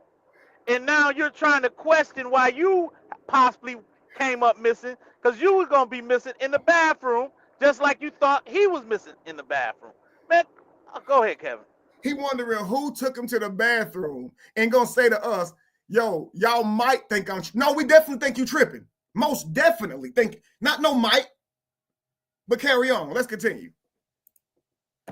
Somebody else told me the same shit. Huh? Somebody else told me the same shit. What? What they tell you? And this had nothing to do with shrooms. Well, it might have. Hold on, brother. Give me a second. Oh, right? He's trying to tie Shy in. He's trying to tie Shy in. It's the very next day, or the same day that he left, rather. So not the next day. It's the same day he left. He's already trying to tie Shy in. So at what point did you talk to Shy and she tell you that she felt the same way? This is what I'm saying. They've already been preparing this. Let's continue. So I'm outside with Kev. This is when he's showing me his phone and shit, right? And I say, who the that proves I wasn't hiding my phone with him so I could film him later, because this is before I recorded him laughing on the steps. So this proves that he sees my phone. I'm not hiding it from him. I see no reason to hide it from him. And when I told him he couldn't have his phone, I was simply talking about him. So when he go, how did you get your phone? You should have been asking me that when you was looking at it then, stupid. You're dumb. Let's continue. Fuck was that nigga? He said, Callie, what you talking about? Who? What do you mean? Now is that a proper response? I don't know. He thought that was crazy. Chatty, if I asked you who was that walked me to the bathroom and I'm looking in your face dead ass like I'm questioning your identity at the moment you walked me to the bathroom, my response was, what you mean? What would have been your response? You already know he high as fuck and you can't explain shit to him, okay? So what was your response be, please? What are you talking about? Like, that's kind of the same shit. So you would have been manipulating them too. Like, I don't know what else to say there. What are you talking about? What you mean you don't know what else to say? That's a simple question, Chad. That's what he's saying.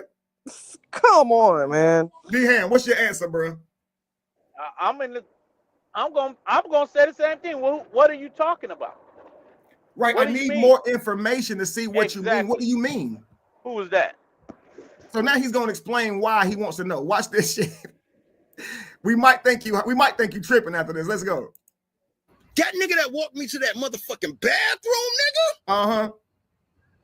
That wasn't you, nigga. Word. Who the fuck was that nigga? So what? He asked me, what did I see?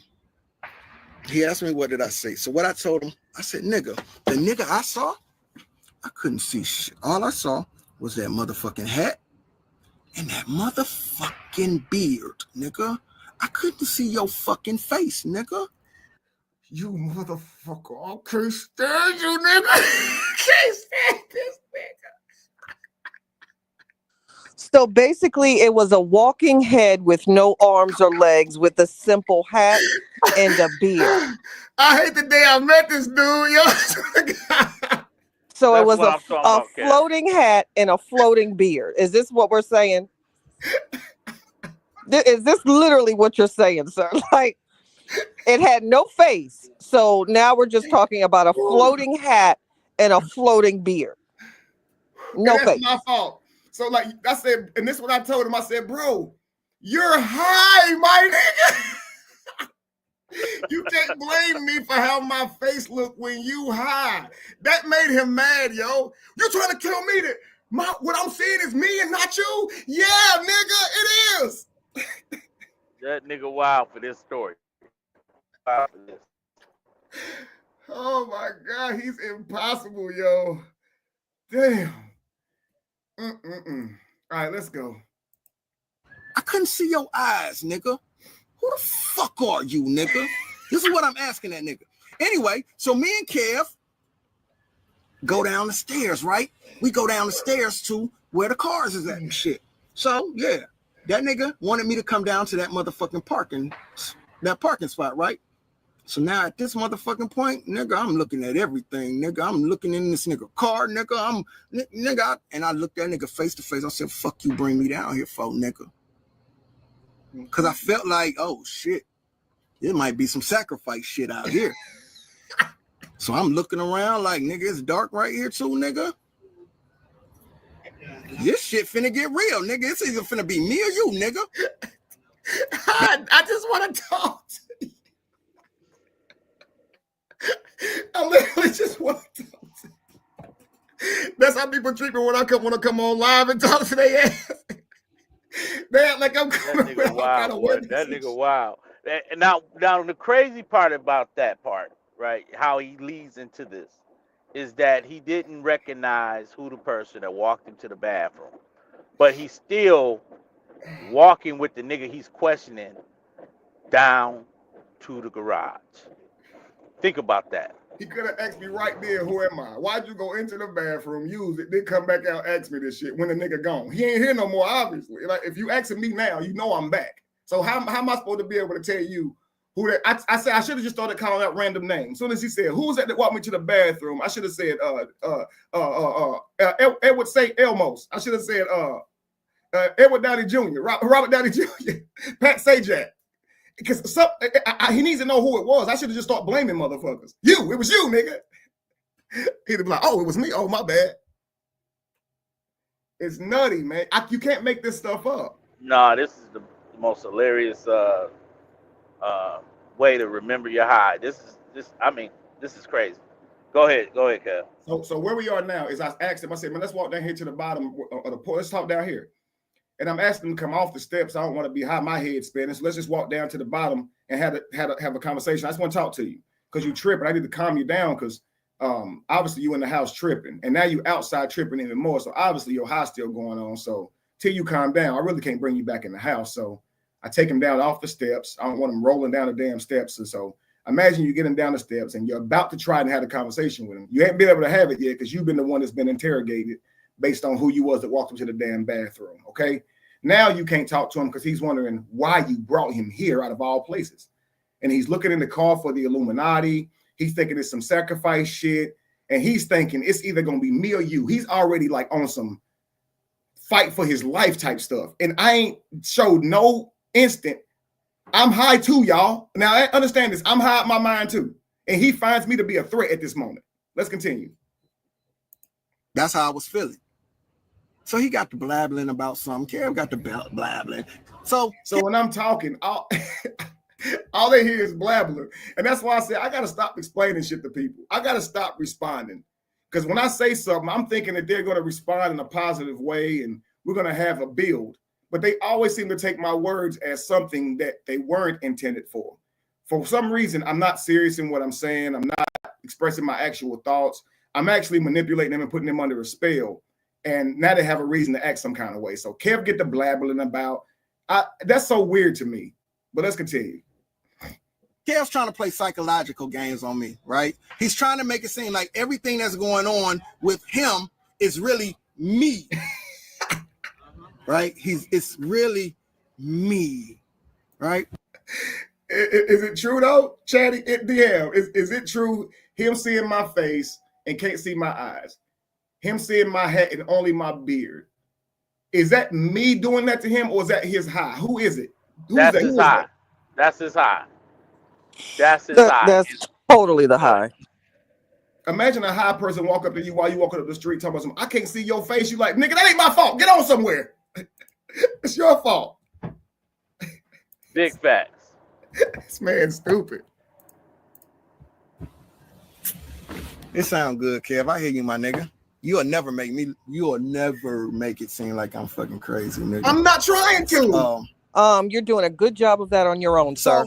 Right, I'm trying to help you make sense of it. You're the one you're crazy because you're not making sense of anything you're saying, and you have no evidence to support the ideas that you're having. There's nobody looking for you. There's nobody outside. You saw people running looking for me in haste, worried too. So you know they weren't trying to help me and hurt me. Then you saw me, so you knew I was never missing. All the signs that say that you should be relaxed. You're crazy because in light of all the signs that you should relax, you're still outraged and you're finding extra things to be outraged about, like who walks you to the bathroom. And that's all based on how you perceive their face to be. And when I tell you that's you and that you're high, you think I'm playing you. My nigga, you're impossible. I should have just left the house at that moment and just left this nigga there. Like I should have just been like, because anything I do at this point is gonna be bad. Let's continue. I'm so disappointed, yo. Shit funny, yo. I mean, we get to the stairs part. You know, we still, we down on the stairs talking. We start laughing and shit, right? We started laughing. Well, apparently we got calmed all the way down to the point to where he's laughing. So I'm thinking, okay, we good, right? We weren't good. Let's continue. Shit. We started laughing and shit.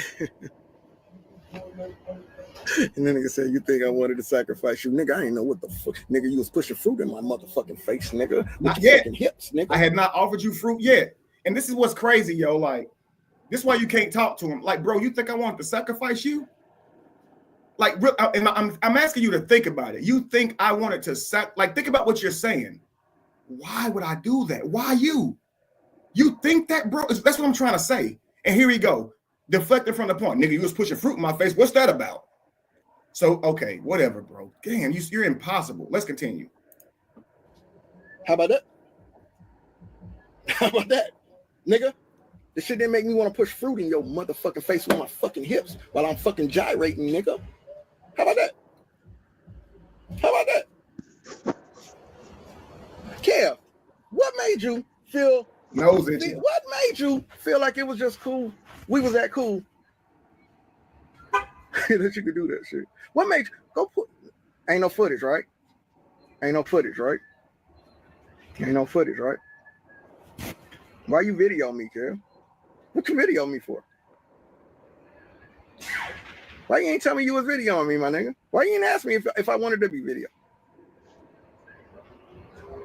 Why you didn't video yourself, nigga? Why you didn't video yourself in there trying to offer me that fruit? You made sure not to do that. Why?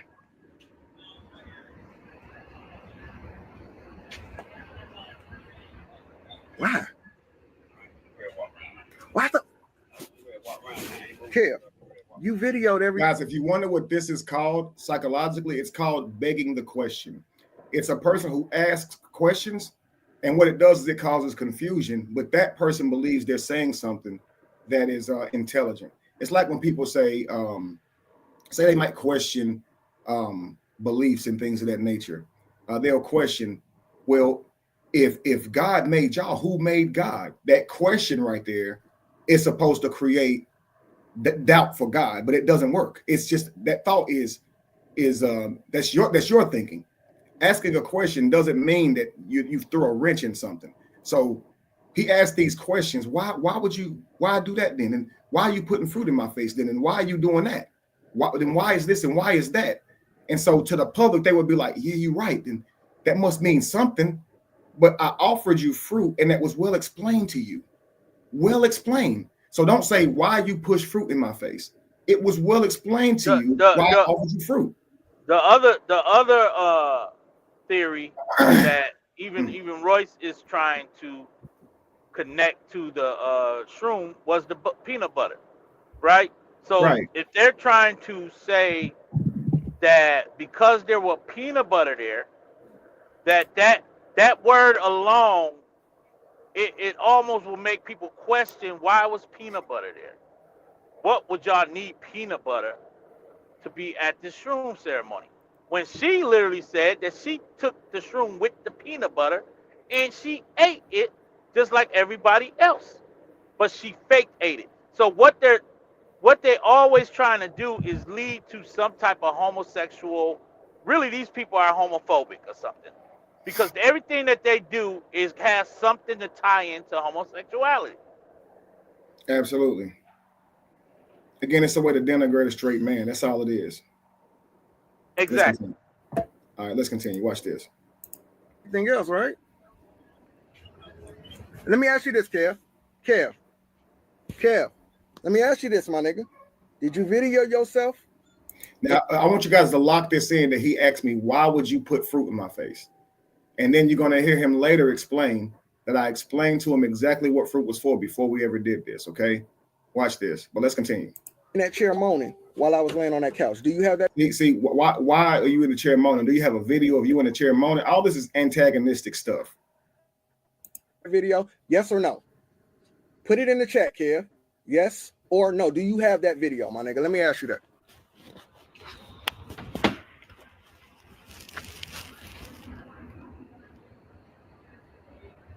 Yes or no? Do you have a video with you sitting in that motherfucking chair, moaning like a bitch, nigga, while I was laying on that fucking couch? Do you have that fucking video? What'd he say? So sorry for that, bro. And I did record myself too. It was so equal. No, fuck that, nigga. Do you have a video of you sitting in that fucking chair moaning while I was laying on that fucking couch? I'm asking you a specific question, nigga. Fuck that, nigga. I asked you a specific question, nigga. He's a total weirdo. This nigga said, I wanted to document our experience, right? So now I'm asking you, did you video yourself filming me? I mean, did you video yourself moaning? Nigga, fuck it, I ain't making myself look bad about nothing. How I'm making myself look bad and a nigga is trying to fucking make me look crazy, nigga? This nigga said, I wanted to document our experience, right? I'm asking you right now, do you have a video of you moaning while you were sitting in that chair and I was laying? This is what I mean by this is what shows you contempt and maliciousness, because he know damn well I didn't record myself offering him fruit or sitting in a chair groaning with a stomach ache. Why would I? He would have saw me do it. So it's just like, this has been like 5 minutes you've been on this. Move on and finish telling your damn story, bro. Let's continue. And on that fucking couch. Did you document that? Why he ain't answered that fucking question yet? It's a yes or no. Since we documenting shit, right?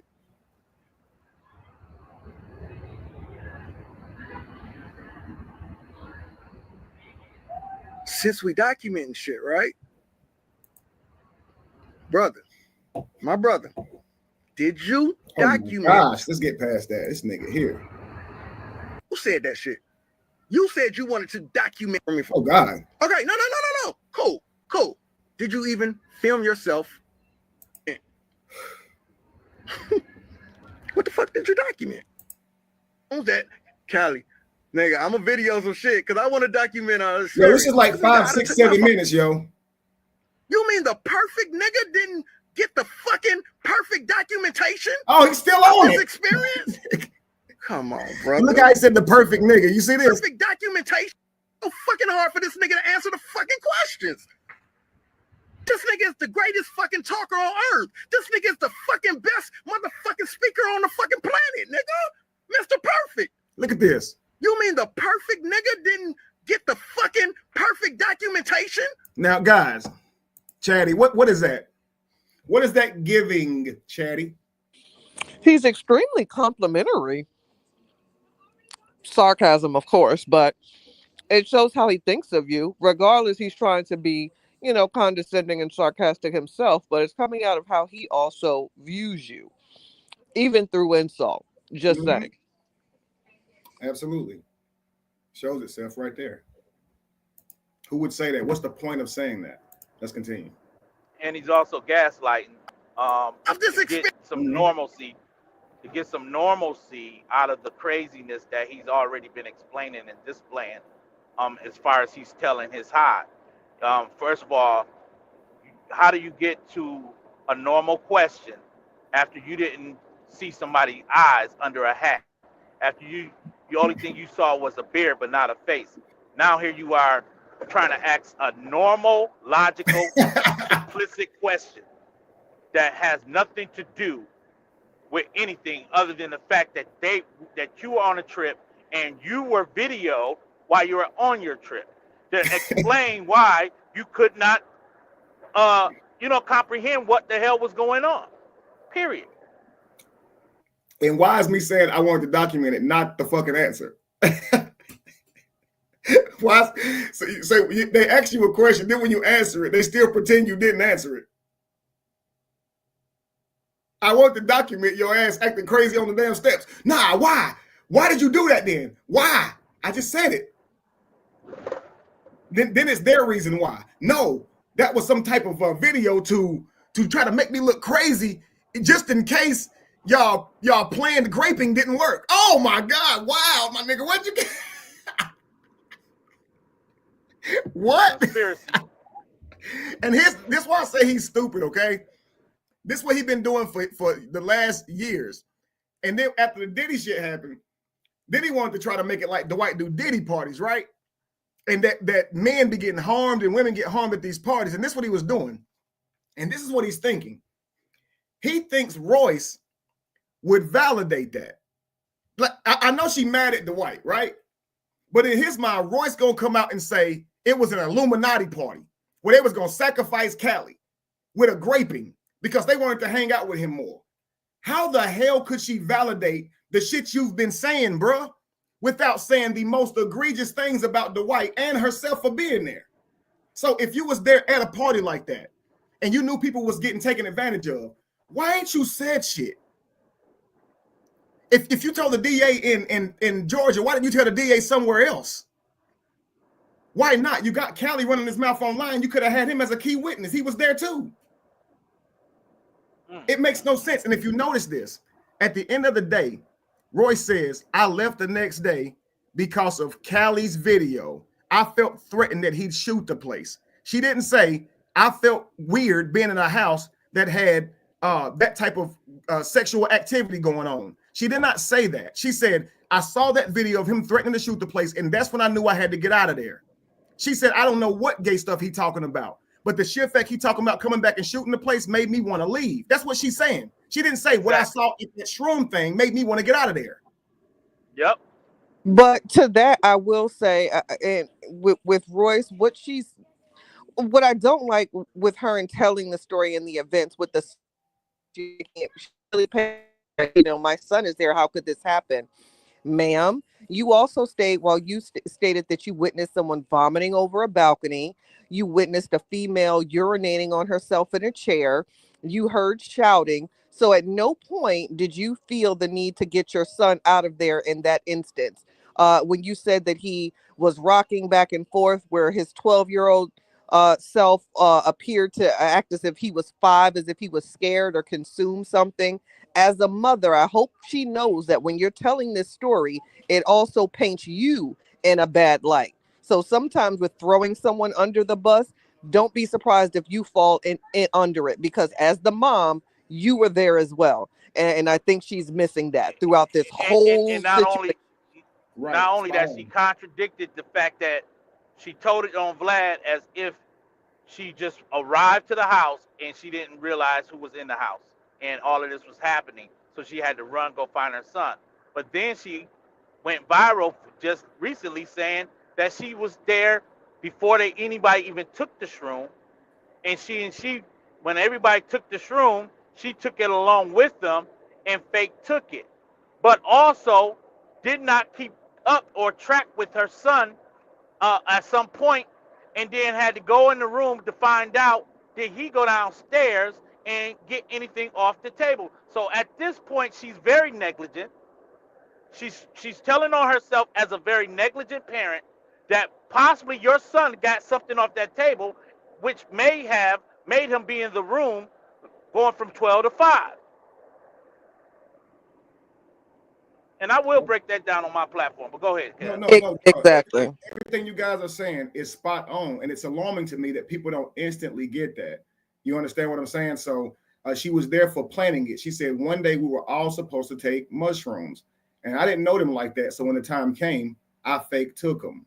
Okay, that was after she did the Vlad video. Okay, so the Vlad video, she wanted to just sell it like she walked in on it, but she didn't think Kevin would respond.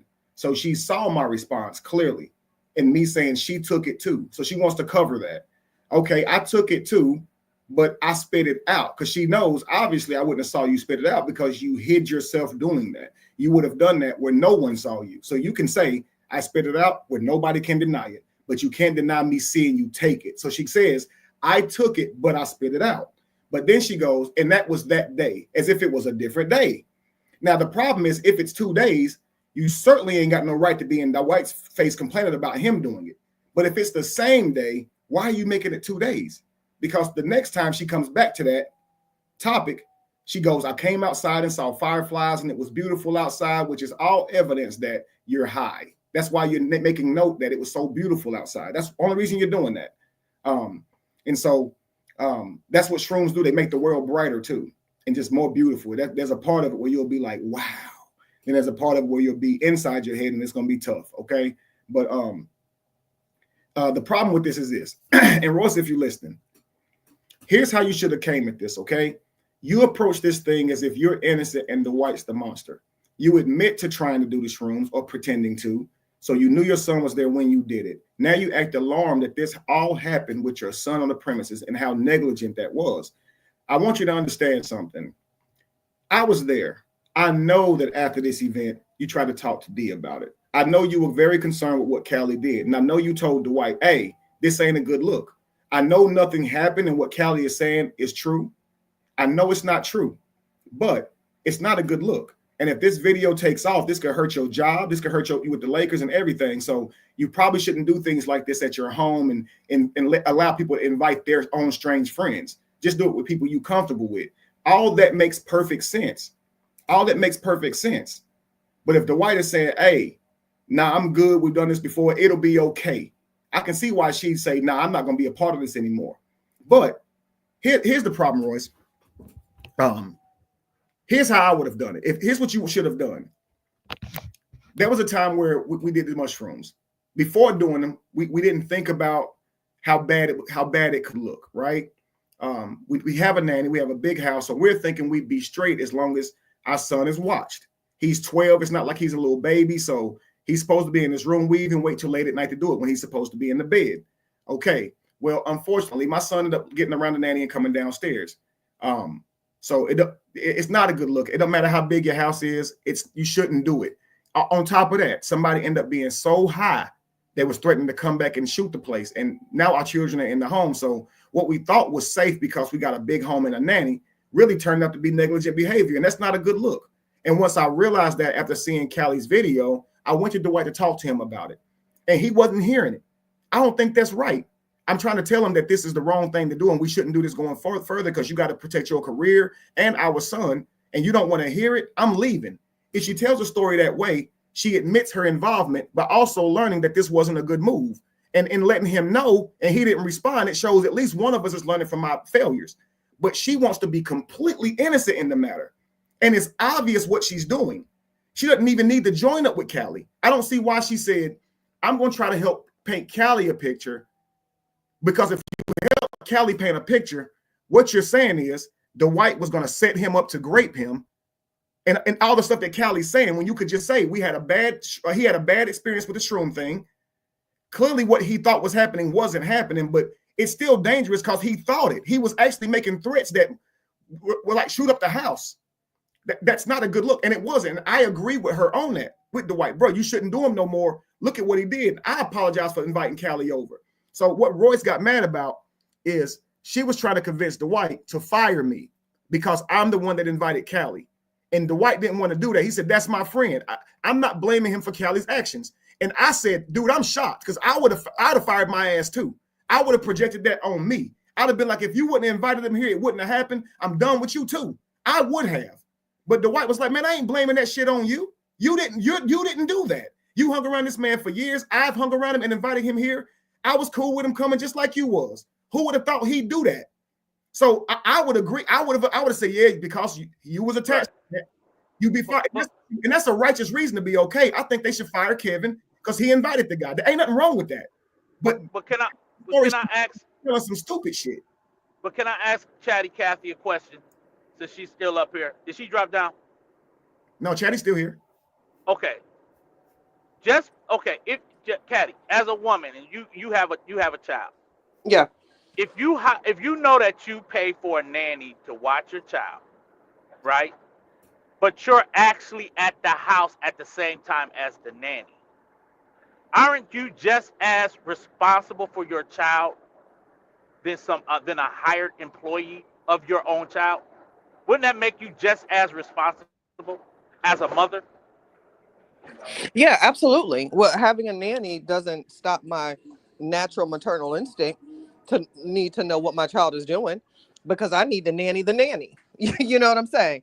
So I'm going Absolutely. to be around. I'm going to be involved. So yeah, as a mother, I'm still going to be involved.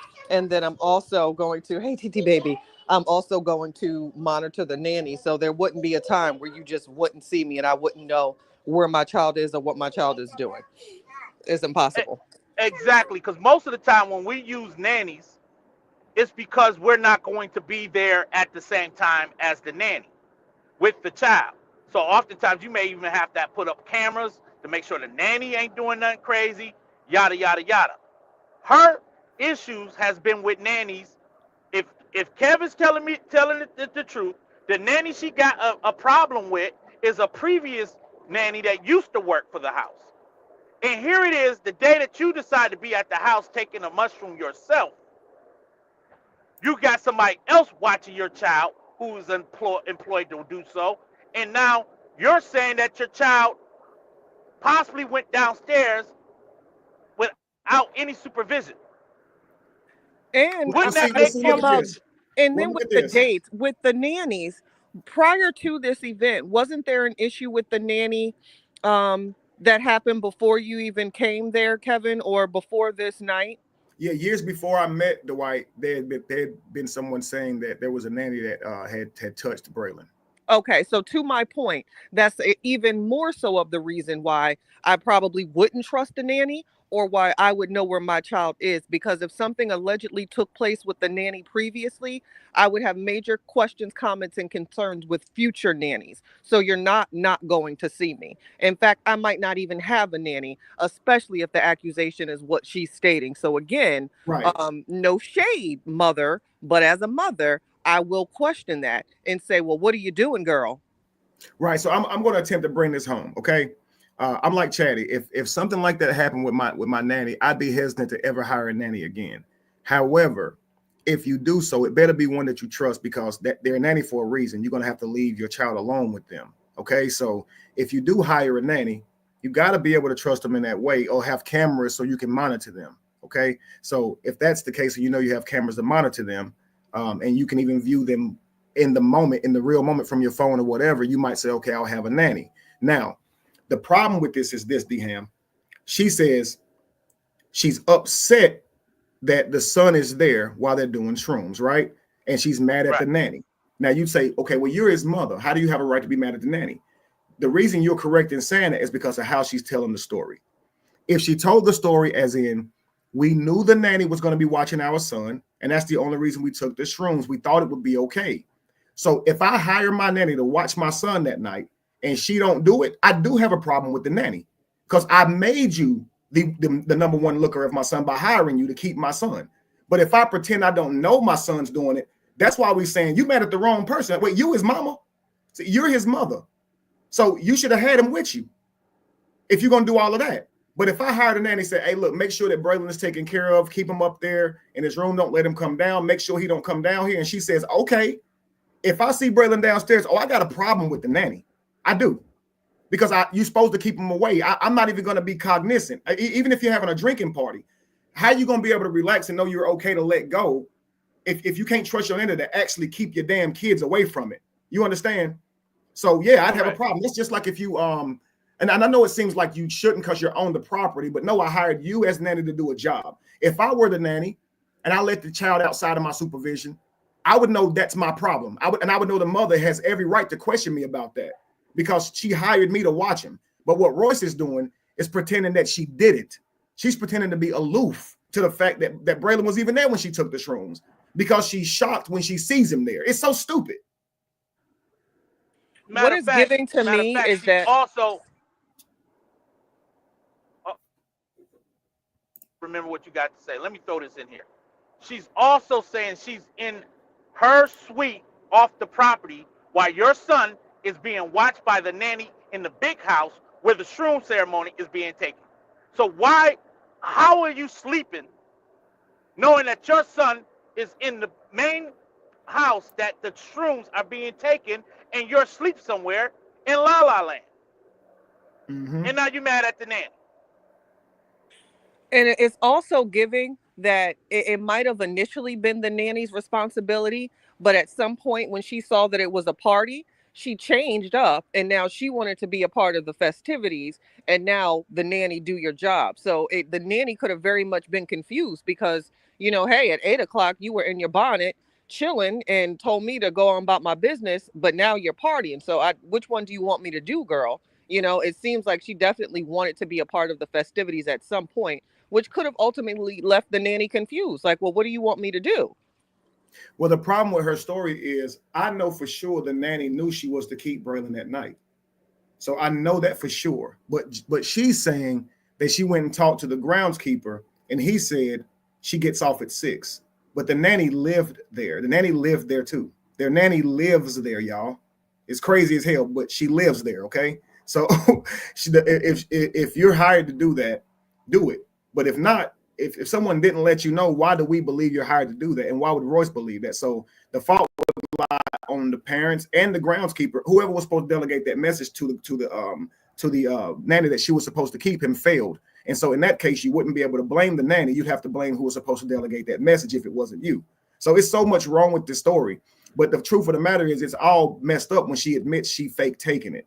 And so if you fake taking it, that means you knew your son was there. You knew all of that. So you can't fuss the nanny now. You have to look at yourself and say, well, I'm here too. Let me take the blunt. I'm his mother and I'm here and took the damn thing. So let me just eat that. And that's what she should have did with Dwight. Instead of acting like he's so immature because he was taking shrooms with Braylon there. Admit both of y'all did it. All of us did it, thinking that it would be okay.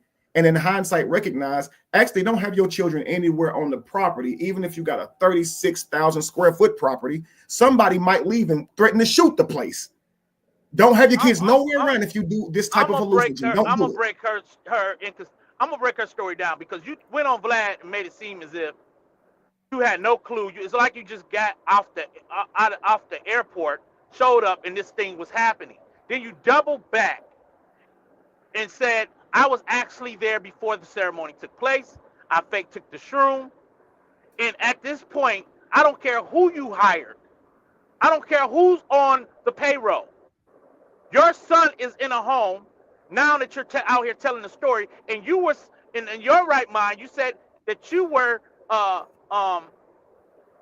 under any influences. You were sober. So why aren't you not going to get your son and take him to your suite like you eventually did after you said that you possibly seen your son was downstairs and possibly took something off the table and now he went from 12 to 5. But the actual thing that happened to your son happened with an ex-employee of a nanny years ago. Absolutely. Yeah, I think she just needs to be fair in this. If you yourself fake took a shroom, then obviously you were aware that mushrooms were in the house. Obviously you saw the table. So as a parent, you too, just like you're painting the picture of him, oh my goodness, he's doing this while the son is there, ma'am, you did as well. So, let's not spin that narrative. It's all about being fair, Oftentimes they just want to say, the dad. And sometimes that's very well the case. There are negligent fathers. I'm not disputing that. But don't paint a picture out as if you weren't aware that something was going on and solely make it his responsibility. Absolutely. And I want to point this out before I hit play. Her behavior shows why you wouldn't marry a person like this, and you wouldn't even want a person like this around to be your friend. Imagine you smoking with somebody. For those of you guys who smoke, you're passing the blunt with all of your friends. They are there, and they're pretending to smoke, right? Exhaling, not inhaling.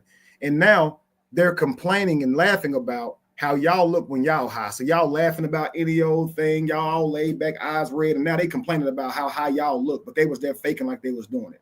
Imagine y'all passing shots or y'all drinking your alcohol. They got their cup with their lid on it, with their straw. You think they drinking too, and they pretending they drinking too.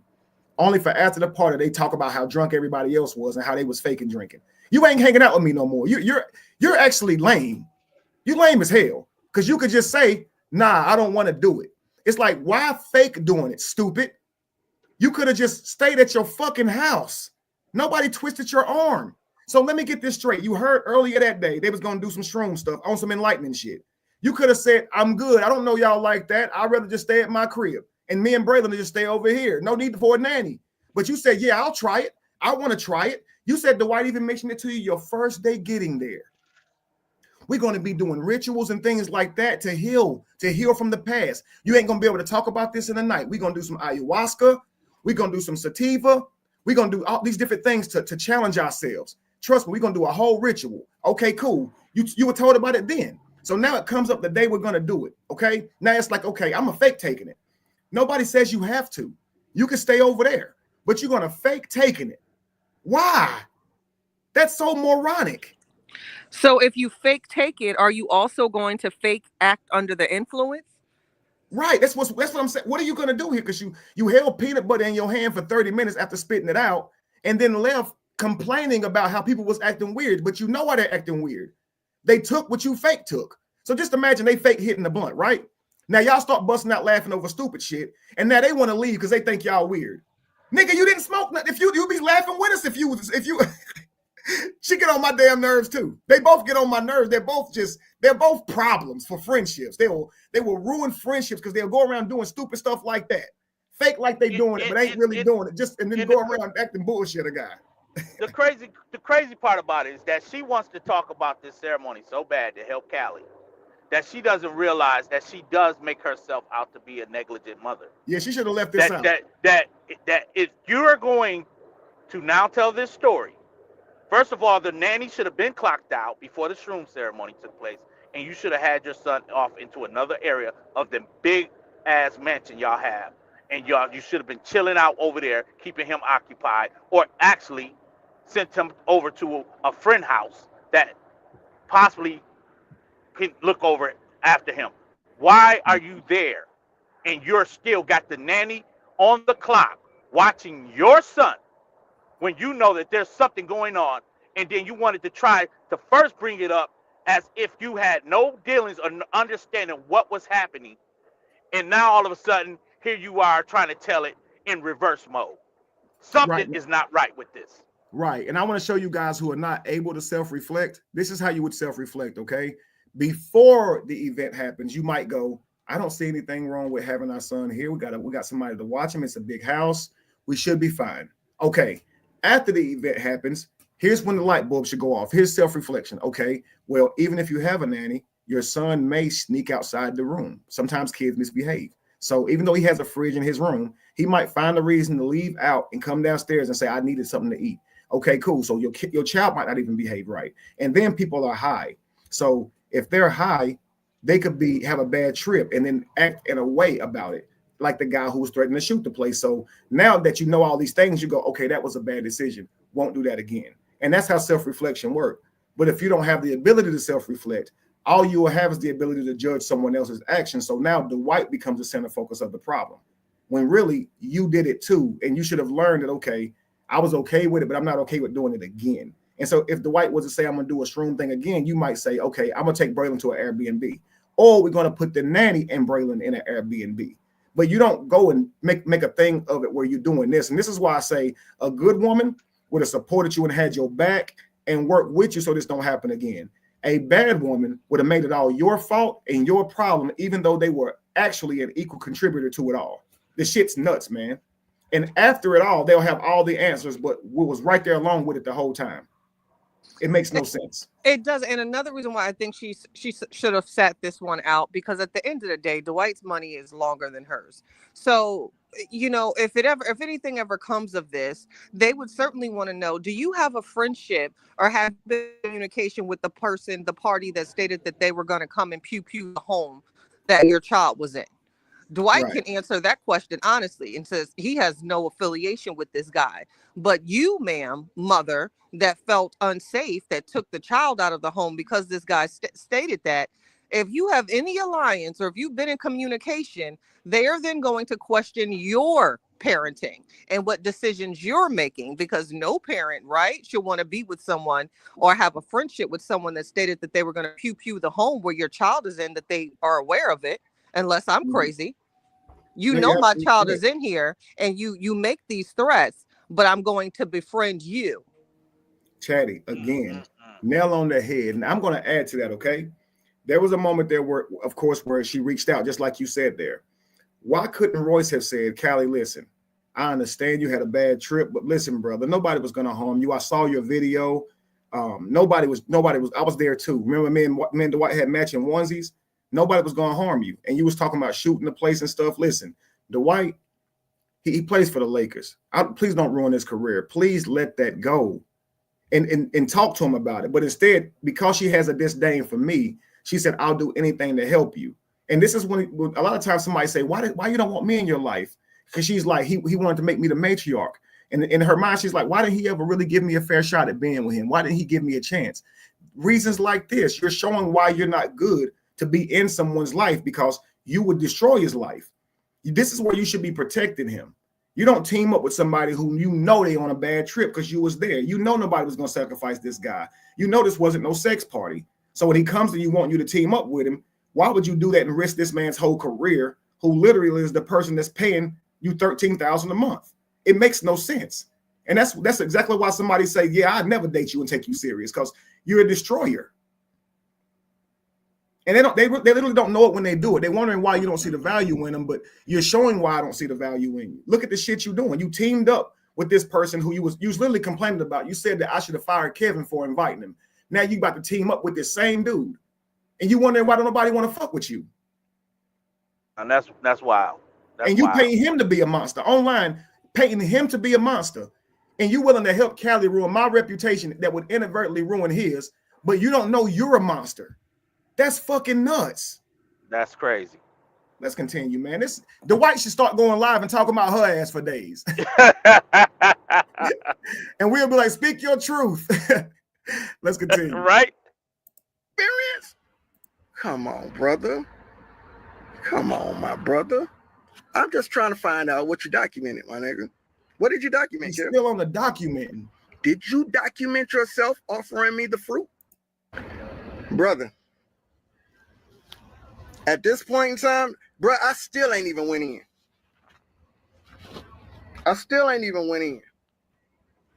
My brother, you got to clean your shit up, nigga. Everybody knew I wanted to try the trip, nigga. Everybody knew. I did a fucking live about the shit. You get what I'm saying?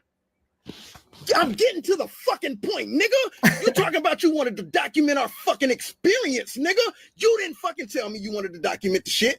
That's one. Look, I told him to get to the point. And he said, I'm getting to the point, and then reiterated what he was trying to do and why he wasn't getting to the point. So he's starting over. I'm like, damn, I should have never said get to the point. You was almost about to get to the point. Let's continue. You didn't tell me you was fucking recording me. That's true, nigga. You only recorded me on the fucking stairs, nigga. And you as an alibi in the fucking bathroom, nigga. Because, you know what I'm saying? I think you and that bitch was actually talking. Like, yeah, is he fucked up yet? Is the nigga fucked up? I can't prove that shit. But anyway. So he says that when he was in the room, when I was in the bathroom, he said he saw a girl texting on her phone. And he said he thought from that moment that me and her could be talking and I could be saying to her, is he high yet? Is he high enough for me to grape him yet?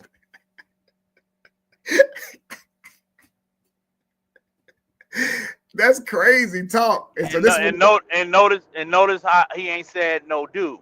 He said a woman. Right. So he ain't okay. Let's keep going. But seeing her text on her phone, why does that tell you she texted me?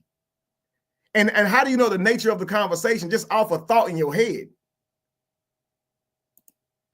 But you can't you didn't document shit else, nigga. Where's the documentation, Kev? Where's the fucking documentation, nigga? Huh? Where's it at? You got video. So you got video. See, this is a one-sided shit, right? You got video of me tripping on the stairs, right? But you don't got video. You grinding your fucking hips in my fucking face with that fucking. Here we go. You bowl still of on fruit. that? Why? This is one-sided shit. So you can make me look crazy, but I can't prove that you're gay or you on some gay shit. I can't show that you're on some gay shit. You can make me look crazy. You got videos to make me look crazy, but I can't show the video of you grinding your fucking hips in front of me, nigga, with that fucking fruit, nigga. Interesting. Interesting. You want to document our experience? You ain't got shit documented, nigga. You made sure I was trapped. That was one reason. Okay, hang on. But fuckers. So at this point, right? I'm feeling like I don't have nobody. You feel what I'm saying? Like I'm all alone. I'm all alone in this motherfucking house. Okay, stop there. So feelings of disassociation. Okay, that's another side effect. Okay, so another side effect is feeling of disassociation. That means detachment from people around you, and a sense of being alone, aloneness, or not even in this world. Okay, so temporary disassociation. That's another side effect. So that's what we're looking at right here. House with these motherfuckers. You get what I'm saying? I felt like I was trapped. That was one reason.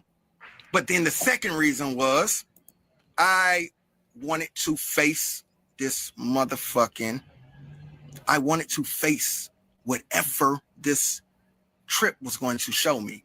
I didn't. Now, Dwight, I'm about to say Dwight, D-Ham, check this out. He just painted a contradiction here, okay? Chatty, if you're there too, listen at this. He said on one hand, he felt trapped, right? Meaning he couldn't get out if he wanted to.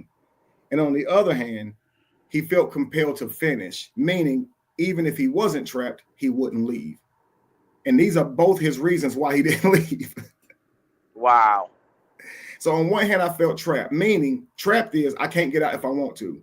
And on the other hand, I had to finish it because my higher self told me to complete this, meaning I wouldn't have left even if I could. So what? Wow. Doesn't make any sense. Let's continue. It don't. Fuckers. You get what I'm saying? I felt like I was trapped. That was one reason. But then the second reason was I wanted to face this motherfucking, I wanted to face whatever this trip was going to show me. I didn't want to run from nothing. You get what I'm saying? I didn't want to run from nothing. And just so you know, even if he would have ran and left, the high would have still been with him. Wherever you go, your head go with you. This is if you're in a state of depression. This is if you're sad. You can be hurting and you can take a trip thinking that I just need to get away. When that plane land, you're gonna find that broken heart still with you. If you got physical pain, you can go from this side of the room to the other. It's in you, yo. Wherever you are, there it will be too until you deal with it. And that's why I told him when you take this shit, it's over. It's a wrap. And I can't do nothing for you now. But let's continue. I promise you guys, I expected to see the worst. Even I'm talking about even the worst with my own girl. I didn't know what the fuck I was gonna fuck around and see. You get what I'm saying? So I didn't want to run from nothing. I actually faced my fear of water. Now get this, guys, lock this in. He believes that he faced his fear of water during the shroom high, okay? Now, he's going to explain why he believes that. Now, listen. And now I have an understanding of who I am in the universe. Damn. Right? That's a huge leap. Now I have an understanding of who I am in the universe. I'm not afraid of water. And when I say water, I mean like big bodies of water, like oceans and shit like that, and, Right, so and going out fishing and shit, and I can see I can touch the fucking water, shit like that. I came to I faced that shit. How? When I tell you guys, I faced the good, the bad, and the ugly of myself, I did that. I fucking faced that shit. And at the end of all of this shit, someone put in the comments how you can face your fear of large bodies of water while you land on a couch. Exactly, Kev. And that's and he's definitely fear of some type of a gay thing. He's afraid of being gay. Yeah, man. Hey, that was another fear. Though. How you face your fear from the couch, though? Is that just like you fought through your high? And now you a soldier? He gonna join the Navy, y'all. He ready for the Navy. He's a soldier and he don't have a fear of large bodies of water. He ready. Man, this boy is something else. Guess what I learned about my fucking self? Callie, you a solid ass nigga. Damn. That nigga you faced in that fucking mirror, that first time you went in that motherfucking mirror, you ever seen your fucking face laugh at you, nigga? No.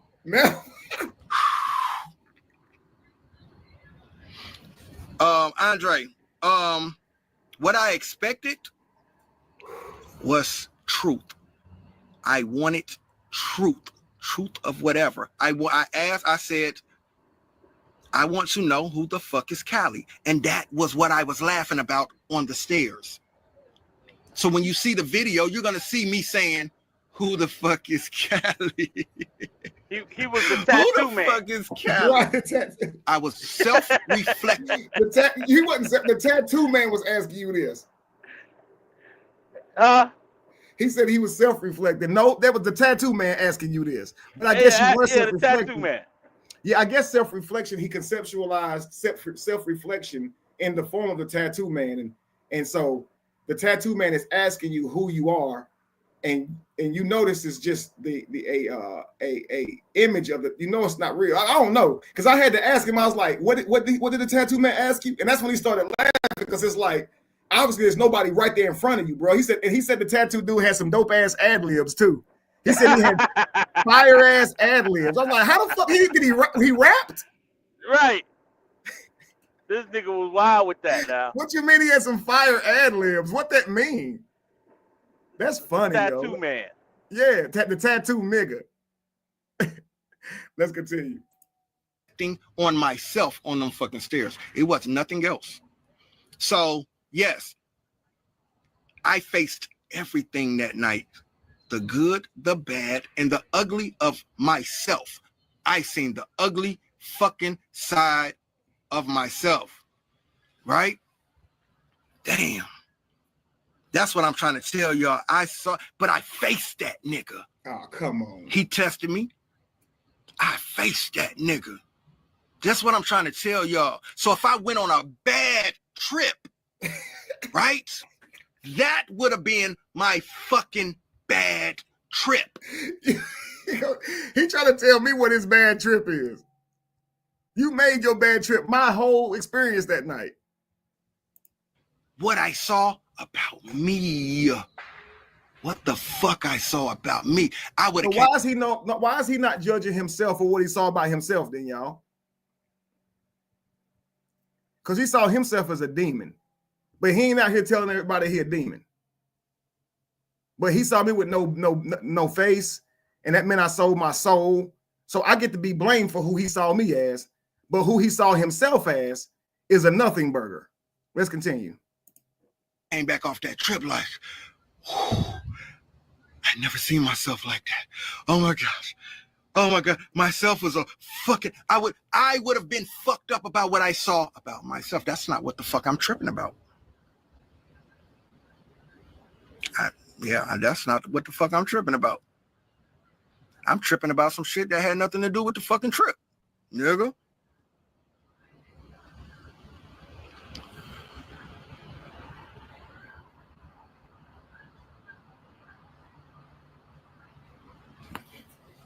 I'm going off because I feel like that brother set me up to try me. Okay, so y'all. All right, y'all. So now here we go. It's because of the context of the live, love. Forgive me, okay? Michelle, let's continue. You're going to say, Kelly, you were just tripping. You were just high.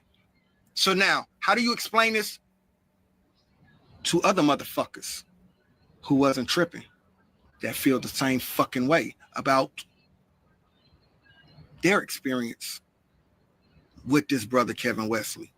Come on. How do you explain other motherfuckers saying they feel like Kevin Wesley drugged them? 2 other people, and they saw the same shit I fucking saw in this nigga. Damn.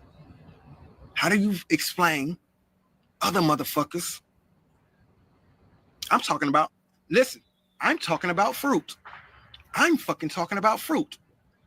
Other people are talking about other fucking things, not fruit. And they wasn't high. I'm not tripping, y'all. What? They wasn't even high? They wasn't high. Now, what were they tripping on? What the fuck were they tripping on? Huh? So now they were never high and experienced similar thoughts around me? Come on, Callie, you making this up. Who are these people who told you this? I was around him and I wasn't even high. And I saw him, his beard and hat was the only thing I saw too. He got missing on me too, and I was wondering where his ass was too, and I wasn't even high. Come on, man. Wow. He offered me something else with his hip shaking, not fruit. It was other stuff, but he wasn't even high. What are you talking about? He's like, I'm talking about fruit. They talking about other stuff. What did I hand them with my hip shaking? Man, this man off the chain. Now he's talking about somebody drugging when he says clearly right there that he wanted to do this. He used his own hand and took them. I didn't drug you, bruh. Exactly. He's just as bad as Royce. This nigga, he ain't got no fault in this matter. He had no contribution to this. How you get here, Callie? How you get all the way down here? You an hour and a half away. How you get there? He should blame Angie for taking him. Yo, the L ass brought me down there. Fuck you.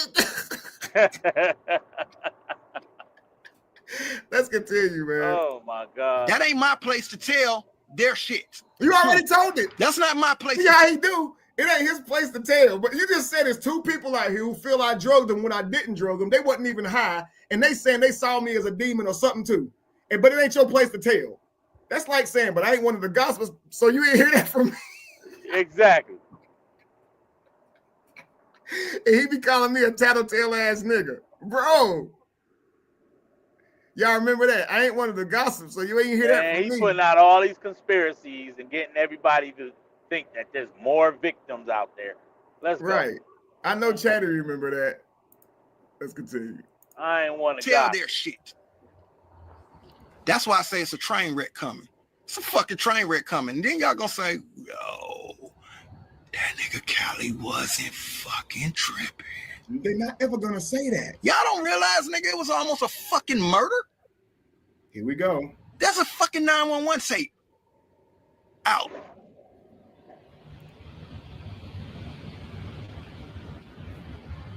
What?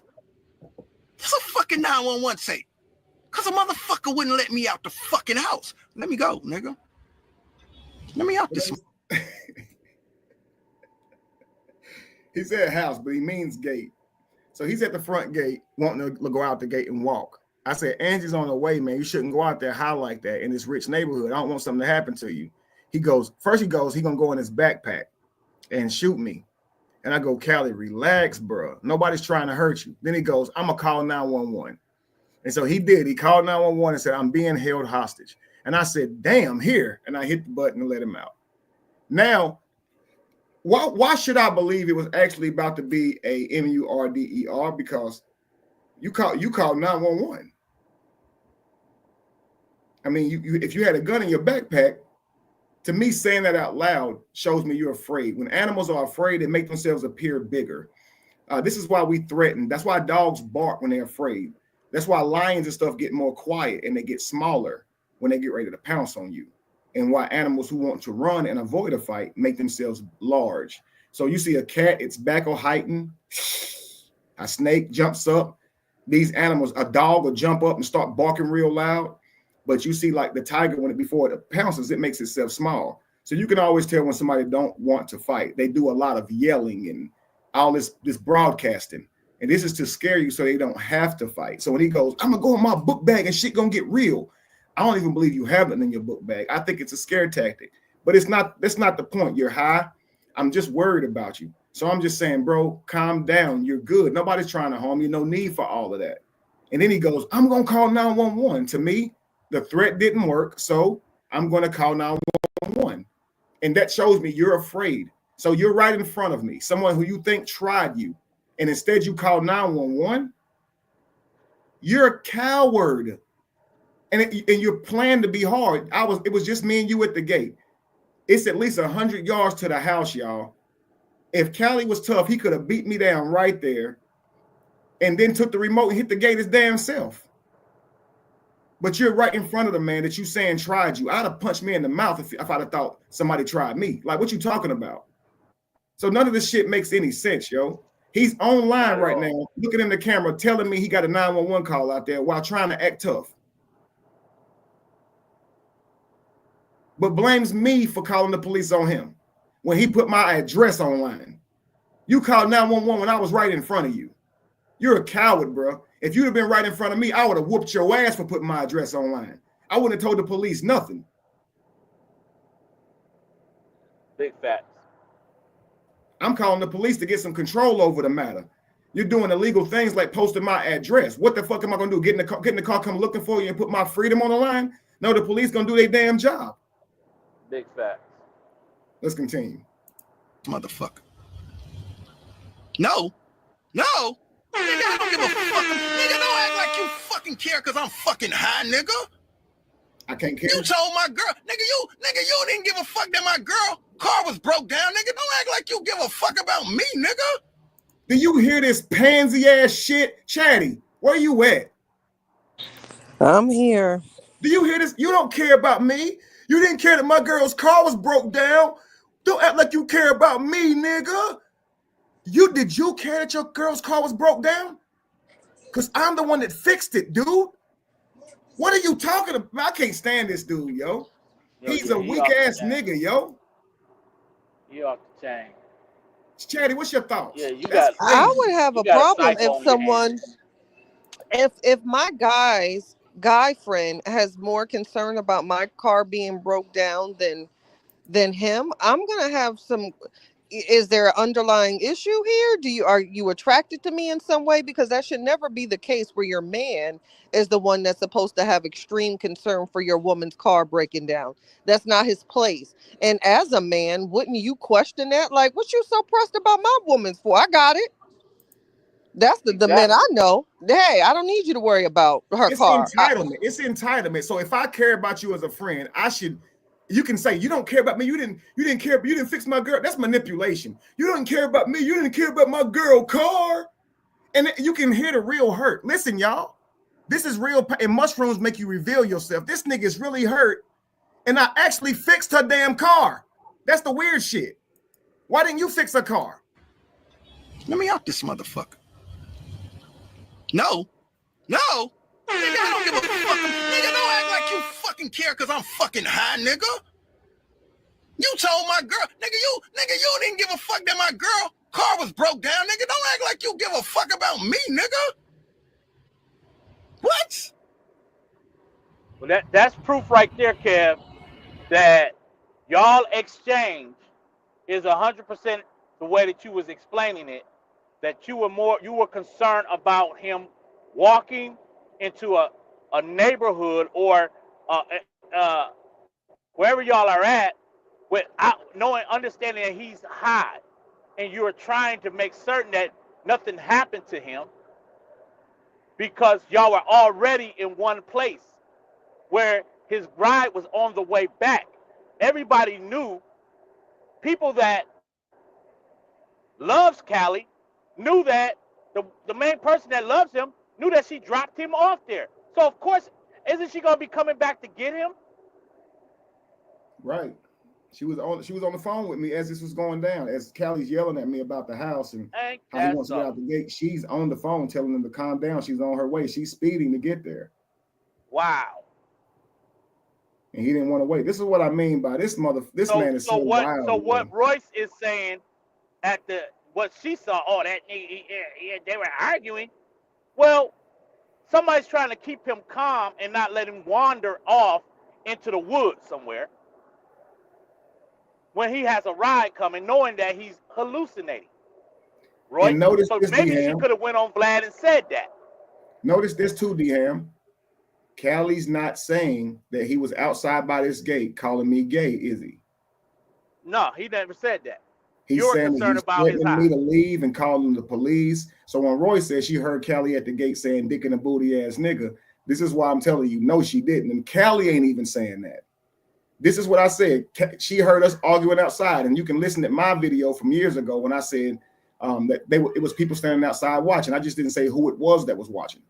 But people saw this argument with me and him because they asked me about it as soon as I made my way back up to the house. But as you can see, he's sitting here saying I should have fixed the car, which I did. But I don't know why he's like, you don't care about me. You didn't do all of this. That's so weak, man. But let's continue. This is so wild. But lock that in, because when you hear Royce and Royce say she heard the argument in the front, you will notice that it's not consistent with what even Callie is saying on what the argument was. What's consistent is with me when I said there was an argument outside the house, not in it about fruit. It was outside about him leaving. But let's continue. Listen to this nigga. This nigga still. Fruits is delicious. You know how I'm reading that shit, Kev? Fruits is delicious while on shrooms. That's how I'm reading that fucking shit, nigga, coming from you. Now, again, before you try to make it seem like I'm fucking crazy, what about the motherfuckers that got their own fucking stories and they wasn't fucking high? Now, he just said it's not his place to speak on whoever these people are, right? But here he goes again. It ain't my place to tell nobody else's fucking story. I'm just telling you my shit. No, you're not. You're adding all this other shit. But you gotta understand, when that motherfucking door open, it's like a domino effect, my nigga. See, I'm a real nigga, like, you know what I'm saying? Like, bruh, my nigga, I don't give a fuck if her fucking engine fell out, nigga. You stay with her, nigga. You stay with your sister, nigga. You don't leave your fucking sister down there with no nigga because you trying to run behind fucking Dwight and some bitch, nigga. Fuck out of here, nigga. I would have never did your girl that way, nigga. I would have never did your daughter that way, nigga. At all. Well, actually, he did. He was behind your back telling your girl to leave you. He also did that to his girl because she was there that night with a flat tire, and her daughter and stuff and sons was there with her, and they were stranded and needed me to help them.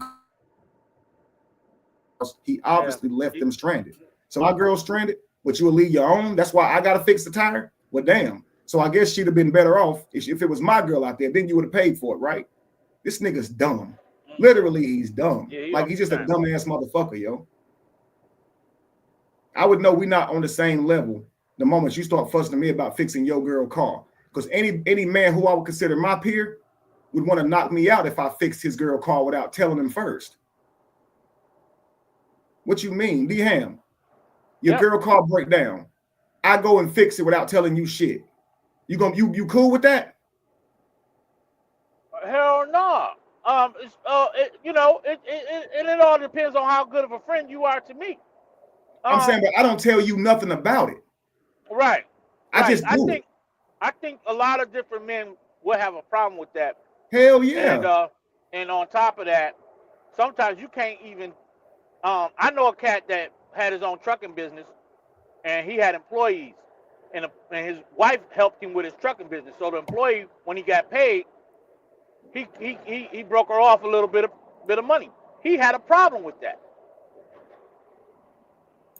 Right, you would, Dwight. Okay, I mean, I said Dwight again. D-Ham, check this out. Your girl car breakdown in my yard. She asked me for money instead of you. What's your conversation with your girl? Yeah, I got a problem with that. I wonder why. Why are you looking at him what and looking, and I would feel like she's looking at me like I'm some insignificant dude that can't take care of her. Like, Right. what's going on here? Absolutely. And my thing is this, like, okay, we got a protocol here. I don't care if I don't have it. You still come to me for it and let me go get it as your man. I'm the utilitarian. I'm stronger than you. And if anybody gonna go work in a spur of the moment, it should be me. So I volunteer myself for that. So if we down bad, and you know we spent our last bit on the bills, if your car break down as my wife, even though you know we just spent our last, you should still be telling me, so I can go handle that. So if I need to reach out to my homeboy and borrow it myself, I will do that. But don't you reach out to my friends asking them for no damn money. That's crazy. If you reach out to any man asking them for money, it better be your brother or daddy. And I prefer you not even do that. I would be embarrassed to your daddy that you're asking him for money because you're supposed to be my wife. I asked him for your hand in marriage. I'm supposed to be able to take care of you. Yep. Something about Jamie daddy, when he was alive, he wouldn't even let me give him money on Father's Day. He would not take money from his son-in-law. He said it's inappropriate. Sometimes men have pride, yo. You're not giving my wife shit, bruh. That's a fact. D-Ham, I will borrow it from you and pay you back, but I'll be damned if my wife asks you for it, bruh.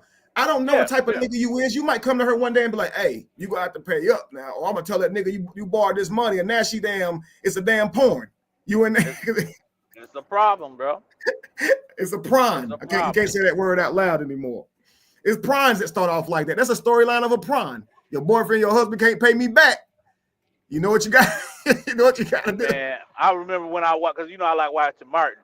Martin got mad at Cole for loaning Gina some money. Remember that? Exactly. See? He was pissed off. He ain't mad at his girl for asking me for this bread. He mad at me for my attitude, supposedly, when giving it to her. Yeah. You said, what do you want me to do? Boy, if you don't set your punk ass up and go get this money and pay me back, bro. Matter of fact, give it to Vanessa. Give that $700 to Vanessa so she can shut the fuck up too. Mm-hmm. Let's continue. I'd have never did your people that way. I'd have never did your. I'm just a different nigga.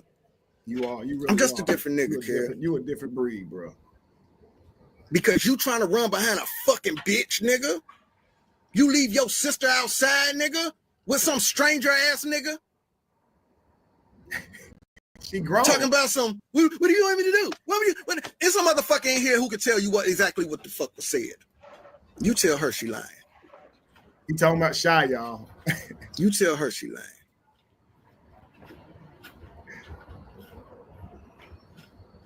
She could have came in the house, and I was just chilling in the basement. What's up, D-Ham?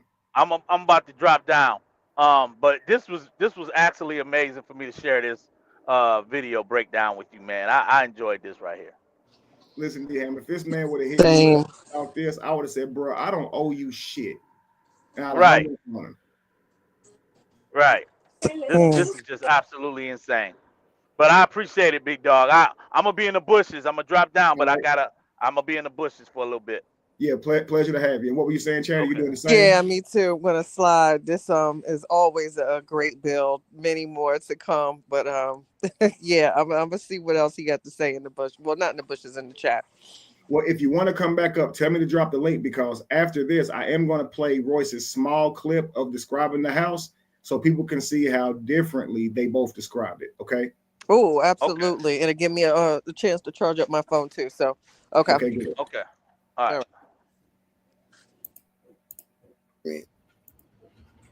Nigga, I can't fuck with you, nigga. You a different type of nigga. You ain't the nigga I know, my nigga. You ain't the fucking nigga I know. You ain't, nigga. Do I need to say who the fuck I heard it from, nigga? So you gonna, nigga? Okay. I'm going off of what I heard. Talk about 0 to 100 real quick. He about to go to shouting, because I said you just gonna go off some fucking hearsay. You didn't even ask me about it, and you already on a tangent. I didn't even say what do you want me to do in that way. But why am I having to explain anything to somebody who ain't even fucking grateful I fixed their car? But let's continue. Watch how you go from 0 to 100 real quick. He about to start screaming in the phone. Yeah, I know, my nigga. You ain't the fucking nigga I know. You ain't, nigga. do I need to say who the fuck I heard it from, nigga? So you gonna, oh, nigga, okay. I'm going off of what I heard. Right? So she lying, Kev? She's lying. All right. I'm sure she's on this live.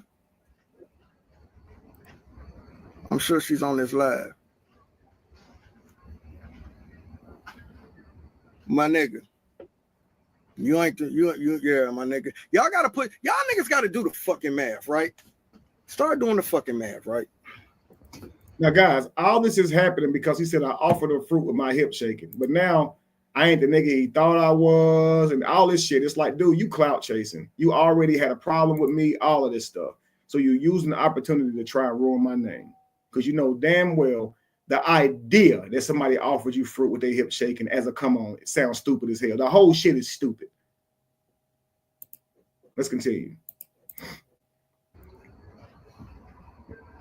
When I say the motherfucking, yeah, I don't believe in the devil, but when I'm just talking about evil, right? It's a lot of shit y'all better start questioning with that brother Kevin Westwood. Oh, come on. You get what I'm saying? Like, nigga, he sound good. You know what I mean? Like, it's a lot of shit y'all might want to start questioning with that nigga's history. Here we go. You just left the house. With that nigga's history. You just left the house and we was good. What history? You get what I'm saying? These accusations people are making against that brother, y'all might want to start looking into this shit. See, since today, people were saying shit to me a while ago, right? And I said, well, damn, I ain't never seen the brother do no shit. Like, I ain't never seen the brother do no fucked up shit. Right. I really didn't. Mm-hmm. So I rolled with the nigga. Like, I rolled with the nigga. And then today, you have now seen me do fucked up shit? Let me get that straight. That's wild, right? Yeah, nigga, you ain't, yeah, you nigga, you a deceptive ass nigga. You a fucking deceptive, like, nigga, that nigga, you can't, you made a fucking post, my nigga, talking about some, did my message really change? Do I still uplift? Do I still empower? So what, nigga? Preachers empower motherfuckers all every fucking Sunday, nigga. Preachers say the good shit, nigga, that motherfucking make you fucking. And this is what I mean about stalking me, guys. So like Lampo say, Kevin, you changed. You changed, Kevin. This is what I said. Did my message really change? Do I not still uplift? Do I not still give motivation? Okay, that's my post I put on my page. This nigga think he got to respond to a post I put on my page. You put a post on your page that said, do I not inspire? Do I not uplift? So, nigga, so? Boy, shut up. You argue with everything, bro. My world don't have to make sense to you. If you don't like me, just go your own way. I'm not trying to prove nothing to your ass, bro. Let's continue. Like, what I put on my page ain't nothing that you got to argue with. Let's go. You can get your whole fucking paycheck up, nigga. Fuck that mean, nigga. What about your fucking character, nigga? You a deceitful ass nigga. You a real, like, you and that nigga, yeah, man, listen. All right, my nigga, beat it, nigga. Fuck you mean, nigga.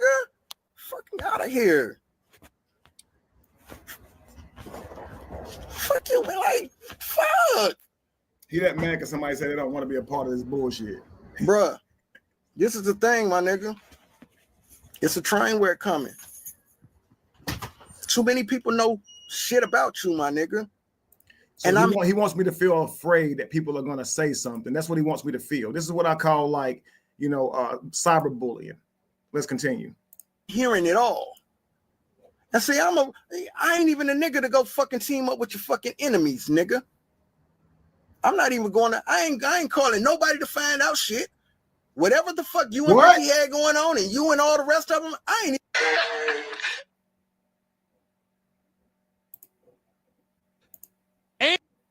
Absolutely unbelievable.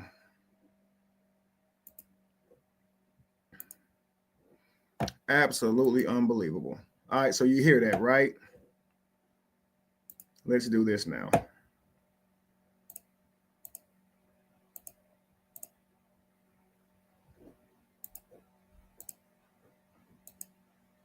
Shout out to Sweet Mind, her channel, for documenting a this. freaking month ago was in a whole different relationship. Years, I said nothing. And when I did say little tidbits here and there, I was bitter because I was invited to Houston. My first question, not gonna lie to you, was what changed? It's a big, huge compound in Gwinnett, Georgia. I am taking out the stuff, putting it in the car, and then I get a text message saying, hey, come to the kitchen, we're about to have dinner. All right, I go. This is the first night, y'all. I go, I sit at the table, everyone's trying to act like things are normal. This shit ain't normal. So my first question, not gonna lie to you, was what changed? Why are we here? Listen, lock this in. I really need to know what changed before I can be comfortable in a house with someone who has despised me in the past. Now, right here.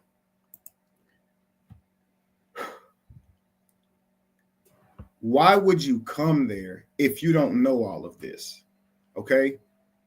Why would you get all the way to the house, unpack, and then ask why the change all of a sudden?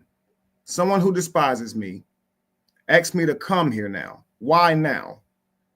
You should have understood this over the phone before you brought your child and uprooted him and then came and unpacked. So she says she was outside and she was up there in the apartment unpacking, and then she gets a text that says, come over for dinner. And she walks over, and this is true. Okay, we were all sitting down playing Uno, putting things away, getting ready for dinner. And she goes, what's the change? What's different? And everything gets serious all of a sudden. You can hear the record go, what you mean what's different?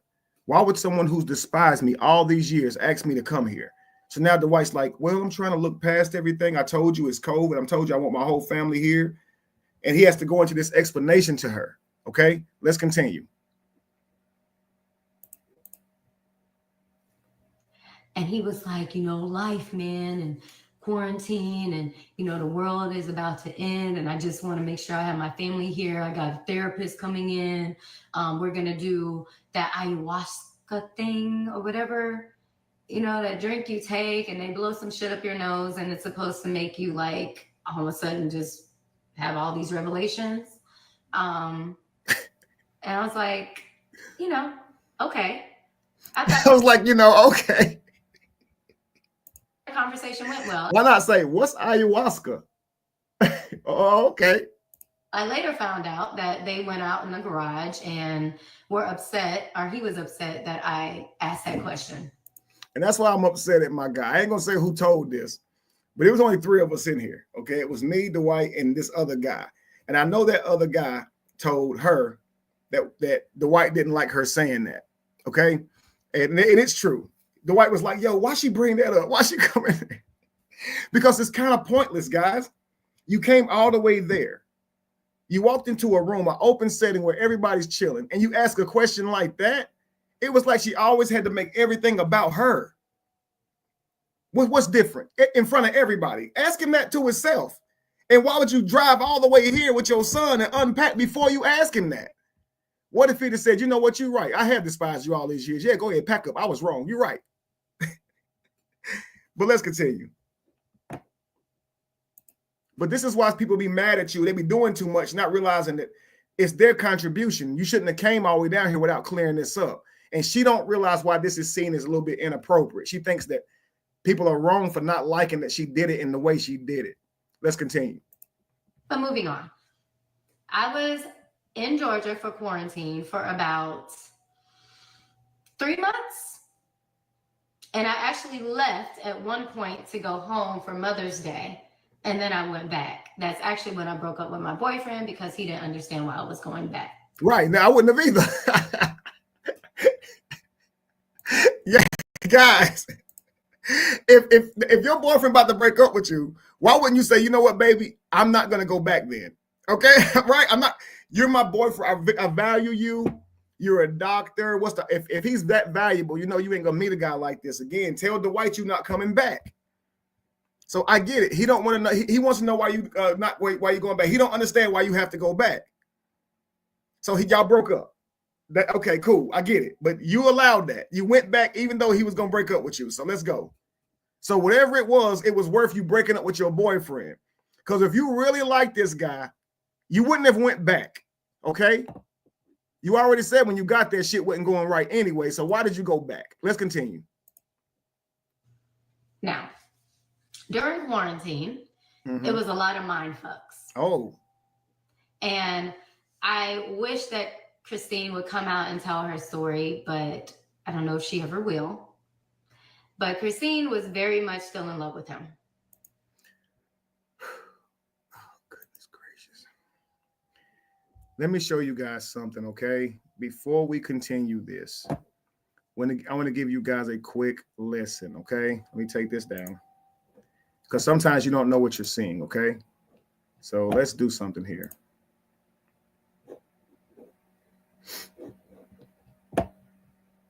I always like for people to have a complete understanding because I do not, contrary to popular belief, I do not try and manipulate people. Hang on. I try to enlighten people, man.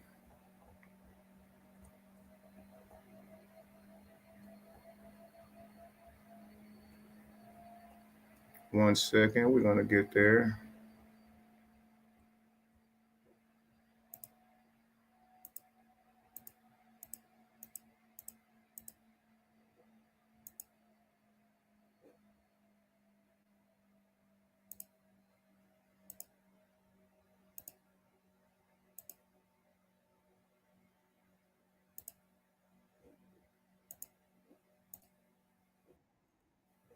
Okay, here we go.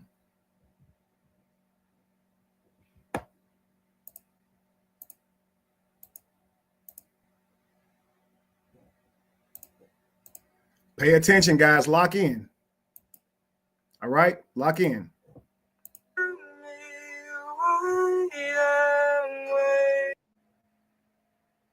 They hide their mouth when they're lying. Struggle to hold eye contact when they're lying. Here we go. Start over. My bad. They hide their mouth, cover their mouth in ways, speak no evil. They struggle to hold eye contact. Rub neck due to stress of lying. Also the face and head area. They blink irregularly. That's called eye fluttering. Okay. They touch their nose more often due to rising blood pressure. Okay. So that's just one little reel. So we learned just a little bit there. Okay. Let's see what else we can gather from this. Okay. Hang on. Oh, man, I hate that happened that way. 1 second.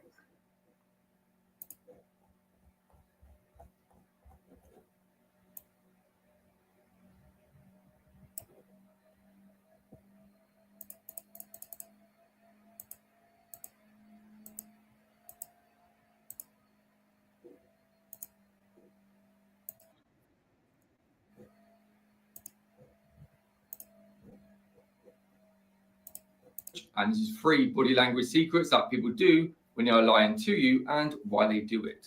Make sure to pay attention because there's a lot of sneaky people out there, so you'll be able to tell who is lying to you. And number 3 is something that most people do not look out for. Anyway, let's get into it. Number 1, they will rub or itch their nose when they are lying to you. People do this because when they are lying, they feel stressed, and when they are stressed, blood rushes to the nose, and the reason the nose starts to become a little bit more itchy. Number 2, a sign somebody is lying to you is they will cover their mouth when they are talking to you. The reason why people do this is because it's their subconscious acting and trying to hide the fact that their words are deceitful. And number 3, when people are lying to you, they become more stressed. And because they're more stressed, their mouth and lips become drier. So if you think somebody's lying to you, pay attention and see if they quickly and often lick their lips. What's this? Okay, let's see. That Watch was the. You want right, so we got some tips there, right? Also tucking the lips in, okay? So you guys got some tips here. Let's go back to the video And let's look for those signs instead of just listening to her story, okay?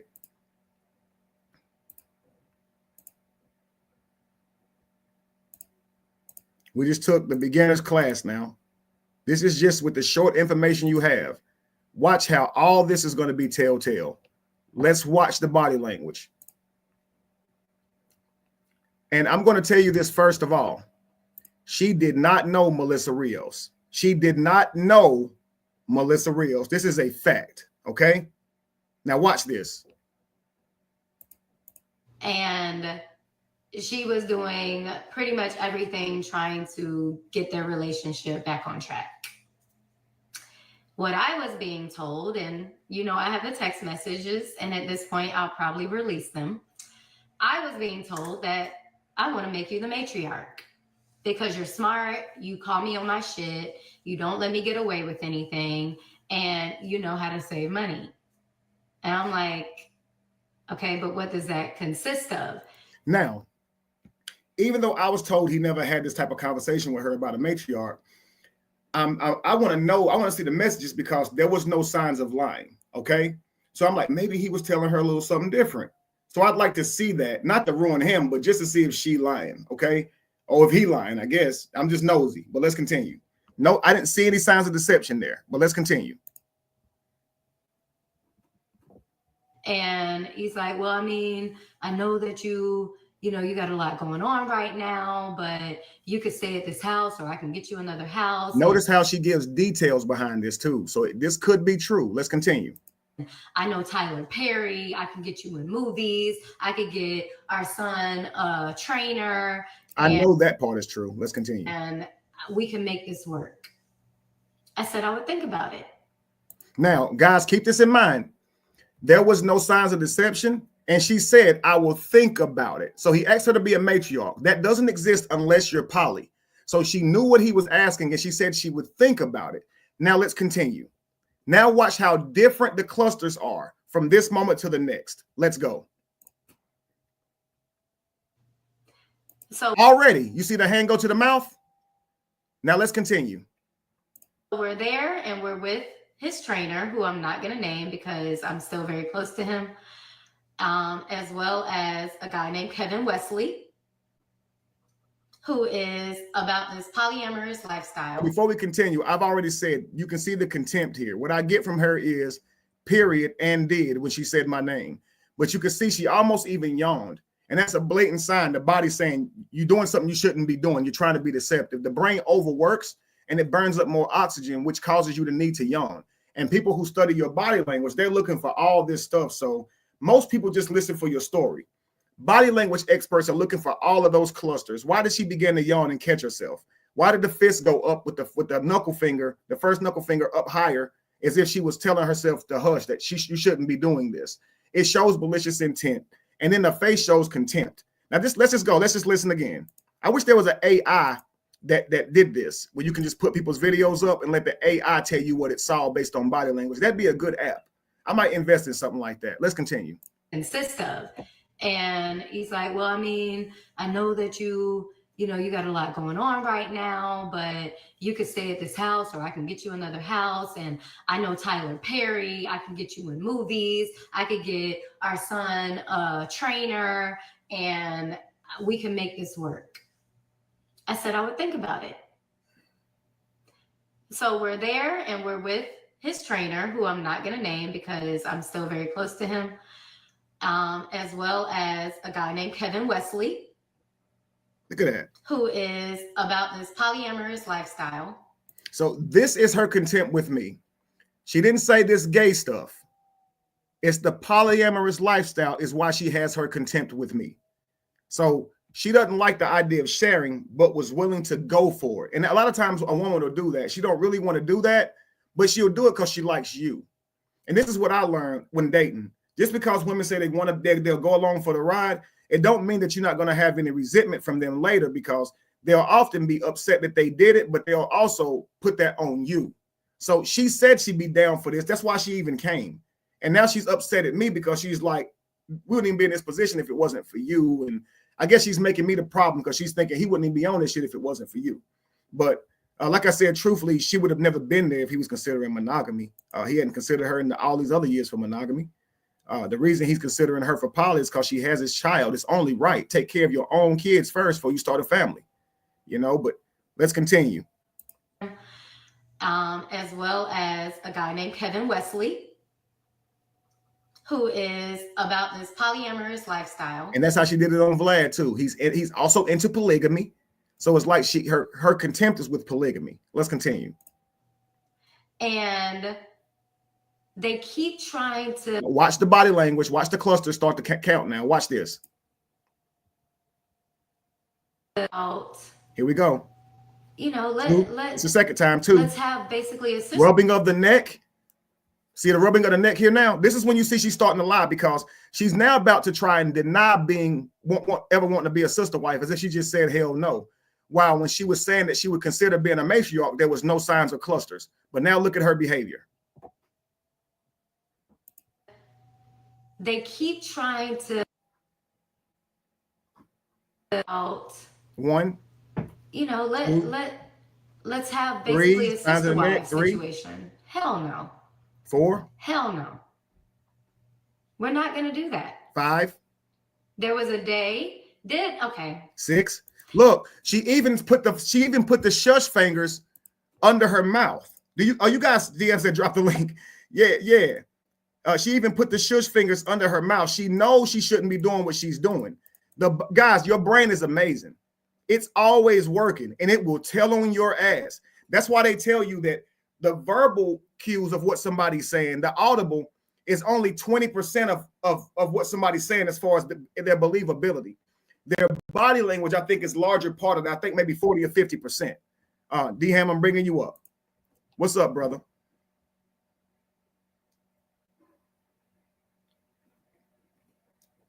I got you up here, D-Ham. Okay, unmute when you're ready, okay?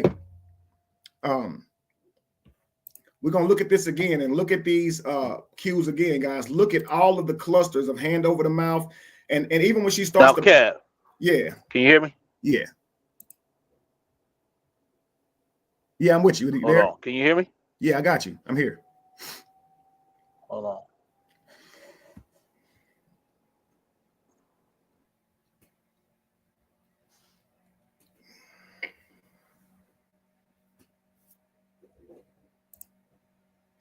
Indeed, Lupac, you definitely called it out. I told Jamie that. I was just telling Jamie that as you were live. And I said, you hear Lupac saying that shit? No, it was Lacey. I said, you hear Lupac saying that shit? It was yesterday because I just went downstairs. The power got knocked off. And I went downstairs and my phone was dead. So I had to listen to it loud on my other phone that don't have my Bluetooth hooked to it. So it's loud. Jamie and I listen to this stuff often. Lacey really don't. So, but when I heard it, I said, see, Lupac got a mind on her, boy, because we were saying the same thing. But I said, I'm going to really break that down because I study body language. And so I know you guys can see it clearly. But go ahead, D-Ham. What was you going to say, brother? Okay.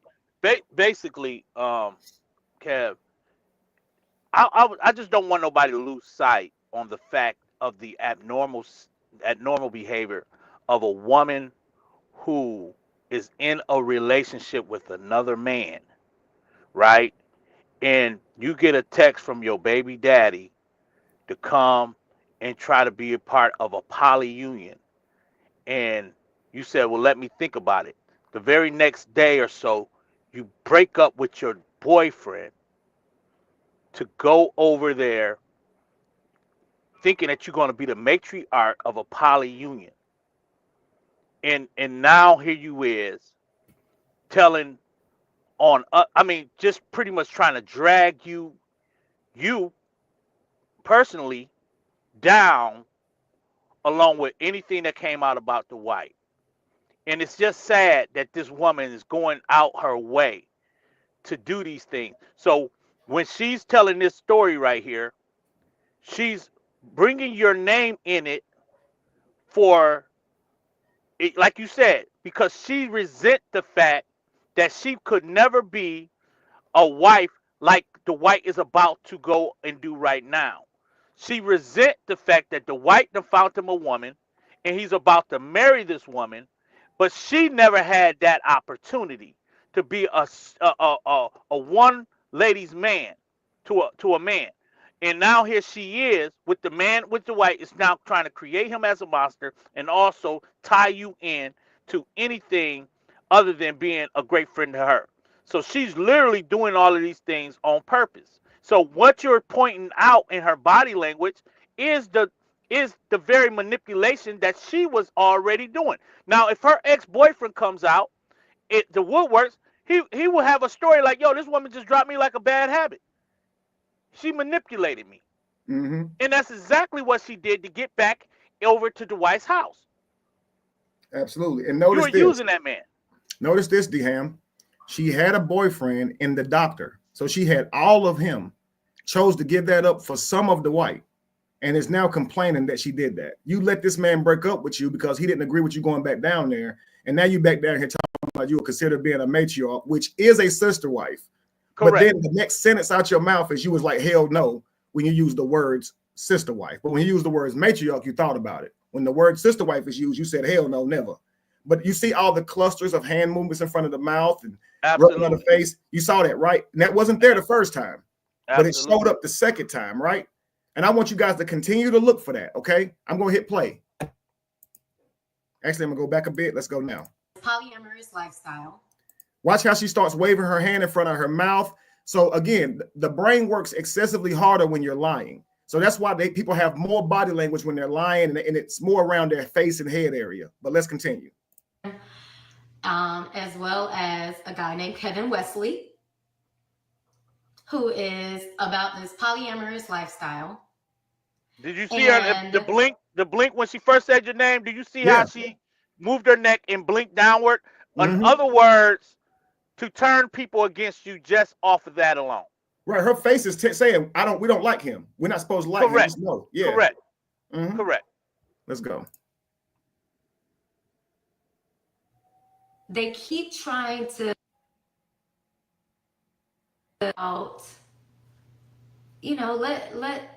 let's have basically a sister wife situation. Hell no. Hell no. We're not going to do that. There was a day, Look, that's crazy. There was a day where everybody was supposed to do mushrooms. Are you not seeing all these clusters, bro? Yes. She cannot keep her fucking hands off her face right now. Yes. It's so obvious, bro. She want to just tie you into something other than why she left her boyfriend, trying to brush over that, showed up to the house, came to dinner, and said, what changed? What woman, ain't nothing changed but the fact that you would manipulate the man you were with because you never was there for the right reason. You dropped him like a bad habit, and you showing up to this thing as a matriarch, but the sister wives doesn't sound good to you. So now you're mad at everybody but yourself. This is crazy work. And watch this, guys. I slowed it down. I really want you guys to count the clusters, okay? Earlier, there was none. There was 0 moments where she put her hand over her mouth when Dwight's supposed to be explaining what all comes with being a matriarch or whatever. He's going to take care of her, make sure that she has a job. She's an actor. You got Tyler Perry Studios here close by. My son will be here. I'll put him in the athletics, hire him a trainer, and you'll be taken care of. You don't got to worry about bills no more. You'll be taken care of. And the money you earn being an actress is all your money. That sounds like a hell of a deal. This is why she said, I'll think about that. But here we go. 1. As well as a guy named Kevin Wesley.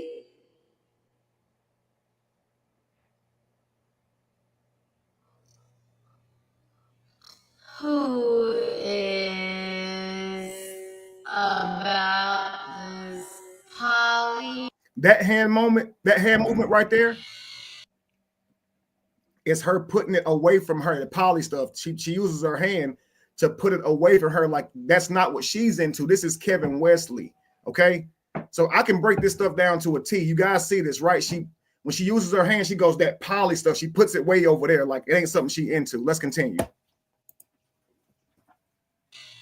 I'm not lying about anything. no reason to. My life is. 1 second, guys. I might have moved around too much or something. Hang on.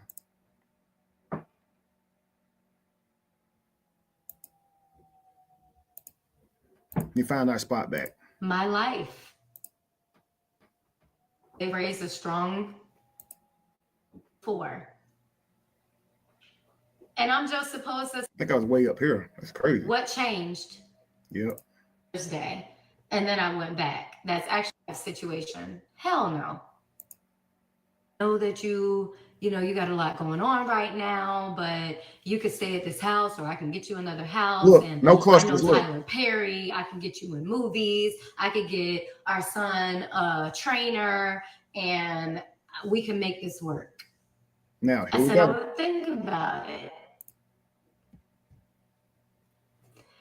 1. So we're there and we're with his trainer, who I'm not going to name because I'm still very close to him. Wow. As well as a guy Oh, Kevin Wesley. oh, Kev. Did you see her cross her fingers? Yep.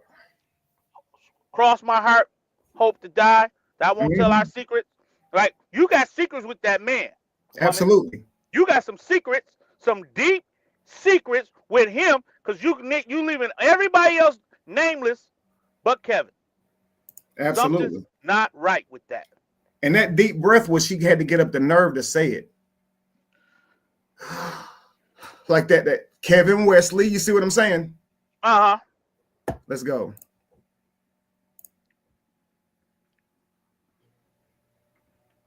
And guys, it's the amount of chemicals that go through your brain when you know you're doing something you shouldn't be doing.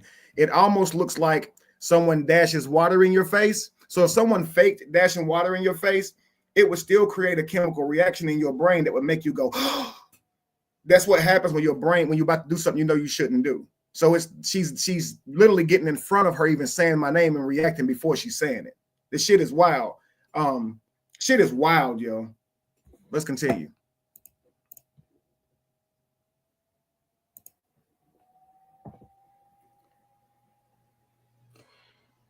So we're there and we're with his trainer, who I'm not going to name because I'm still very close to him. As well as a guy named Kevin Wesley, who is about this polyamorous lifestyle. She puts it way over there. And they keep trying to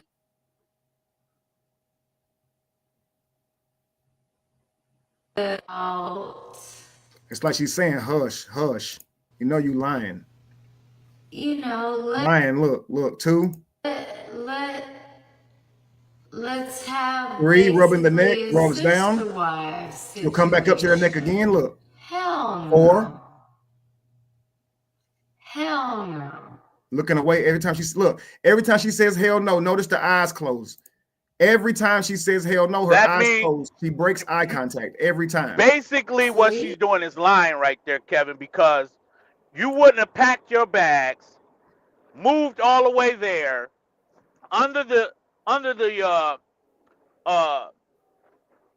understanding that you were going to join in with the white as a matriarch for a poly union. And here you is now trying to make it seem like that's beneath you, something you would never consider in your life. Hell no. Hell Absolutely. no. No, Absolutely. why would you pack your bags if it was a hell no? Why would you leave Absolutely. your man if it was a hell no? Absolutely. Come on now. You let your boyfriend break up with you too, so come on now.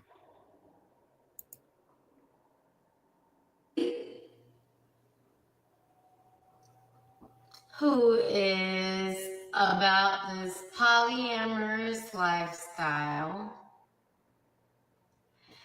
and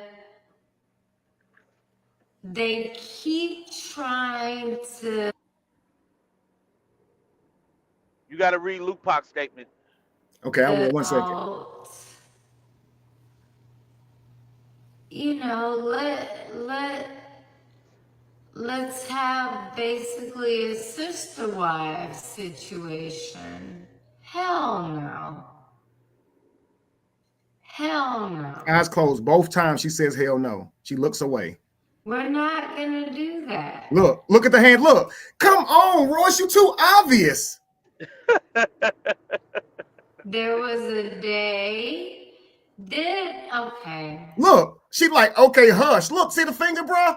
Yeah, because she was going to say there was a day that I would have considered that, but when I got there and see what it was. Herself, whatever she's about to say, she's telling herself to hush and say it a different way.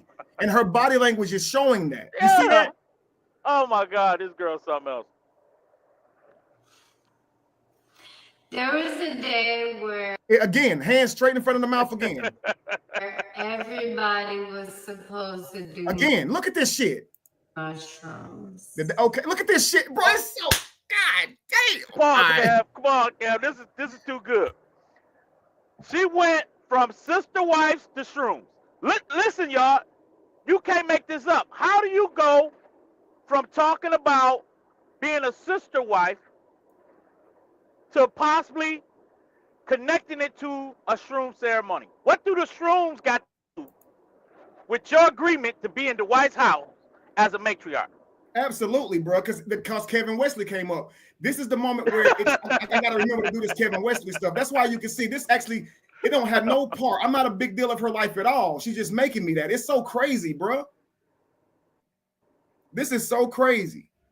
Okay, so you said read Luke Pac's statement, and first of all, rise to you, Queen Lacey. I know she's like, why didn't you come down for dinner at 12? I know, I'm doing a live.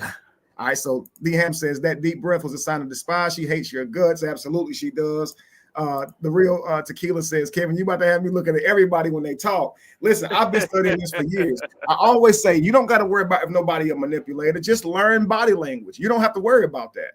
You see what I'm saying? Because people are going to tell on themselves. Luke Pac says, on the Vlad interview, she acted like she couldn't even remember the trainer's position in Dwight's camp. She did. And she said, I think he was a trainer. But now 2 years later, we're still very close. And she showed us with her hands the demonstration of them. Wow, Luke Pac, come on. This is to convince you. I got to rewatch it now. Thank you, Luke Pac. But look, the way she showed her hands when she said we're close, this is to convince you you're close. Like to put her fingers up to say we're close. She crossed them fingers as if a child would cross their heart and hope to die. But this was a message to Tino. She's letting him know, I got you. I'm not going to say your name just like you asked me not to. That was a signal. I'm telling you, bro. In other words, right. It was a signal. Right. It's to let him know, I ain't forgot. I ain't going to say your name. Uh-huh. Right. Let's continue. What does you being close with Tino mean that you don't have to say his name if you're not incriminating him for nothing? So what is saying his name going to do? You see? So, and when she says, I'm not saying his name because we're close, she's inadvertently saying, I'm saying these other people's names because we're not close. Do you see what I'm saying? And nobody's going to take your story to be rooted in anything factual if you're doing that. Let's continue. They'll say she's still trying to protect people. She's not a worthy witness.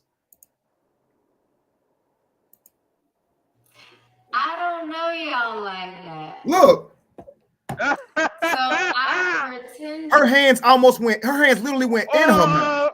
She acting like she's a teenager all of a sudden. We've been in the house together for months. What you mean you don't know us like that? You lying. I don't know y'all like that. Look, she eating her hands. Look. So I pretended to take them. See, you still lying though. Look at your hands. Oh my God. Legit pretended. Look, and back again. You lie so bad. And if you don't know how people take mushrooms, a lot of people. Now listen, I'm about to hit normal because now she's about to tell the truth. And watch this. No more clusters. Watch them go away. Watch this. Y'all think, Kevin, you could be making this up. You just trying shit. Nope. I know what I'm talking about. Oh, she lying. And I'm going to send this to another analyst. He has a huge YouTube channel. I'm going to send it to him and ask him to review this himself and see if he'll do it. Because this will be good content for him. Let's go. People take mushrooms by eating them with. Watch the clusters leave all of a sudden. don't know y'all like that. So I pretended to take them. Legit pretended. Now they're going to go away. Watch this. And if you don't know how people take mushrooms, a lot of people take mushrooms by eating them with peanut butter. No hand in front of the mouth no more. Because I don't know y'all like that. Like, these are people that are not my friends. So I put it in my mouth, but then I do it like this. Now hands, look. And I just now hand goes back in front of the mouth. The clusters start back again. Sat there, and for like 30 minutes, people were normal, and then all of a sudden, shit starts happening. Where's your people child? Are saying things, right. They're acting weird, people are touching themselves. It was weird. Look, soon as she gets the people are touching themselves, where does her hand go, y'all? Right back to her mouth. But on people are saying things and people are acting weird, no hand in front of the mouth. So again, I'm saying something I know I shouldn't be saying. I'm saying something that I know is malicious. I know I shouldn't be doing this. Look, watch this. Paying attention. Yeah, please lock in, guys. Watch this. 30 minutes, people were normal. And then all of a sudden, shit starts happening. No hand in front of the mouth. People are saying things. No hand in front of the mouth. They're acting weird. No hand in front of the mouth. People are touching themselves. It was weird. Blam. Why? Why now? Because she's telling half truths. Exactly, That's bro. Right. She's telling half truths, and she's leaving certain people. She's leaving it to the imagination of everybody else that she didn't know these people. When you just cross your fingers, hope to die, that you're gonna keep the secrets of the trainer. So let's not do that. If you're gonna tell it, make sure everybody there that you know that was there and the people that you saw. That you're saying people, you're putting the word people on it to make it look like these are just people that you have never met in your life. But there are some people that was there that you know that was actually taking the mushrooms as well. Absolutely. And I'm going to add this, what Lupac just said. She says, another major thing I found was notice how she explains about peanut butter, about the peanut butter being a way to take mushrooms. But on the Vlad interview, she said her son wanted some peanut butter. Absolutely. You're absolutely right.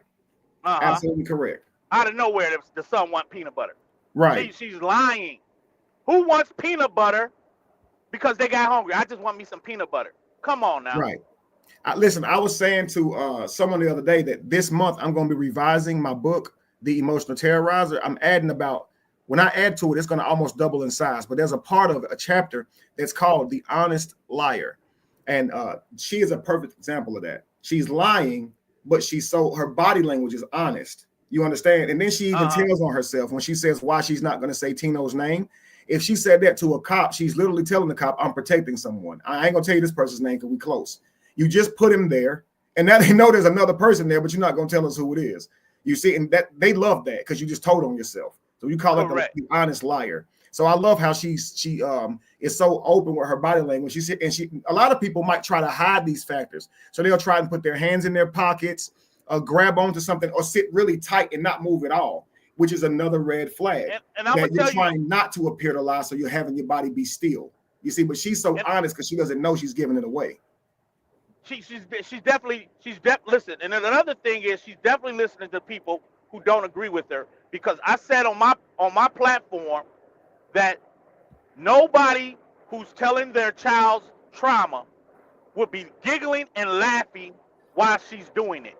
No real woman mother that really is trying to tell what happened to her child is going to be laughing and acting it out.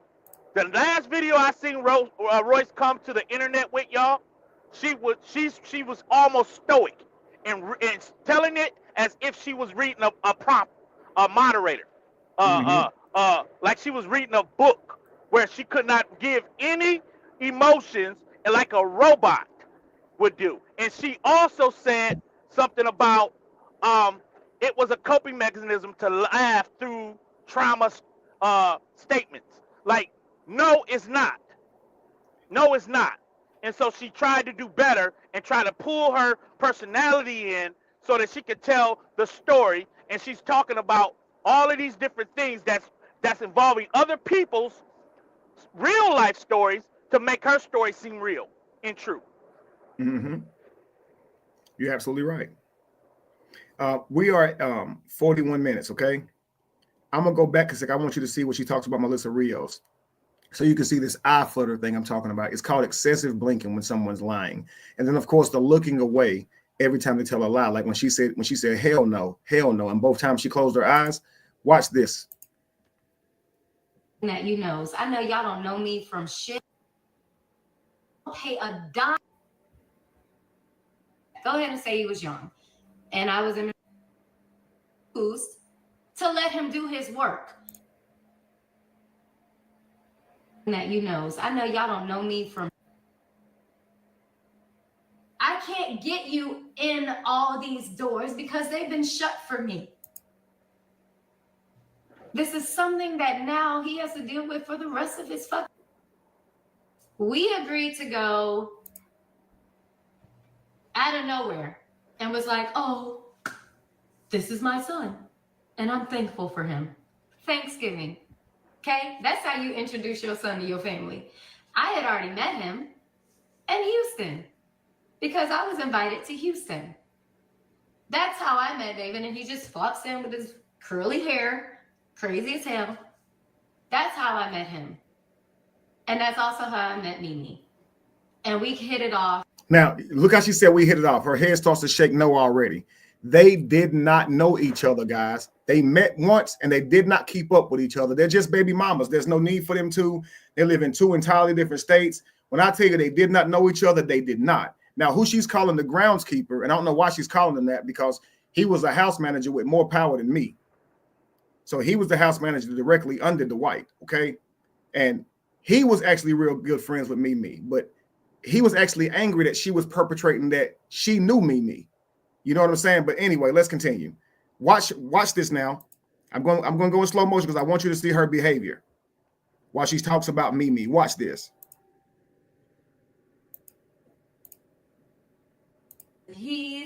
I love you, Mimi. I miss your ass so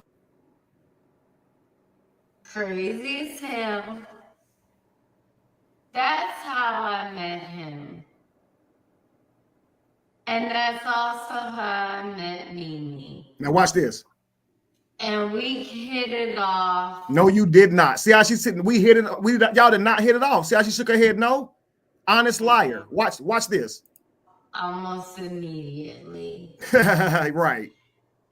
Again, rest in peace. I love you, Mimi. Eyes closed. I miss your ass so much. Look, roll her eyes. She was real as shit. She was. Now, guys, every time she compliments Mimi, watch her eyes. Watch this shit. Every time a compliment lands, watch her eyes at the same time. Look. She's a beautiful person. She had a beautiful voice. She had a lot going for her. But let me say this, Kev. Yeah. And I know you breaking down her live, and I would want everybody, to understand the reservations you should have. If you want to tell your truth about the baby daddy you had a baby with, you should be clear to do so. You should be free to do that. But why are you mentioning another baby mama who probably would never ever come to the internet and expose anything about anybody that she may know, but you're bringing her into your rant and your truth that she has nothing to do with, and you're actually bringing up other people that knows this woman, that may love this woman. Now her name is on your on your lives being read across in a viral story. Why are you doing this to people? Absolutely. And DM, you got to think about the psychology of this. To not be close with a person and then pretend you are once they pass away is some type of psychotic. Do you understand? She was at the funeral telling her mom that she knew Mimi and they was close, and her mom knew she was lying. She even complained about it. Why is this woman going around trying to act like she was close to my damn daughter? They had to keep her from confronting Royce about the shit. Because she literally tried to stand up and say some powerful shit about her like you knew her. You didn't know this lady. And she's opening people's wounds that they're trying to heal from their daughter no longer being here. So why are you doing this with her name and your truth? If you're going to tell your truth, speak your truth. You did not have to bring this woman's name into your story. And you can clearly tell she saw this girl as competition. So Royce was the first baby mama. So you got to understand how she feels after Christine then had a child. Now here comes another one. So it's like when the baby's gonna stop. So she's already judging Dwight about how he introduces his baby to his family as if she got a horse in the race. You just a baby mama. You're not my wife. So it's not none of your business how I introduce my kids. You sitting here judging me about how I treat my other kids. You just worry about what I got going on with you and yours. You're getting $13K a month. Will you leave me alone, lady? Some people She's very disrespectful. That is very irresponsible and disrespectful to do. Dwight just made an interview where he said he was given a $13K a month, and he said he gave her $200,000 when the baby was first born. She came out and said it wasn't when he was first born. It's when he was a year old. Well, damn, that's kind of when he first born. It takes some time for that stuff to get cleared through. So let me get this straight. He did give you $200K and $13,000 a month. If that's true, what are you saying he's lying about? He said you get $200K lump sum and $13K a month when he was first born. So at 1 year old, I would say that's about firstborn. You get $200K of back child support. Because it's back child support don't mean it ain't $200K. So if he goes, she got $200K up front and then gets $13K a month, you go, but that's back child support. You just described what the $200K was. You didn't deny it. So he didn't lie. Right. So any of you ladies out there, if you got $200,000 for a year of raising your child, you know it don't take $200,000 to feed no child. So you get that for 1 year. Are you good? Are you still running your mouth? Now you get $13K a month to go along with it. Now, after 17 years of paying child support, she's complaining still. I got $200K and $13 a month. Most women are excited when they hit the lottery, the genetic lottery. I got a rich ball player, a rich actor. They're happy because they got access to the $13K a month. But now you got access to the $13K a month, and then you're going to also complain after the $13K a month stop 18 years later. You can't win with y'all. Can't win. So you hit the lottery and now you're complaining about the very lottery you hit 18 years later. I wanted more though. Well, damn, have another baby with another dummy. But leave this one alone. And now she's mad that Dwight Howard found the love of his life and he want to marry her. Find you another dummy. Now you done came out with all of this nonsense. Like, girl, go on, do something. Go get you another dummy and take advantage of the system and get another $13K a month. But leave this dummy alone. He done paid his dues. This is crazy work. But look, we got to see this again with Melissa Rios, guys. And listen, I know for a fact she doesn't know him. So for any of you guys who may watch this and say, Kevin's disrespectful for how he's doing this, I know she doesn't know him, okay? I mean her. I know she doesn't for a fact. But let's continue. So please don't even have this notion that crazy as hell. That's how I met him. And that's also how I met Mimi. And we hit it off almost immediately. Again, rest in peace. I love you, Mimi. I miss your ass so much. She was real as shit. She was a beautiful person. She had a beautiful voice. She had a lot going for her. So please don't even have this notion that none of us had anything going on, because we did.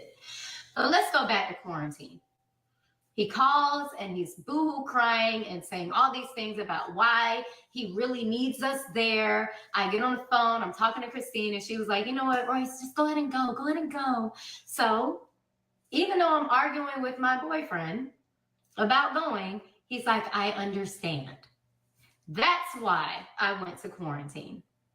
So we're in Georgia, and she never says why he went to. Watch this, Beham. She says Mimi died, and he calls us saying, I need y'all there. She doesn't go into detail. So she talks to Christine, and she goes, you should go.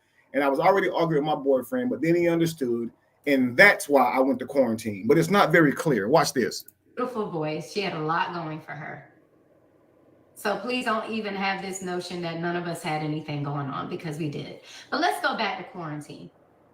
Now, you remember how detailed she was earlier about how you use the peanut butter to eat the fruit, and to eat the shrooms, and there was no signs in her body language that showed she was lying. Right. Watch right here. He calls and he's boo-hoo crying and saying, and now she's going to kind of gaze over it and not really say what the details of the conversation was. All these things about why he really needs us there. I get on the phone, I'm talking to Christine, and she was like, you know what, Royce, just go ahead and go. So he's saying all these things about why he needs us there, but she doesn't tell us what he says specifically about why he needs them there. You see what I'm saying? And right. So it has to be something that's heavy enough for you to talk to your boyfriend about it, argue with him, and then actually convince him, because she says he finally understood. But you don't tell us why, actually. You just he says all these things about how he needs y'all there. So I would like for her to go into detail. What exactly did he say? Because I know for a fact he talked to him about Polly, because I was right there on three-way. I was right there. Not on three-way where he was on speaker, and I was right there too. Because he was having me kind of explain it. Because of course he couldn't explain it that well. But let's continue. So even though I'm arguing with my boyfriend about going, he's like, I understand. That's why I went to quarantine. So we're in Georgia and get there. I want to say maybe around like 8. It was definitely dark, but we get there.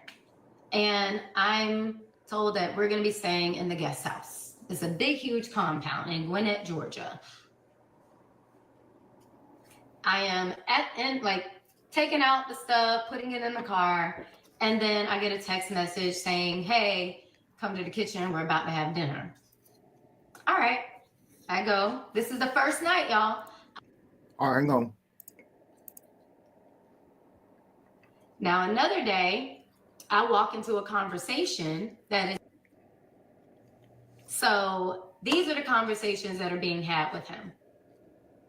Now let's fast forward a little bit, because I went in there and I went off on everybody. I did. I was like, he's fucking 12. What are you doing? He doesn't need to know that. Oh my God, you're raising him to be a pussy. Oh, what are you, he's supposed to be doing this by now. Why? Man, you know how we were when we were little. How were you? Because I wasn't like that when I was little. Did I sneak and watch porn?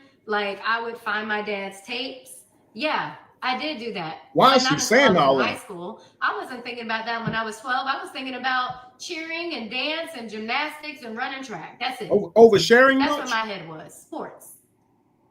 So why again are you having this conversation with a 12-year-old? Somebody tell me. Is that okay? So of course. See, I'm there. I've never heard of any conversation.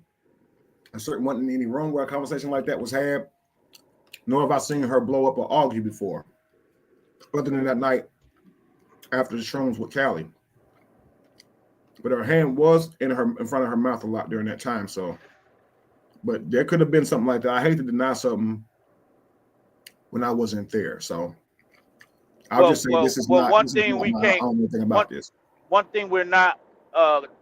We're witnessing is that she had a conversation with her boyfriend to leave him for her baby daddy.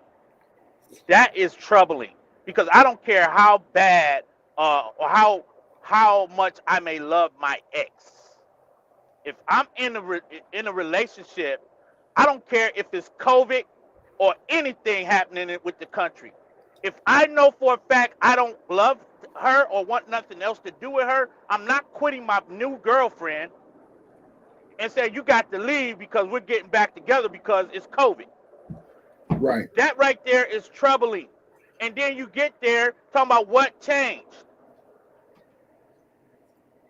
Because you want to know, where do you stand in Dwight Howard's life? Right. And now here you is going from dinner to a conversation with the 12-year-old.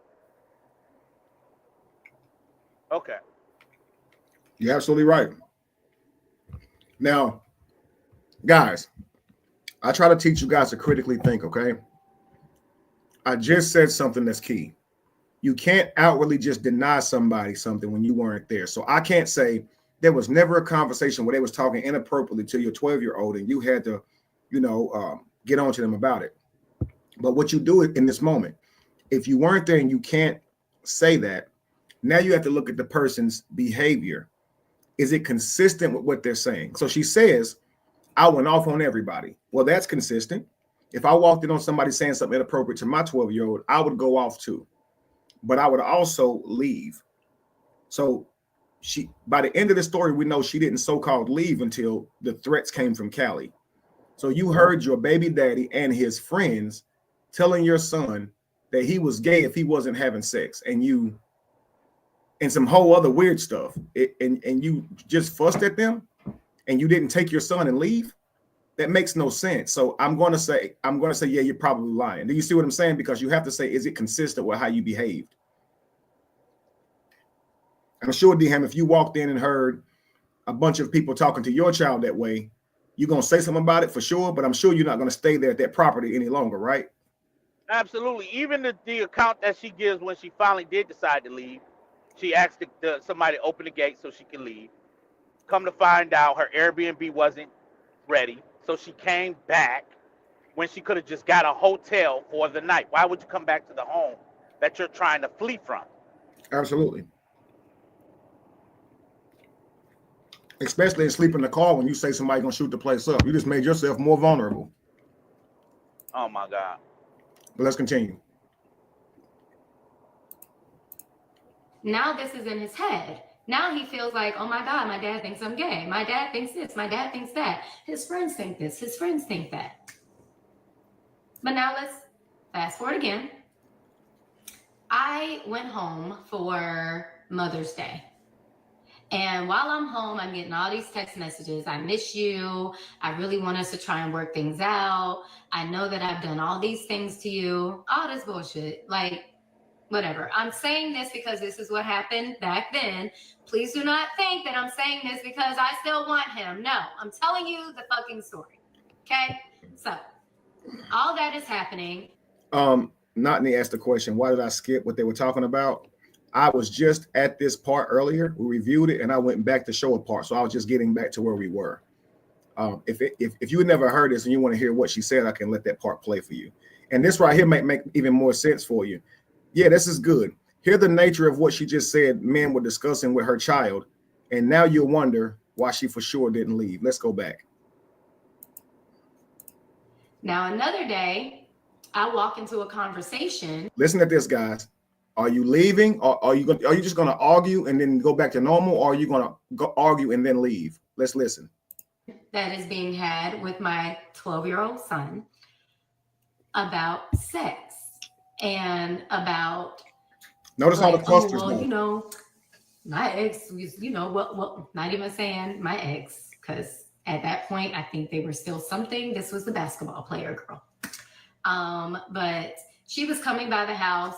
She was coming by the house with these 2 dogs she had and was like checking on things, trying to see if we were fucking. Not yet. But anyway, he was. Let's look at the body language, y'all. I ain't even got to say nothing, but look at the body language. Not yet. But anyway. Right. He was having this conversation with our son, along with 2 of his friends. And they were talking about heterosexual relationships, homosexual relationships, threesomes, where their And I just want to point this out, guys. If I was a part of this, she wouldn't have just said 2 of his friends and moved on. She would have definitely said Kevin Wesley and shook her head and rolled her neck and did a cartwheel, okay? Let's continue. Spot was. And this is a bunch of dudes, y'all, talking to a 12-year-old. So, and telling him that he's gay because he hasn't touched anything. When I tell you my child was not even allowed to listen to the radio until he was 10, I mean that. We were Disney Live. We were Kids Space Live. We had satellite radio. I made sure that I was raising him in an innocent way. So these are the conversations that are being had with him. Now let's fast forward a little bit, because I went in there and I went off on everybody. I did. I was like, he's fucking 12. What are you doing? He doesn't need to know that. Oh my God, you're raising him to be a pussy. Oh, what are you, like, he's supposed to be doing this. As soon as somebody would have said that, I would have took my son and left. But let's continue. By now, why? Man, you know how we were when we were little. How were you? Because I wasn't like that when I was little. Did I sneak and watch porn? Like, I would find my dad's tapes. Yeah, I did do that, but not until I was in high school. I wasn't thinking about that when I was 12. I was thinking about cheering and dance and gymnastics and running track. That's it. That's what my head was, sports. So why, again, are you having this conversation with a 12-year-old? Somebody tell me. So why would you stay? Is that okay? So I would say this. Is in his head. Now he feels like, oh my. I would say this. It's very inappropriate to have that kind of conversation with a 12-year-old. And if they were, they were wrong. But what I will say also is that you have to protect your child, from any of those type of conversations. And if she went off on the people, she was right to do that at that point. But still, in all, why are you on the internet now telling that part of the story? That has nothing to do with anything at this point. So why are you? I mean, well, she needs the wife to be. Well, she needs the wife to be the reason for Braylon's behavior. So she's trying to do that as well. Okay. She's been called a negligent parent and blamed for Braylon's behavior. So she's trying to get that out for her too. So that's what this is right here. Okay. Yeah. It's all Dwight's fault because of things that he tells our son. You see what I'm saying? But honestly, I don't think she's right to go off, D-Ham. I get that it's righteous anger. You have every right to go off, but I don't think it's right to go off. I think what she should have done as a mother in that moment is record those men talking like that. And then just walk in there and grab her son and walk out and get in the car and leave. And then I would send Dwight a copy of what I heard and told him if he come near me and my kids again, this shit will be everywhere. That's what I would have done. Because I'm a little woman. I'm not about to sit here and yell in front of a bunch of grown men. So the purpose is to protect your son. So if you just go in kicking and screaming, you'll never have proof of this. They're only going to deny it. So they didn't even hear you. When she said, this is not a way to talk to your kids. And saying things like the butthole for men is a G-spot. That's crazy as hell. That's nasty work. And if you told these men, if you told these men you shouldn't talk like that to your son, and they go, you're going to make him a bitch. Obviously, they disagree with you, and they're not going to change. So blurting out loud and then having this argument doesn't help you in it because they can just deny it. So you should have pulled out your phone, recorded them saying that, and then go in there and, with the phone still on record, not up so they can see it, but I'd have put the phone in my pocket and kept it on record and walked in there and grabbed my son, and we'd have just walked the hell out. I wouldn't have said nothing to those perverts. I'd have gotten my car and we would have left. That's what would have happened. Absolutely. Because I'm not. That's not a conversation I'm ever gonna have with you the first time. You don't have with no child with that conversation. Even if you go, oh my bad, I didn't know. I still don't want my child around you. So if I see that one time, it's a wrap for you. You done. You're done. And if you challenge me on it, the world gonna know about this damn tape. I'd have blackmailed the shit out of him if I'd have saw that. Absolutely. Yeah. Let's continue. My God, my dad thinks I'm gay. My dad thinks this. My dad thinks that. His friends think this. His friends think that. And if my son was saying that, I'd have took my son to child services so he can tell them what his daddy just said. If you can already see your son is now doubting himself based on your perception of him. Dang, my dad thinks I'm gay. That's child abuse. You should have taken him to somebody right then. So you're the one that's failing him as a parent. I mean, obvious if Dwight's doing that, he's failing him, but you're failing him too. You're supposed to protect him. Let's continue. This ain't how you protect him telling the world about it. Let's continue. But now let's fast forward again. I went home for Mother's Day. And while I'm home, I'm getting all these text messages. I miss you. I really want us to try and work things out. I know that I've done all these things to you. All this bullshit. Like, whatever. I'm saying this because this is what happened back then. Please do not think that I'm saying this because I still want him. No, I'm telling you the fucking story. Okay? So, all that is happening. I keep everything. I will post the messages. I'm just going to show y'all the whole thread. All right? But I'm going to post it. Anyway. Notice D-Ham, she called it a story, just like Callie does. I'm telling you the fucking story. The story. No, I'm telling you. She didn't say I'm telling you what happened. She said I'm telling you the fucking story. You the fucking story. Okay? So, all that is happening. Honest liar, I keep yo. everything. I will post the messages. I'm just going to show y'all the whole thread. All right? But I'm going to post it. Anyway, all that's happening. And when I go back after Mother's Day, it was like there was a complete and total shift. All of a sudden, there's like all these people at the house. Who are these people? We're supposed to be on quarantine. Like 6 feet apart. Like everybody's been tested. What are we doing? So maybe about, I maybe was there. I remember earlier, she only came during quarantine. So she's only there for quarantine. So it was quarantine the whole time she was there, whether it was before Mother's Day or after when she left and came back. So earlier when she talks about shrooms, she says that we had planned to take shrooms that day. And I didn't know them like that. So I took them and faked it. It was quarantine then, stupid. Why are you now trying to make quarantine a problem? Because see, that's how she tried to make it with Vlad. With Vlad, she introduced it like it's quarantine and you got all these people over here. And I've been focused on the screen listening to Royce. I haven't been looking at your comments. So I'm going to play Royce and I'm going to come back and look at your comments. For a couple of days. And I went to take a nap one day and I woke up. TT. And it was dusk. And I saw the fireflies even, y'all. Like it was a scene. Yeah, notice how beautiful it is outside, guys. Because this is the same day that she so-called fake taking the shroom. So even if she spit it out, she still has some in her system. Because there's no reason that she needs to explain to you guys how beautiful it was. Okay, listen. For a couple of days. And I went to take a nap one day and I woke up and it was dusk.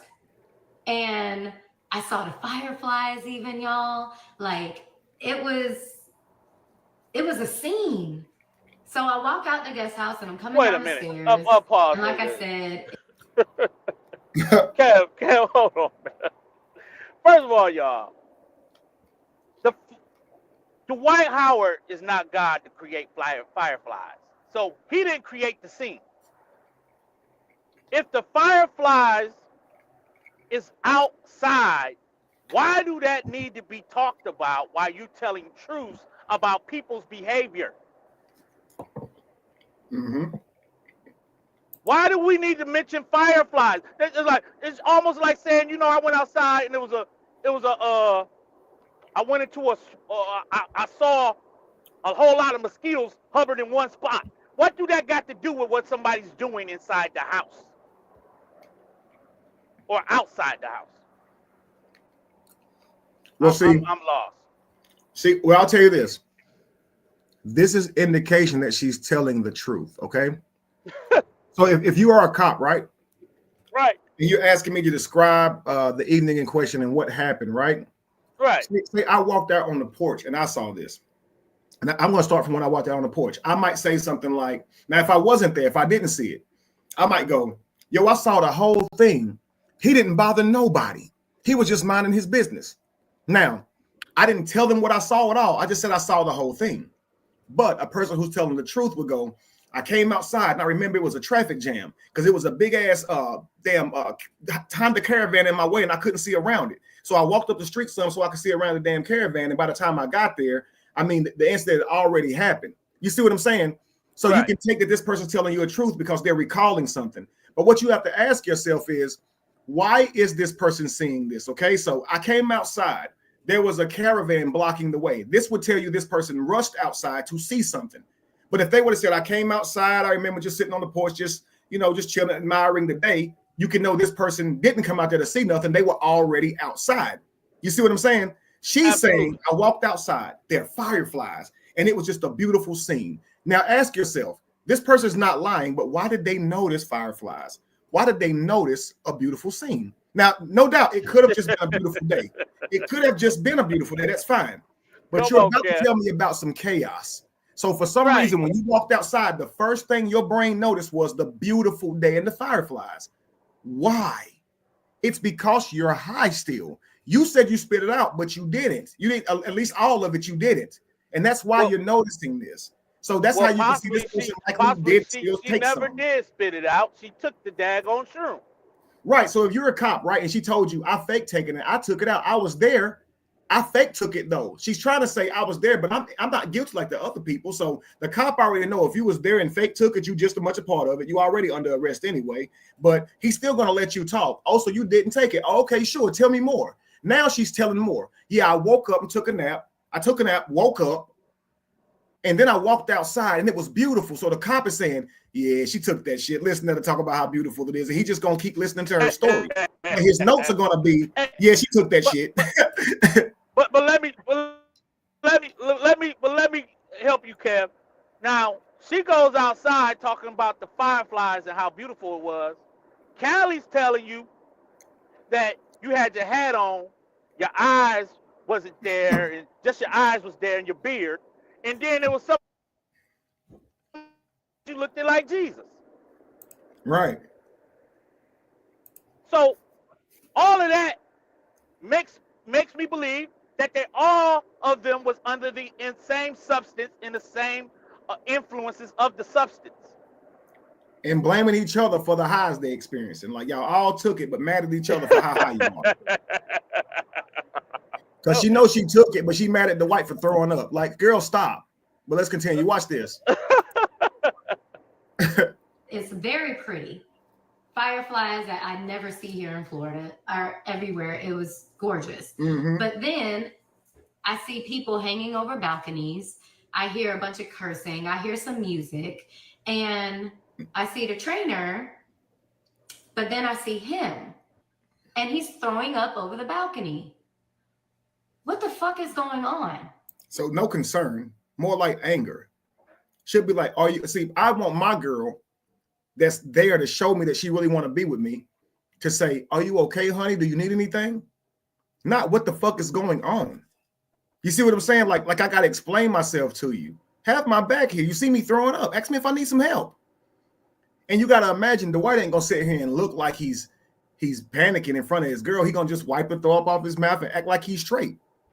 It's like a real nigga would do. Nigga, I'm good. I'm straight. I'm all right. You can shoot me in the knee. I'm going to be like, I'm good. She mad because he just kind of brushing it off, right? Look. And he like, man, you know, nothing. And I was like, what are you doing? She looked just like Braylon, yo. They got the same face and head and everything. I can't help but to think that her mushroom experience is coming out like Callie's, like they're telling their own mushroom experience. Absolutely, this is hers. It seems just like her mushroom experience, and she's right. But no Illuminati is in hers though. You see, no, and look, and the white is the apple of her eye. I'm the apple of Callie's. All right.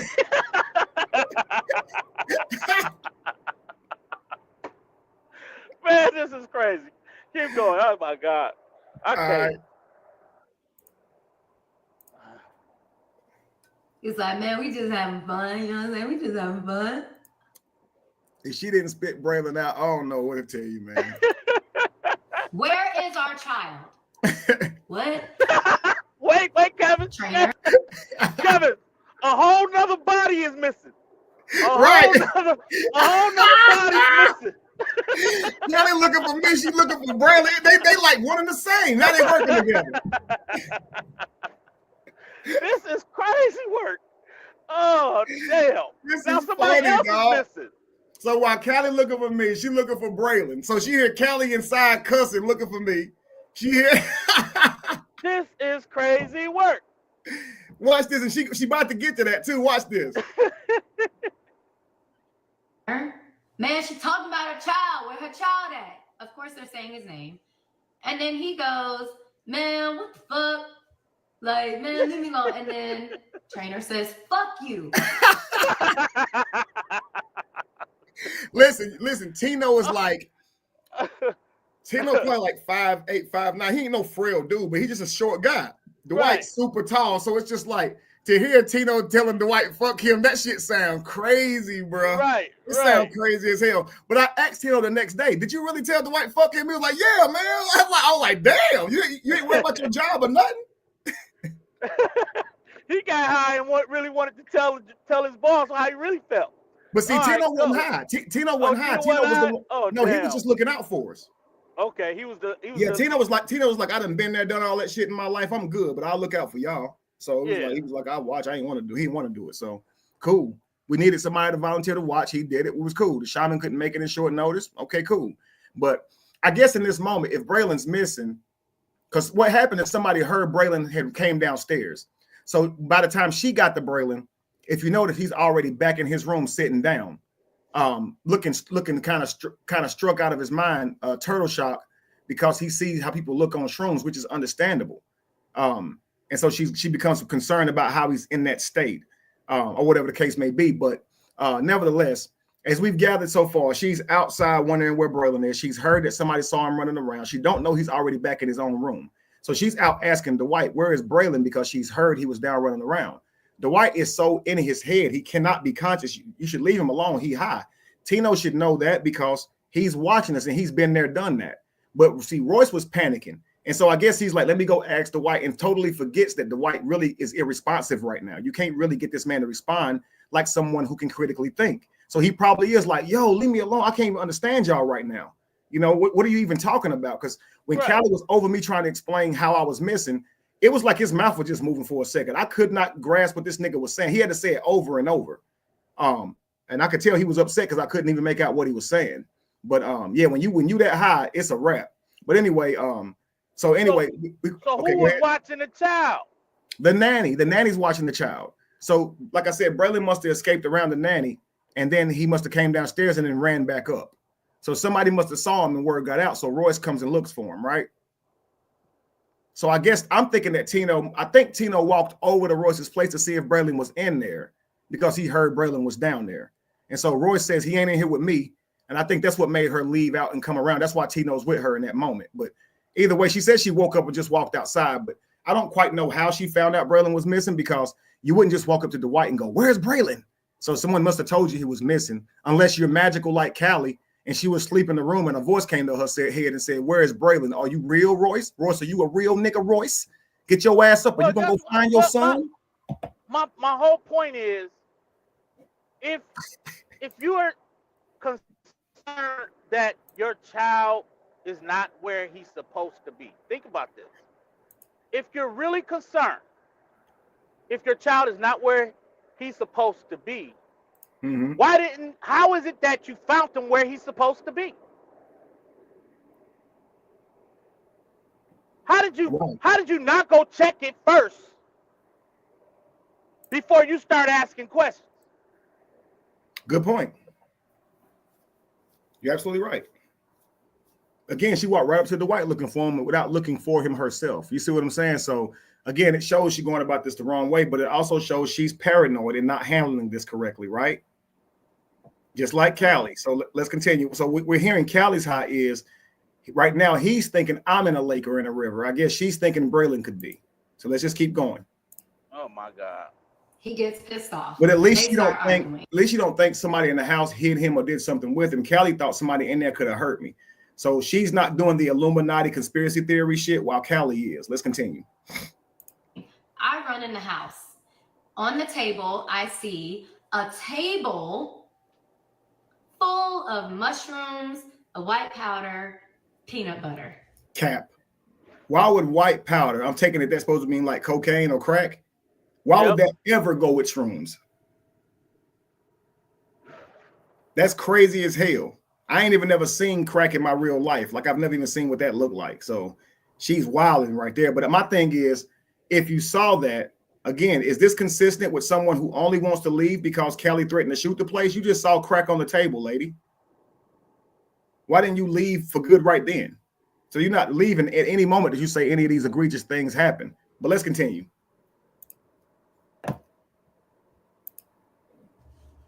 I also see a girl peeing in a seat.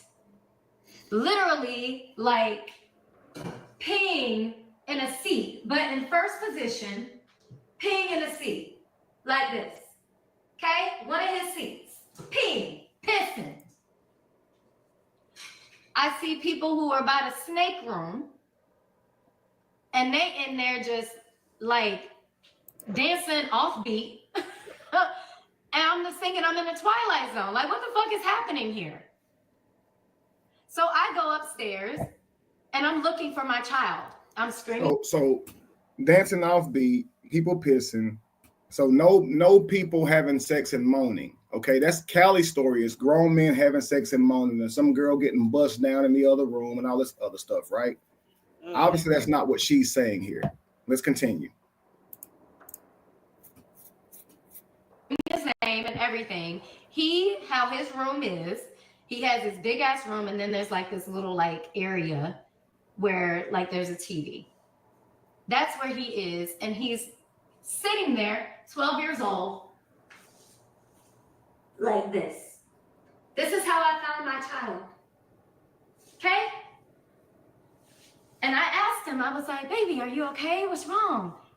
Nothing, I'm okay. And I was like, what's wrong? He's nothing. 12, y'all. My 12-year-old turned into a 5-year-old. And he's asking me, or I'm asking him, like, did something happen to you? And he said, no. He's like, I was just hungry. And I'm like, you were just hungry? What are you talking about? He's like, I was just hungry. And I said, what did you do? And yes, I started yelling at him because now I'm scared.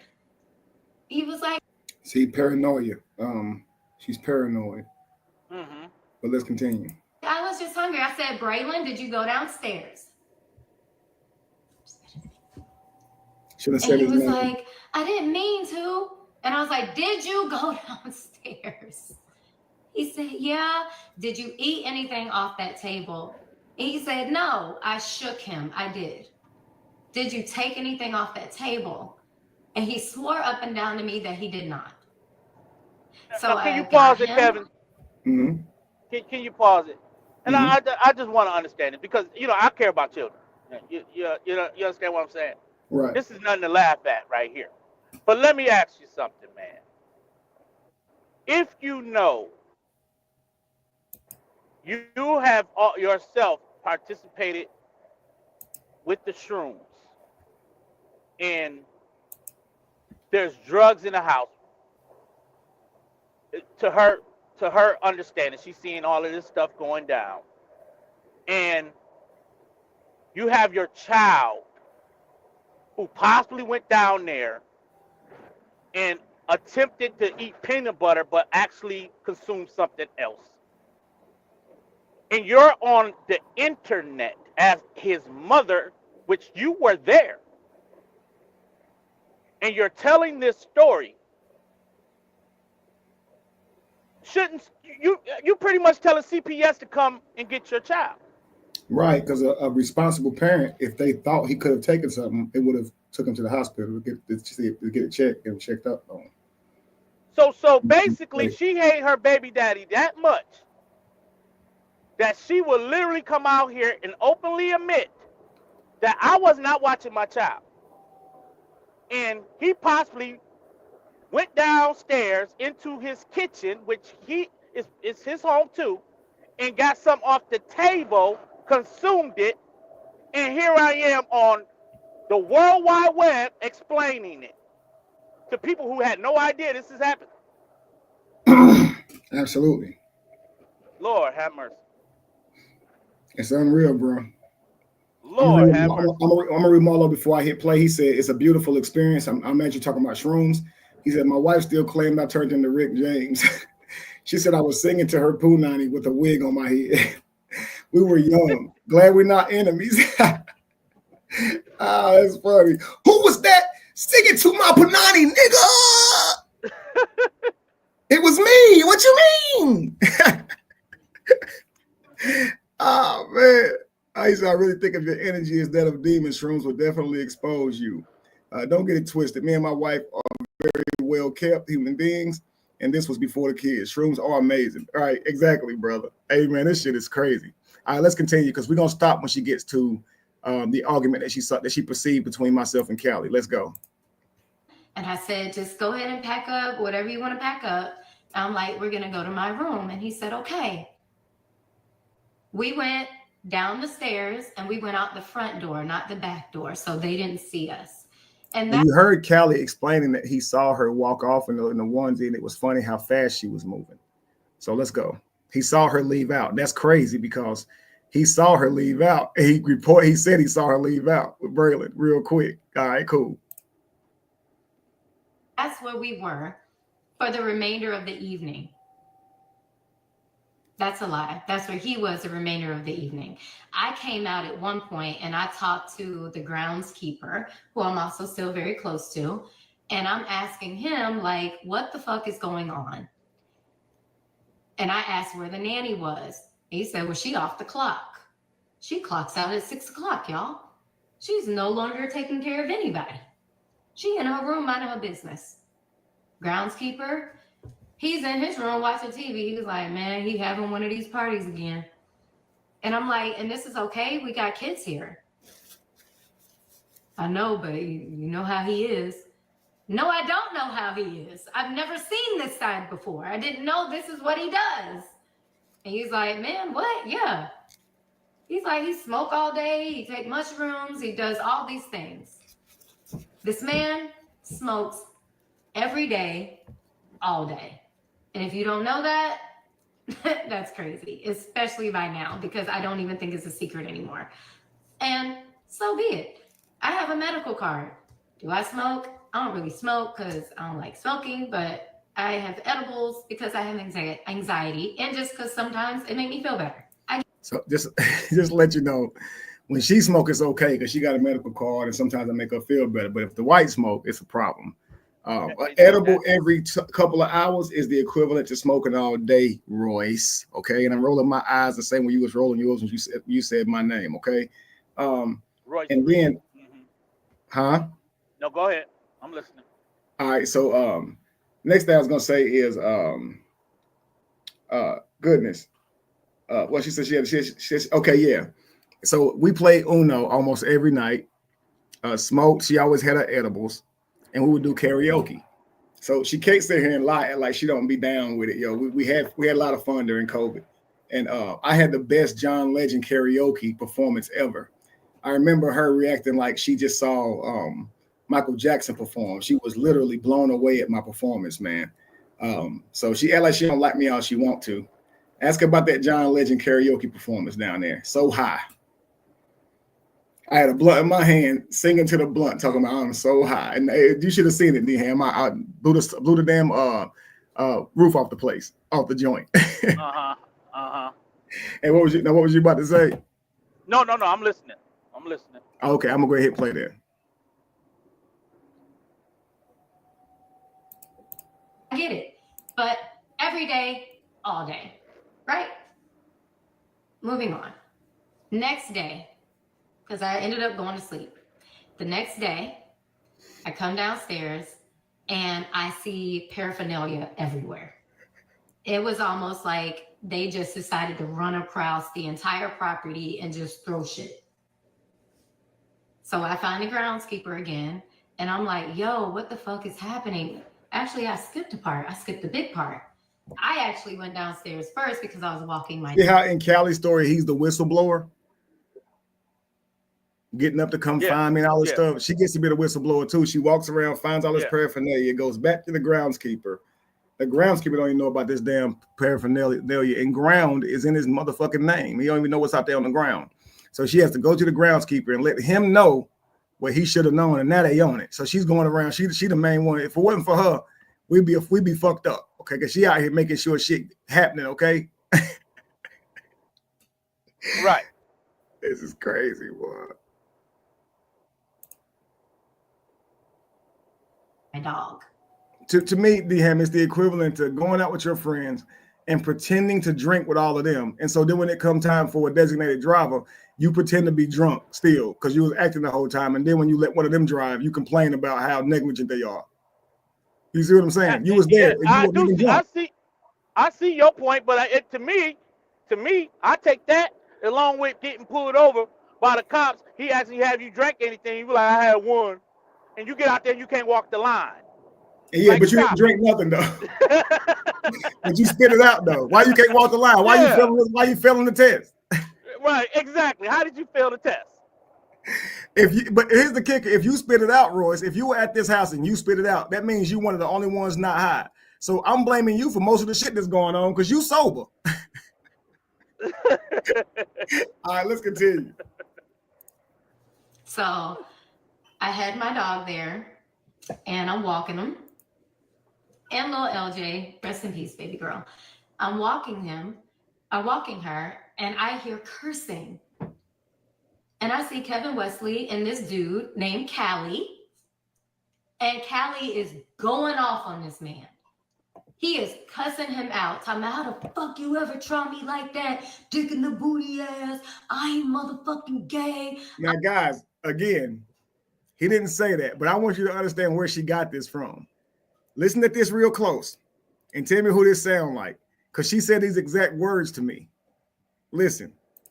I actually went downstairs first because I was walking my dog. So I had my dog there and I'm walking him. And little LJ, rest in peace, baby girl. I'm walking her, and I hear cursing. And I see Kevin Wesley and this dude named Callie. And Callie is going off on this man. He is cussing him out, talking about how the fuck you ever try me like that, dick in the booty ass, I ain't motherfucking gay, I ain't doing this. Like, excuse me? Yo, she got this from Jeannie. She got this from Jeannie. She even sound like Jeannie. She's like, dick in the booty ass. Listen, bro. It's crazy. He is cussing him out, talking about how the fuck you ever try. Watch this. Listen closely. Dick in the booty. Watch. Me like that, dick in the booty ass. But Kev, can you get back to the point where she had to actually what? Dog before she went into that part. That girl was actually she was acting like she was walking the dog. Yeah, she really started acting it out. And I was walking. Like, what the hell? So I finally her and Callie got a lot in common. It's like Callie when he explained me come out the bathroom, like, here come Kevin out the bathroom. Like, it's like it brings you into the story more. They good at this shit. Groundskeeper again, and I'm like, yo, what the fuck is happening? Actually, I skipped a part. I skipped the big part. I actually went downstairs first because I was walking my dog. So I had my dog there. Show it to us. And I'm walking him. And little LJ, rest in peace, baby girl. I'm walking her, and I hear cursing. Now, you got to mind you now. Imagine, according to Callie, now just imagine this. Callie is out here cussing me out, thinking the Illuminati was there to sacrifice him, that it was a whole orchestrated thing to gang grape him so he could hang out with us longer, right? Mind you, while this is going down, some little 5 foot nothing person is walking around walking their dog like that. And they hear Callie, nigga, you, nigga, hey!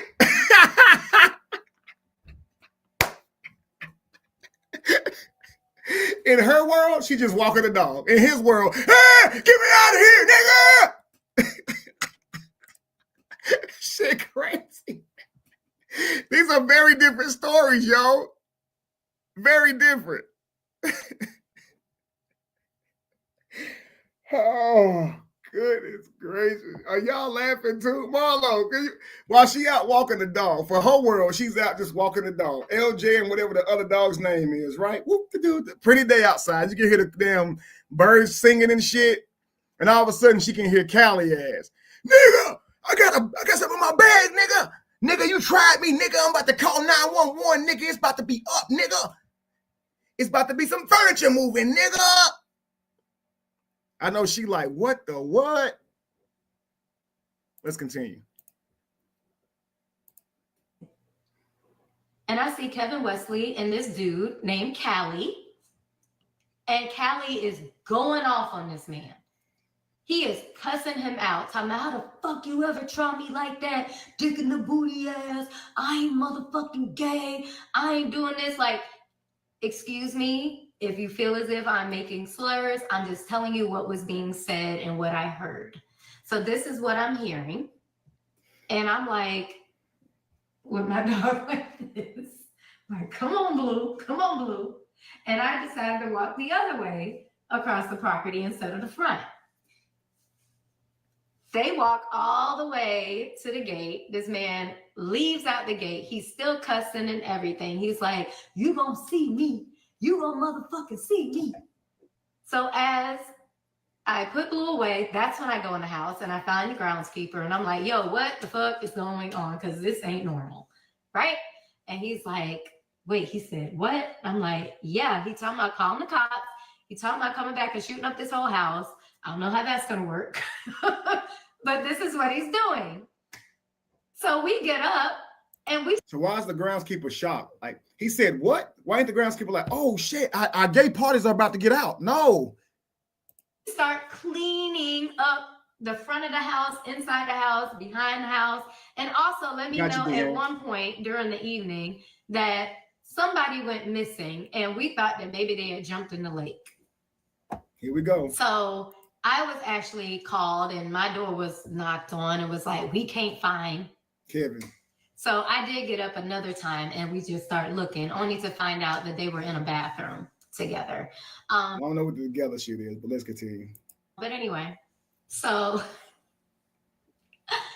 moving on, we're picking up all the paraphernalia around the house and there's police cars driving past the house. Now they can't get on the property because it's a property that's locked. Like you have to have permission to get in there. Someone has to buzz you in. So they're just driving by. Slowly though, but driving by. We are going around picking up paraphernalia from everywhere. Just putting it in bags. Now mind you, if that's what you're doing, and if she were to come out and say, this was some P. Diddy sex party orgy type stuff in which where they are harming innocent people, inviting them there under false pretenses and then harming them. If she was to come out and say this one day, she would go down as somebody who was an enabler, a co-conspirator, because you're cleaning up after it to protect those people from the cops. It's like if you see the cops driving around, why not run to the gate to say, yes, you're in the right place. You got to see what's going on here.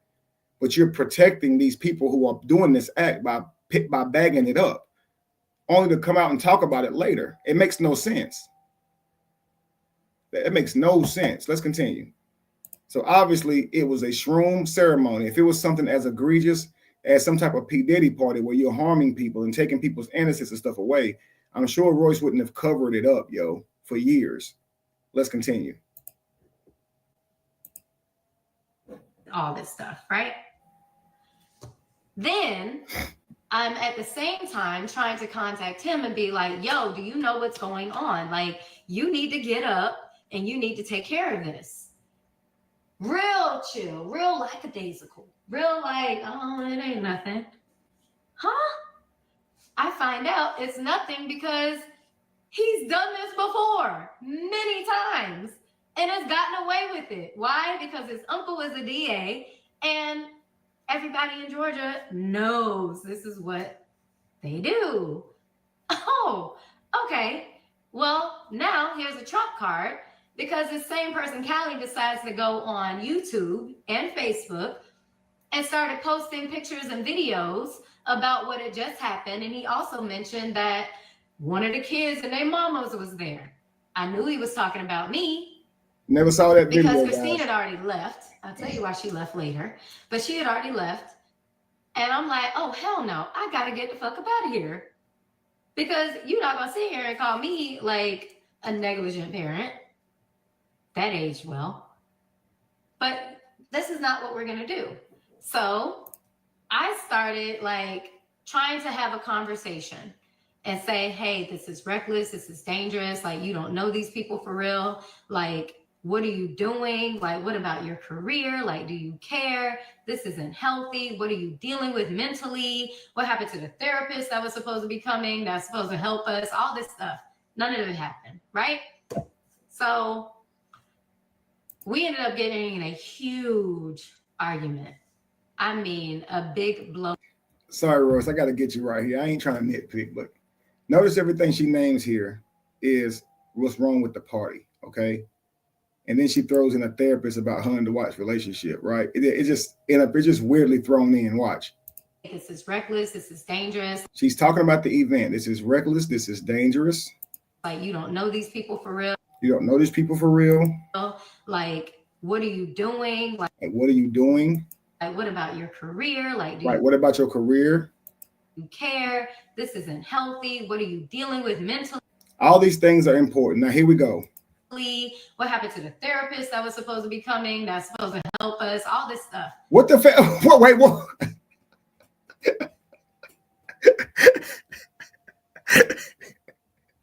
Everything always traced back to her. Just think about this. She come up to you like, Kevin, this your girl come up to you, right? Marlo, what you doing, man? You got a huge career. You inviting people to your home that you barely know. This is nasty work. This is inappropriate. We shouldn't be doing this. You risking everything, man. It's my son's here. This is not right. We shouldn't be doing this. What about the therapist that was going to come through and counsel us about our relationship? What? You like, yo, will you let a nigga breathe? God dang. Like, can we do one thing at a time? Damn, baby. Relax. What a therapist. Yo. Oh man, boy. Oh man. Let's go. None of it happened, right? So none of it happened. So they never got the therapist. Okay. We ended up getting in a huge argument. Mm-hmm. I mean, a big blowout argument. Right. And the trainer was there. The trainer was trying to explain to him that he was in the wrong and like to just listen, and even trying to tell him, well, dude, I would have done the same thing if this had happened with me. He didn't want to hear that. So he got mad at him. They try to be, a little bit vague about what it was, but it was about firing me. And I probably would have fired me too. You understand what I'm saying? But Marlo said he agreed with Dwight. I wouldn't have said, I wouldn't have fired me because I don't think I'm a good friend or whatever. I would have just said obviously he's not a good judging character, and he invited him here. As long as he's in the house, it's probably going to be a problem. Just so to protect my rep, bro. I'm sorry, bro, but I gotta terminate the contract or whatever. And I would have had to respect that. But I think that's what Tino and Royce was trying to get him to do. In fact, I know for sure that's what it was. But let's continue. You're back up too, D-Ham. Okay. Even the trainer, because the trainer wasn't sticking up for him. He wasn't a yes man, right? So that night, because there is a look that comes in a person's face when you know that you don't need them to be in your space anymore. When you know that it is time to go or something bad can happen to you. Shad did this about me too on her video, guys, the one we was just on. She said my face looked like a demon one time too, and I was mad at her. Listen, guys, watch your faces. When you're upset with your girl, understand she is very small in comparison to you. So when you give her a true angry face, a lot of times it's to stop her from doing a certain behavior. You're trying to let her know you're serious. But what she feels in that moment is fear, because she is way smaller than you. And so just imagine you're in a prison cell with Bubba. He's 3-4 times your size, and he's looking at you like that. You would instantly see what she's feeling. So there's not a look your girl can give you to make you feel intimidated, but that's what that look is. And so when a woman expresses to you that you look like a monster, she's probably not trying to gaslight you. She's just telling you her experience in that moment where she felt very intimidated by you. So I always say master man frame. Even if you're upset with her, sometimes making a really angry face can appear very threatening to her, and so that can cause trauma too. But that also also it kind of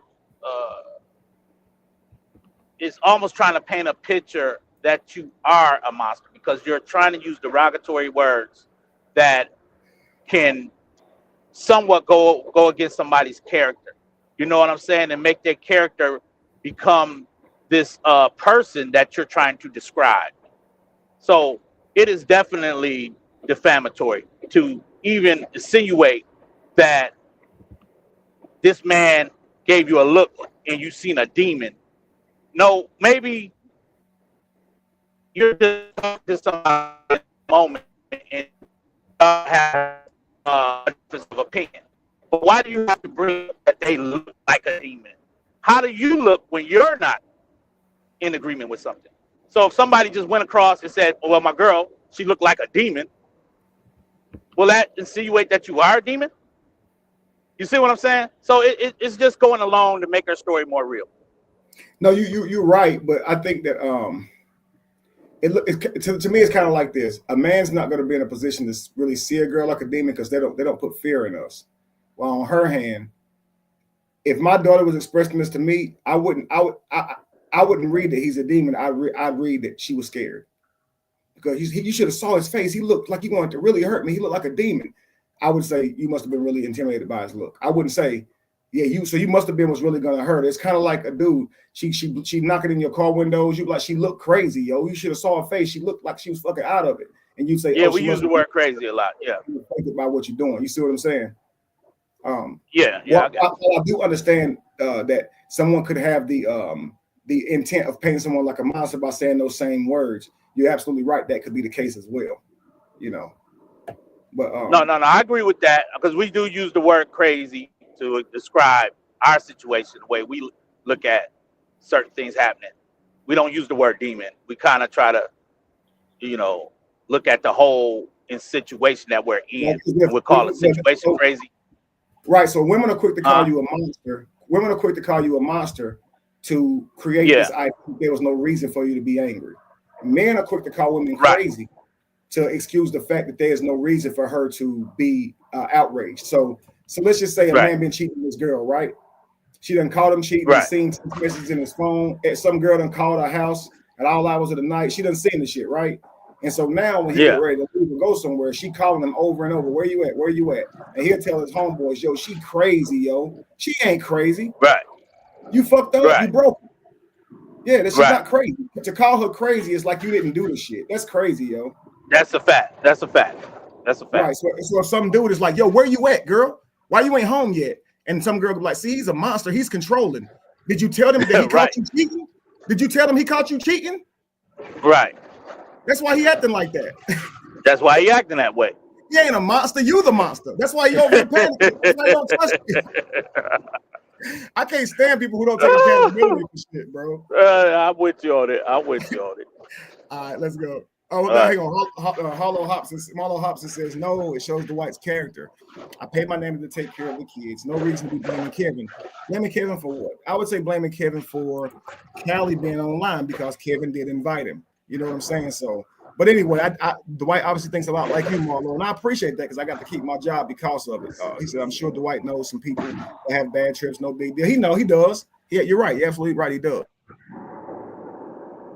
But I think that might cost us money to make go away and it become a real issue. And so would I keep somebody on board who cost me all of that? I may not. I don't know. I had to be in it. But logically speaking, I probably wouldn't. And he'd still be my homeboy. But working for me, I don't know because it cost me a lot. But I don't know. Let's continue. There is a look that my son's father has that almost makes his face turn into a skeleton. It is very evil looking, and it's almost like I can look in his eyes and see through to his soul. And I saw nothing but evil.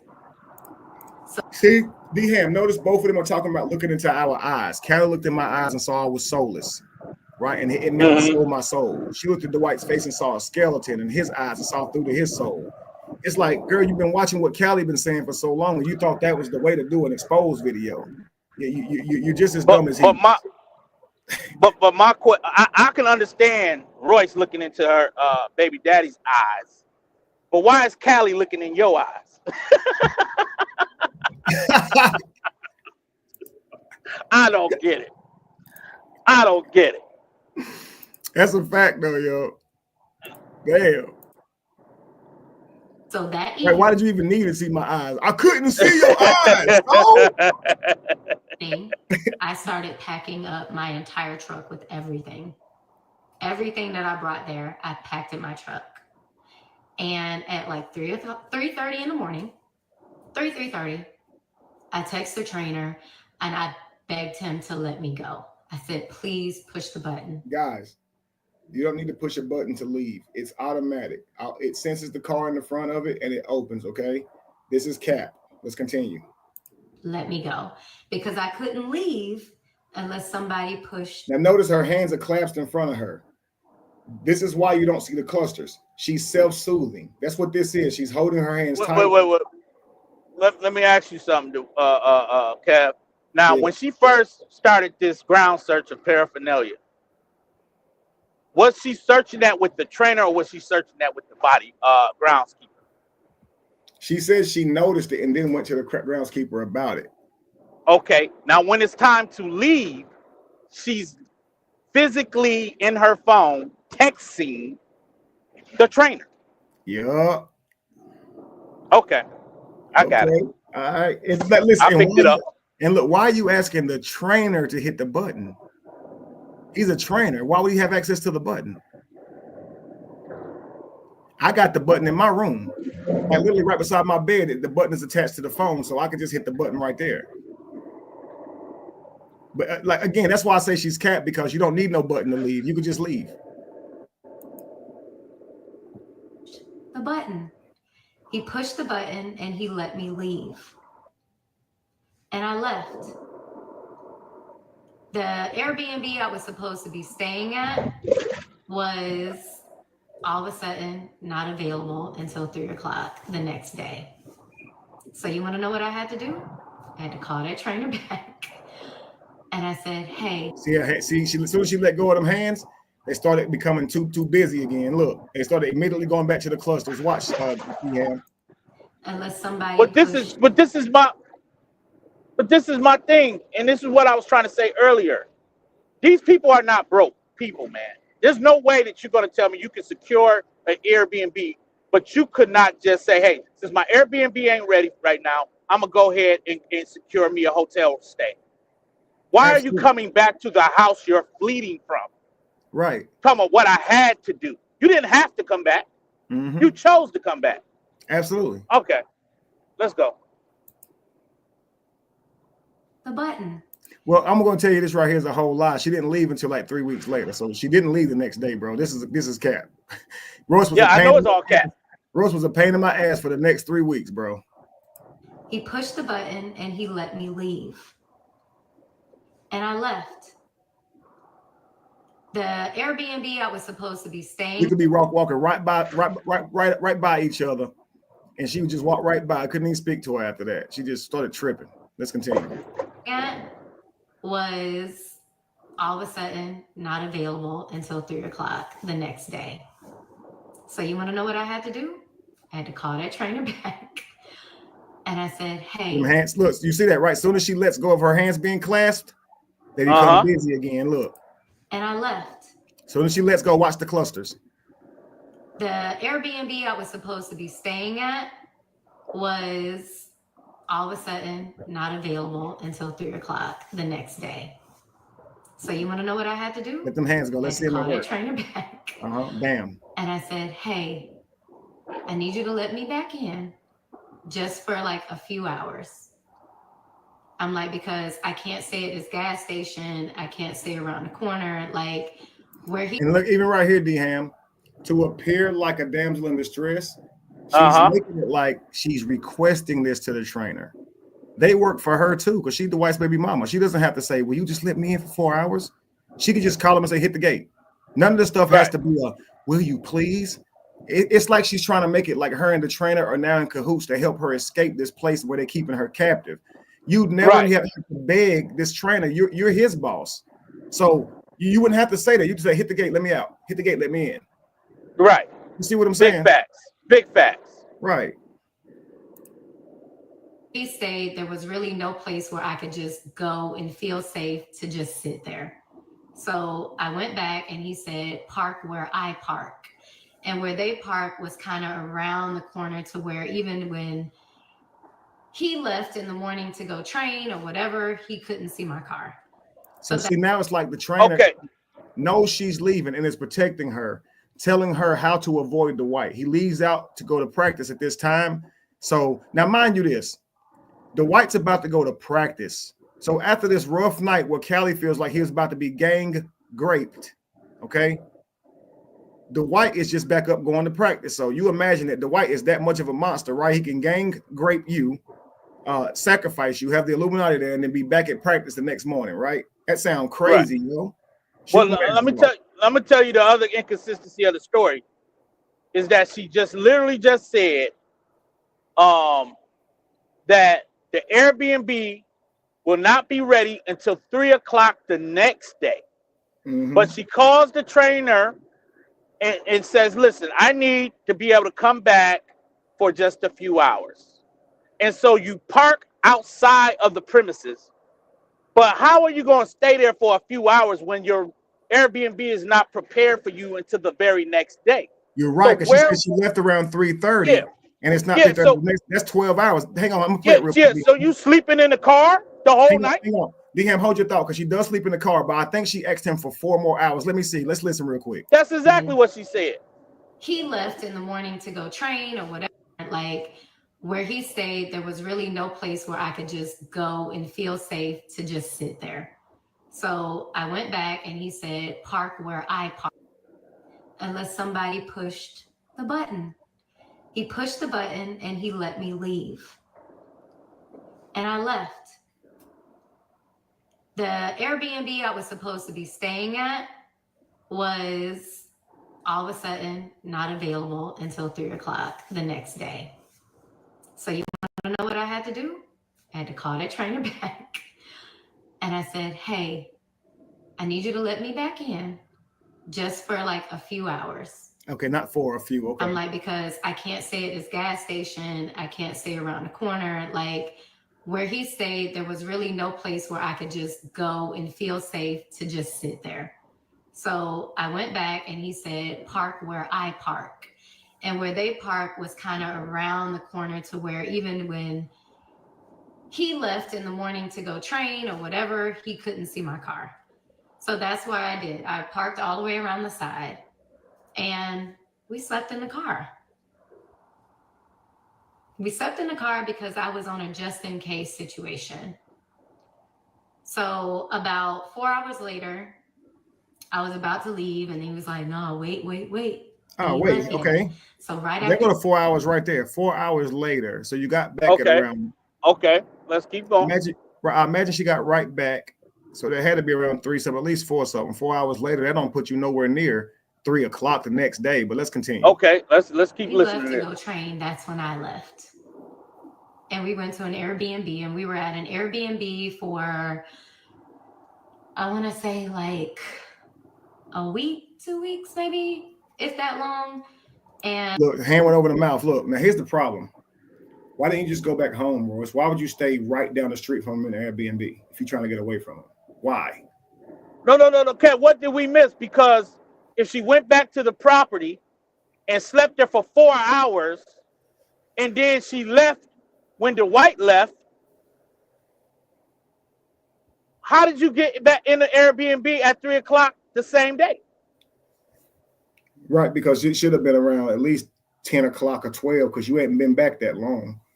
So it's just crazy how she's jumping. He don't go to practice at 3, so you didn't wait till he left and went. He would have had to go to practice. Dwight go to practice like 8 or 9. So that's consistent. You get back at around 3 or 4. You stay for about 3 or 4 hours. That would put you at around like 8 or 9. That's about the time Dwight goes to practice. But if you leave at around 8 or 9, that puts you at 9, 10, 11, 12, 1, 2, 3. That's about 5 or 6 hours. So it ain't really making sense. Look, watch this. Chronologically, she lost us about 6 or 7 hours. Well, it's still, she still wasn't supposed to have access to the Airbnb until the next day. Right, at 3:30, right. Yeah, so how, even if you left at 3 o'clock or close to 3 o'clock the current day, you still shouldn't have access to the Airbnb. No, So because where did it should be so you say you slept there for 4 hours, but where did you go after the 4 hours? right. Yeah, she condensed all of that into like 4 hours. It can't be 3 o'clock already. Let's watch. He left yet. So right after he left to go train, that's when I left. And when he left in the morning to go train, I had to call that trainer back. And I said, hey, I need you to let me back in just for like a few hours. I'm like, because I can't stay at this gas station. I can't stay around the corner. Like where he stayed, there was really no place where I could just go and feel safe to just sit there. So I went back and he said, park where I park. And where they park was kind of around the corner to where even when he left in the morning to go train or whatever, he couldn't see my car. So that's what I did. I parked all the way around the side and we slept in the car. See them lips tuck in? This is a sign of lying. Tucking your lips in. Lie. Right, you did not sleep in no car. Let's continue. We slept in the car because I was on a just in case situation. So about 4 hours later. So 4 hours later. That wouldn't put you at 3 o'clock, right? It doesn't matter. It's still she couldn't go to the Airbnb to the next day. For the day, you're lying. Now you're lying. Well, no. So if let's just say you order Airbnb, right, and it says check-in time is 3 o'clock. Let's say it's p.m. instead of a.m. That could be the first mistake. So maybe she thought it was a.m. So she gets there at 3 a.m. in the morning and it's closed. Okay. Maybe someone's there still. Okay. You can't come until 3 p.m. because you have to check out around 12. Then it takes 3 hours for their people to clean. And then they want to be ready for open shop again. So you go back at around 3:30, back to the house. Let's give it 4 o'clock. It takes you 30 minutes to get there and back. Let's say you get back to Dwight's house at 4 o'clock. So if you lay down at 4 o'clock and you sleep for 4 hours, that's 8 o'clock. If you lay down at 5 o'clock, that's 9 o'clock. Nowhere near 3 o'clock anyway. So I'm okay with the time frame of it being the next day at 3 o'clock. You showed up at 3 a.m. It opens at 3 p.m. So it'll open in 12 hours. But she's only making up for 4 of these hours. So what's going on with the other 8 of these hours? Because you're condensing them down like it's almost like it's 3 o'clock again. You see my point? I see your point, but what you're doing is trying to give her a way to make it make sense when it don't make sense. Right. I'm trying to give her. It don't make sense because now we will have to now say it was 3 a.m. when she first left for the very first time. It was. Watch. But we don't know that. Hang on. Was it 3 a.m.? Around the side. Watch this. And we slept in the car. Hey, I need you to let me back in. And it's almost like I can look in his eyes and see through to his soul. All right, let's go. And I saw nothing but evil. So that evening, I started packing up my entire truck with everything. Okay. Everything that I brought there, I packed in my truck. Mm-hmm. And at like 3:30 in the morning. Okay, it's 3:30. Okay. Okay, it's 3:30 in the morning. Lock that in. 3:30. Okay, my bad. 3:30. Okay. Mm-hmm. I texted the trainer and I begged him to let me go. I said, please. So she hasn't got there yet. So we're gonna give it a 30-minute drive just for the sake of it. Push the button. Let me go. Because I couldn't leave unless somebody pushed the button. Mm-hmm. He pushed the button and he let me leave. And I left. The Airbnb I was supposed to be staying at was all of a sudden not available until 3 o'clock the next day. Or you misstood it to say 3 p.m. instead of 3 a.m. But regardless, let's go. So you want to know what I had to do? What you have to do? I had to call that trainer back. Damn. And I said, hey, I need you to let me back in just for like a few hours. I'm like, because I can't stay at this gas station. I can't stay around the corner. Like where he stayed, there was really no place where I could just go and feel safe to just sit there. So I went back and he said, park where I park. And where they park was kind of around the corner to where even when he left in the morning to go train or whatever. He couldn't see my car. So that's what I did. I parked all the way around the side and we slept in the car. Her tucking them lips is some serious nasty work, but okay. You got 3:30, you go to the Airbnb, you realize it's unavailable. You go back. Let's say it's 4 o'clock. Let's say it's even 5. We're gonna give her another hour. It's 5 o'clock. You go park around the side of the building and you sleep in the car. You sleep for 4 hours. That gives you 9 o'clock. It's around 9 o'clock. You're about to leave. The trainer tells you to wait until Dwight leaves first. Dwight certainly don't practice at 3. So let's say it's around 9 or 10 o'clock. You leave right after he did, and you go straight to the Airbnb. Yeah, that don't make no damn sense. Let's continue, though. I guess it's not important. Let's go. We slept in the car because I was on a just-in-case situation. Mm-hmm. So about 4 hours later, I was about to leave, and he was like, no, wait. He ain't left yet. So right after he left to go train, that's when I left. And we went to an Airbnb, and we were at an Airbnb for, I want to say like a week, 2 weeks, maybe, if that long. And I was calling my attorney, and my attorney was telling me basically how stupid I was. That if I had stayed just a little bit longer, he would have been able to claim residency with my son. So now, because this attorney told her that, she gets to now infer that was Dwight's ultimate plan. Like, it's so stupid, yo. That's just like Callie saying he worked with a gay guy that said it could have been drugs on that fruit.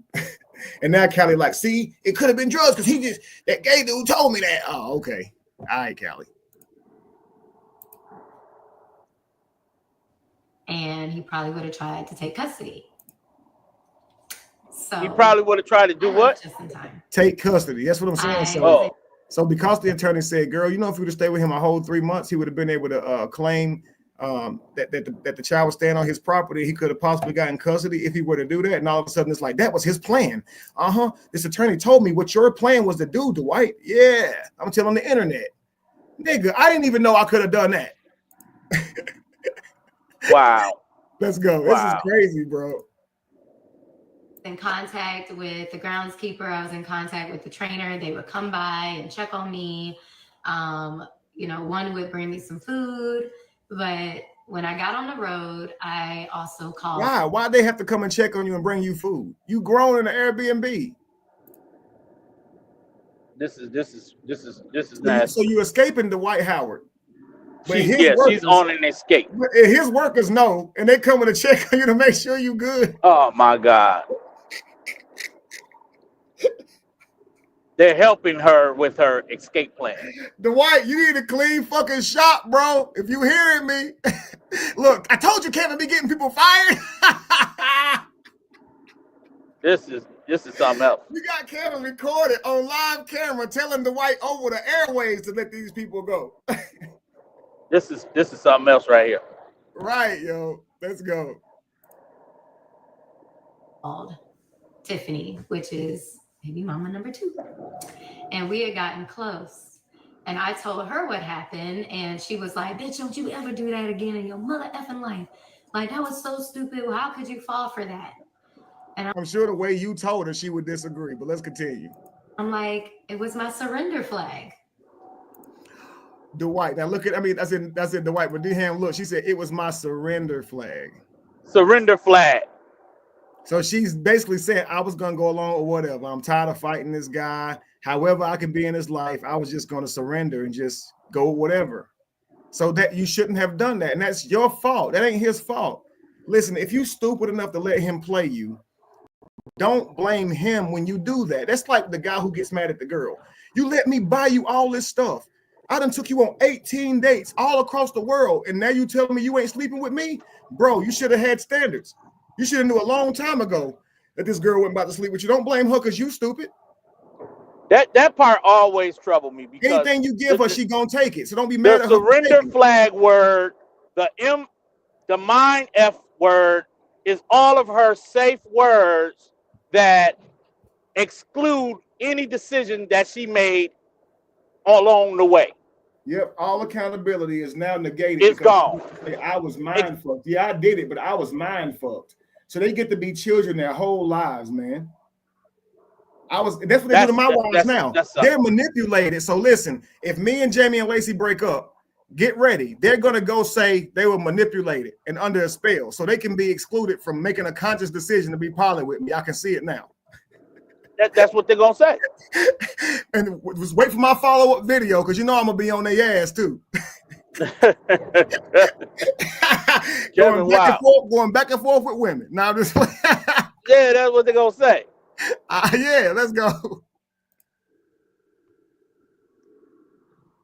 For all these years, I was losing. For all these years, I was called a liar. For all You hear me, Jamie and Lacey? I'm on your ass. You're cooked. You hear me? You're cooked, okay? Don't blame me for deceiving y'all. You did this shit. You're cooked, okay? Don't go tell the shit. I'm trying to tell you, they blaming you for the girl, what's her name, Shani? Whatever came along. Now you wave your surrender flag with her, and they blaming you for waving your surrender flag. Right.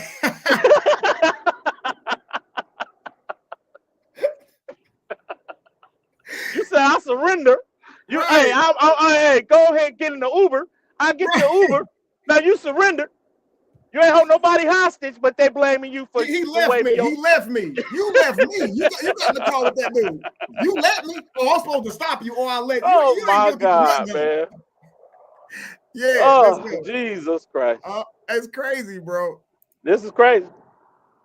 All these years, I lost my career. For all these years, I was told by the whole fucking world that I ain't shit. She can't. You can tell she's trying to find a way to be mad, but she's laughing too much. You can tell she broke character. Watch, look. For all these years. See? Royce, you need to call me. You need to stop it. She putting all them acting lessons together. She's so capped. Yo, look at this smile. Look, she gonna start looking up, trying to find the energy. Watch. She's like, oh shit, I'm on live. I can't say, oh, time out. Look.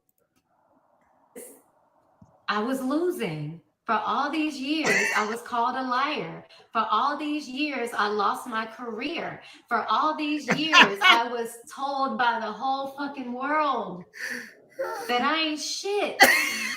That's how more looking into the camera. This is something else now. You know how Morals you'll make a face on purpose when she talking shit to you? Uh-huh. That's literally what she just did. She's trying too damn hard. That I ain't shit. That's what I'm trying to tell you. So what else do? I waved my surrender flag because I felt like, damn, you win. Royce, okay, let's see, right here, you made it about an hour. Let me tell you something, Royce. Keep your videos under 30 minutes, okay? You know, sometimes singers, they sound great at first, and then they start to sound less great because their stamina isn't strong. They haven't sung enough. So you haven't done enough acting. At this point, you're breaking character. Your emotions are no longer in sync with what you're saying. They barely were to begin with. But I think that you've now reached your stamina and you're still trying to go. I think you should just do like 30 minutes. Don't do no more than that because it starts to become telltale, yo. Like she has no more emotion to line up with what she's saying. She's literally about to laugh. She's silly, yo. And if you ever been around this joker, she's very funny. She's very bubbly. You know, she is a funny person. I wasn't even that ant trying to take an elephant out bite, bite, bite. I was that ant that just kept getting stepped on. Look, she's about to try. She's about to try to cry now. This is crazy now. This is crazy. Look. She's so funny. Look. Exactly. And she's trying to work on it now. She's trying to work on all of this. Braylon. So her story can be more believable. Damn. See, I know Braylon good. I done play ball with him and everything. This is Braylon all over again, bro. She spit this joker out, bro. Okay? He looked just like her. He dead on her, bro. All right, let's go.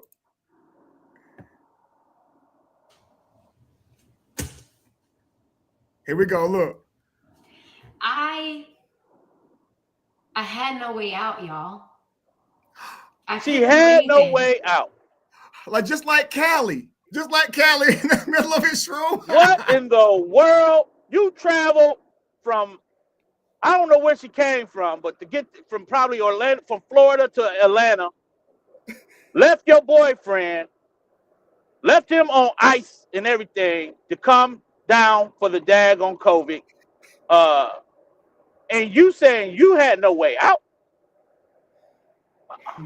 I'm kind of confused. I know Royce well, so she is a funny person, yo. She's tripping me out right now. Stop it, Keep girl. going, brother. Keep Whatever going. you're doing, stop it. Okay, let's continue. I couldn't even audition. Like, I tried to get a job at Disney and they said it was a conflict of interest because they were like a sponsor of the team. Of the team. They're a sponsor of the team and you have lawsuits with him. So they're not hiring you because that ain't Dwight doing that. Dwight didn't do that. They said there was a sponsor of the team. Let's go. Any place that I tried to go in my own hometown, y'all. Uh-oh. In my own hometown. Wouldn't hire me. What kind of work was you doing? I know she a dancer. I wonder what kind of work she was trying to find in her own hometown. I would thought she would have said, I tried to work here. I tried to work there. I tried to work everywhere. But let's go. That's why I started my own company, because I wanted to help young girls. Oh, now you got to understand how privileged you must be. I couldn't get a job anywhere. That's why I started my own company. You mean with the $13,000 you was getting a month? She's trying to explain away why she's using child support money, right, for her own entrepreneur, whatever she's trying to do as far as her own goals. What she's doing, D-Ham, is this. The man is being obligated to his responsibility, to his financial obligation to his child via child support. He's obligated, okay? He has to pay $13K a month. Now, she's supposed to also be obligated to providing finances for him. But when she can't do that, she can use his money to create a financial means of taking care of him. No, you can't.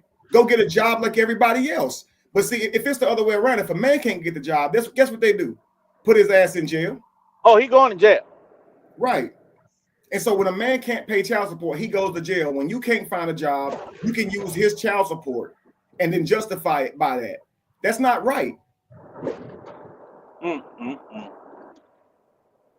All while painting him to be bad. So if Braylon had two parents like you, Royce, he probably wouldn't have gotten $13K a month, would he? But you trying to talk shit about Dwight. You're getting $13K a month. If the man you chose wasn't Dwight and he could contribute exactly what you could financially, how much would it be? Because you can't even get a job, apparently. Like, come on, you should be grateful, yo. Absolutely. Listen, you got this baby off a one-night stand. No hopes and dreams of a future marriage. $13K a month for just laying down is amazing. Unbelievable, brother. Listen, anybody can make a baby. They'll tell men in a heartbeat. Anybody can make a baby. I'm telling you that as a mother. Anybody can make a baby. You still have to be responsible, though. You don't just get to be the mother and judge his contribution. I can't stand women who act like that. Ladies, when you have a baby, when you have a baby, ladies, you are responsible for that child just as much as the man. Both of y'all are responsible for the child. Stop having a baby and acting like because you had the child, you judge, jury, and executioner on how well he performed. You need to be watched too. That's weak as hell. I can't stand a baby mama like that. I never seen, but I'm just what I'm saying. It don't seem like she got a whole lot of children. So if this is got the one, she just got the one. So if this is your one child, and listen, man, there's been women who've had multiple children and ain't sitting up online, making it 17 years later, acting like they couldn't live. There's no way possible you can blame Dwight after 17 years. Right. There's no way you should be on here. Right. You caught him slipping. You caught him slipping. He slept with you with no condom. You got $13K out of it, a beautiful son that you love. Listen, I'm gonna tell you this right here. If I'm a woman, right, and I have a baby with someone who she's painting him out to be, with that type of character, she says he's a pervert, his attitude is rubbing off on her son, I wouldn't even want you in my life. Just give me the 13K and stay the fuck away from us. I'm good on that. Absolutely. Yeah, because you know how many women the daggone take the 13K and go ahead and find somebody else. My daddy, my brothers, they can help me raise my son. I appreciate the 13K, and you can go on about your business. So what is we saying here? That for 17 years you couldn't move on? She's trying to say Dwight kept her from moving on. That every time she found some guy, he would have something to say about it or do things to mess up the relationship. But that's not the case with the doctor. You chose to let the doctor break up with you because you wanted to go back. So at least right there, you could have had that relationship with that doctor. It don't seem that Dwight was meddling in that relationship. So it's like, at least that one, you the one messed that one up. So damn. Well, that's very manipulative because you're in relationships with other people, but you're still in communication to some degree with your baby daddy, and you're trying to juggle both relationships. Absolutely. Man, she got to stop this. Let's go. You got to cut it out, bro. Oh my God. That look like me. And I wanted to train them to be better than I was because I had lost everything. And as strong as I portray myself to be, and as, straightforward, and I'm going to say my piece, I didn't. For almost 18 years, I said nothing. Cap, you done said a lot of stuff, Royce. Look, I hate that. I was being quiet. They were never being quiet. 18 years, though. You couldn't move on in 18 years? Listen, I'm going to say this right here. That's blowing me away. I want you guys to understand this, okay? She hit the jackpot. She had a child with a person where the child support alone would yield $13K a month. And she's still complaining. This man sees his children twice a year and loves on them unconditionally. I've been there when he with his children. He's the greatest father ever when he with his children. Now, I know there's moments in time where he's not with them for long periods. I know that children must hate that, and he hates that too. But I've seen him with his children. He's not like most parents where they send their children somewhere and they be somewhere else. They literally with him all day, every day, okay? If you ever seen Dwight with his kids, you know what I'm talking about. But here's what I'm going to say. A lot of women will have a person that's in the military, okay? Their partner's in the military. He may see their children every year or two because he's dispatched, right? Or what you call it when you're off in the military, right? Now, that person ain't sending home $13K a month, but he's in the military.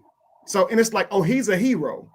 He sees the child much less than an athlete would, and he's contributing much less than an athlete would, but he's not being held to these ridiculous standards. So you have a man that can pay you $13K a month, and that's just a drop in the bucket. And you still saying you should be there and give as much time. Ladies, listen, when you say to yourself, I want a man who is very rich and wealthy to take care of my family, please know you're sacrificing his time. If you want a man to be there for every single ball game and never miss nothing, he's likely not going to make millions, ladies. So when you want a man that can give you the world, know that he has to go somewhere to get it, and it's likely work. So when you say, I want this guy who got all this wealth, I get to get all this, he's going to be giving me $13K a month, then no, he's probably not going to be the guy that can be at every function. And now you're going to blame him for that. It's unreal, bruh. You can't make this shit up. Right. Well, somebody in the chat talking about twice a year. Now, I mean, we don't know how. He travels so much, so he gets them when he's in the off season, and typically for the whole off season. Okay, so that's more than twice a year. Well, the NBA has 2 seasons a year, so that puts him home twice a year, I believe.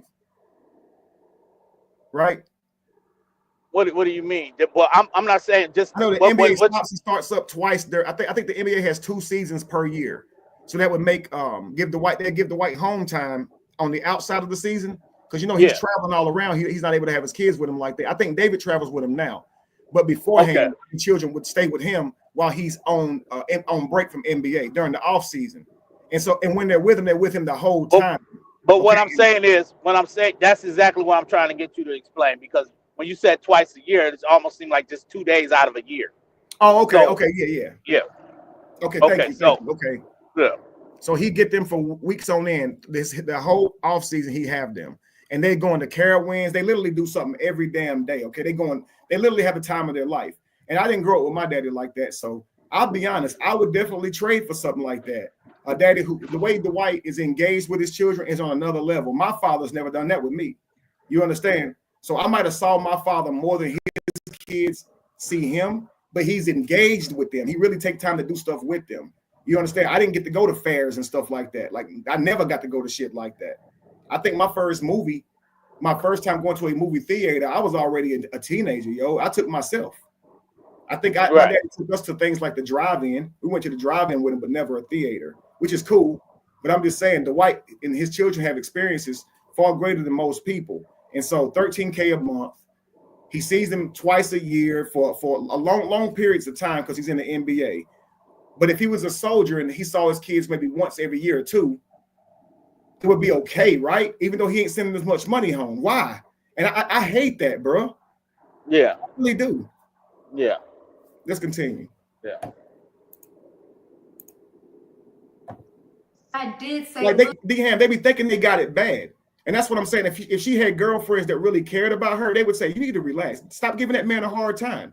You know, it's women out here who got men in the military that don't make nearly what he make, and their kids don't see their daddy that often either.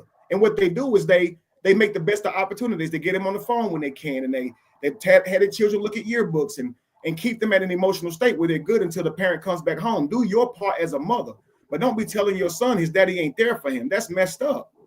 Yeah. You getting $13K out the damn deal, man. Do your job. If I'm paying you $13K a year and you badmouthing my children, I'm gonna stop the money. Well, that's it. That's it. Yeah, you tell them what I'm doing is a great thing. Don't all he doing is giving money. No, say your daddy make sure you well taken care of. No, he can't be here like I can, but we wouldn't be able to do none of this without him. That's what you tell your kids. That's it. That's it. And then, you know, I look at a lot of these players that really gave 20 years, like Kobe Bryant gave 20 years in the NBA. That wasn't the, you know, it wasn't until he retired that he really was able to spend the time that he needed with his children. So is LeBron James, the same thing. He's in the 21 years in the NBA. They doing summer league and everything else. They don't have the time to dedicate to their children like they would like. But they're doing the best they can. Right. And DM, this is one of the reasons I do not agree with red pill philosophy, where it says don't buy love, right? Mm-hmm. That's a simp thing to do, right? But then the contradiction is, men, don't focus on women, get your wealth, because when you get your wealth, then women will chase you. But ain't that still for your money? It's for your money. So it's telling you don't pay for love, but at the same time, get as much money as you can so the women will like you. And here's what the problem with that is. While you're this major celebrity and rich person and women are chasing you, they're not really chasing you for how they truly feel about you. You understand? And then think about this. When you get a woman that's supposed to be with you, like say Royce here, they're not going to be helping you build. They're going to be criticizing you at every step of the way. So it's better, fellas, get you a woman when you ain't got shit. If she'll be with you for you and help you build, stay with her and do not betray her and leave her once you get it. Give her the damn world because she was with you when you didn't have shit. But listen, bro, if I was to get single right now, if I couldn't find a woman that could deal with me on my level, I ain't doing it. If you wait till I'm rich, all y'all getting is hard penis and bubble gum. I'm not going to sit here and amass all this wealth so you can come along and not value me for it and love me outside of who I am and just love me for my wealth. Nope, you can just get some good sex from me. That's all you getting. Because you waited till I got rich. I don't know if you really love me now. You see what I'm saying? I ain't got nothing. I can trust you on that. Like, love me for we want to be loved, bro. We don't want to be just used over no damn money. I do. I get it. Nothing she's saying implies she loved that man for who he was, yo. It's all about money, man. Yeah. And you heard Shy talking about me. There wasn't no real shit there. I got this girl a nice birthday gift, man, and she's sitting here complaining about money. That shit's stupid, bro. I was crazy. Yeah, so get all that money if you want to. When the women come running, they don't really like you. They want that damn money. And go feed the ducks. Notice they don't fuck with you when you ain't got bread. Exactly. It's like you're not there. Crack open that bag of bread and here they come quacking, right? Exactly, brother. That's how low vibrational women are. When you ain't got no bread, they don't give a damn. You hear Asha complaining about me, I was broke. That's something to say to a low vibrational woman. He was broke. But see, what I don't like is when somebody become a public figure. It seems like if you were in a relationship with a woman or somebody in that nature, and they want to tell their story, they're going to tell the story on the man that has more of a I guess public. They're more public than any other person they dealt with. They're going to tell. I mean, they're going to name you by name, tell every little detail. But then there's other dudes that they dealt with probably did them twice as dirty. They're not going to talk about that. Matter of fact, that man gets to remain nameless. They're only going to talk about the one that's good to talk about. Right. That's lucrative to talk about. Right. The high value one. So even to talk about him is a bragging right because you was once dating him. But those guys that they slept with on that drunk night and woke up and didn't like him, they don't ever tell that shit. Come on. They would be embarrassed to even say they dealt with this guy. You see what I'm saying? I do. Yeah, so you're absolutely right, bro. Let's continue. Little tidbits here and there. I was bitter. I was jealous. All right, so guys, I would be breaking her down all the way if I continue because she's no longer on me. Let me show you this last part and then we're absolutely done. You've heard Roy say what she heard Callie say upon leaving the gate, right? Let's see what Callie said upon leaving the gate. Callie says he said upon leaving the gate, okay? I just want to show you this and then we out of here, family. This is a great build today. And thank you so much, D-Ham, for man, I love this right here. I love this right here. Yes, sir. Isn't it so obvious, man? I don't like people embellishing and exaggerating and trying to destroy somebody publicly. I think that's terrible. Yeah, me too. Yeah, I think it's so obvious when that these people are lying and plotting. You know what I'm saying? Hang on. I'm trying to find my video here. 1 second.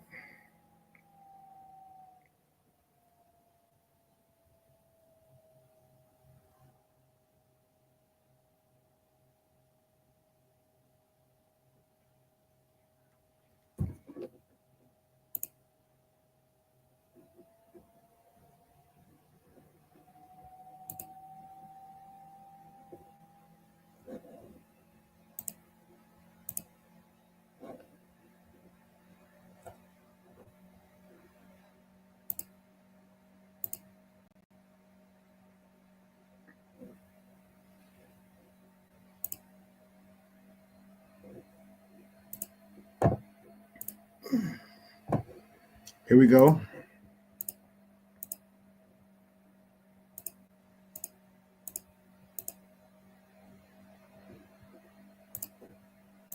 Let's just find this part real quick so we can hear this real quick. How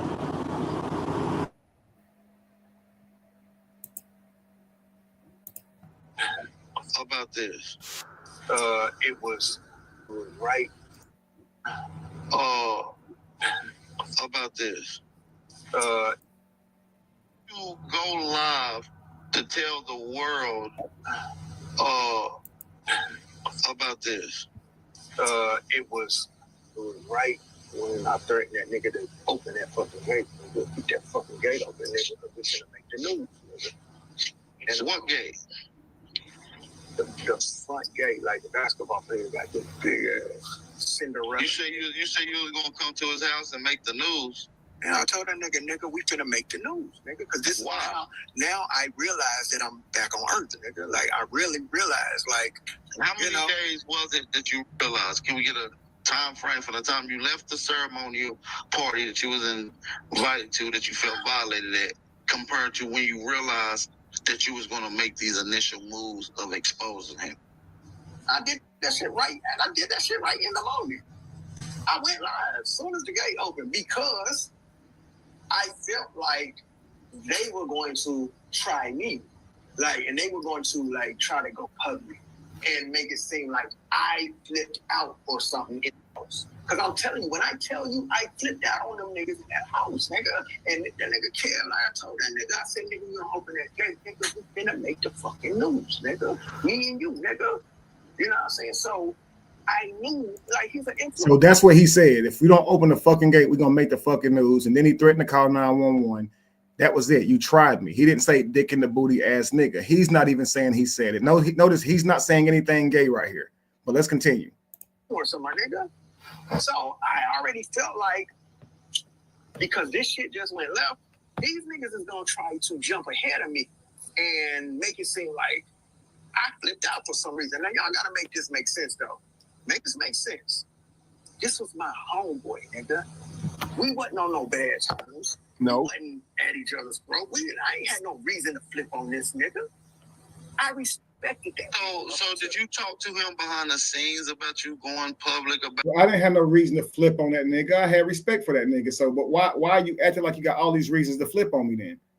Outside of what you saying about the fruit, you got a million things you mad about. Let's continue. About him feeling, but you feeling like. And guys, I was responding to this in this actual video right here, and I cut my responses out. So his actual responses are not broken. Mine are. I took mine out. But let's continue. No. Is the homosexual that was tried on you? Did you talk to him about him feeling, but you feeling like a zesty homosexual? No. This is Aboriginal Power asking Khaled, did you confront him about him being gay or zesty or anything like this in the house? Listen. Was tried on you? Did you talk to him behind the scenes about it? Like him, do you be like, yo, bro, I feel like you tried me the other night. Did you ever? We I can't say we talked behind the scenes. No, but he came on my lives a couple times. 2 years later, I came on his live. 2 years later. And yeah, he eventually opened that bitch. I don't care how tough that nigga tried to get online and talk, nigga. I was in your face, nigga. I was in your fucking face, nigga. Looking you in your eye, nigga, while you was on the phone talking about, man, he's scaring me, man. He's scaring me. And even when he told my homeboy, he said, yeah, man, he was talking to me real bad in that house that night. Yeah, I was, nigga. You was talking to you real bad that night. Let's continue. You very bad, nigga, because I was showing some shit about you dark side ass. He said, yeah, man, he was talking to me real bad in that house that night. Yeah, I was, nigga. Yeah, I was. I was talking to you very bad, nigga, because I was showing some shit about you dark side ass niggas.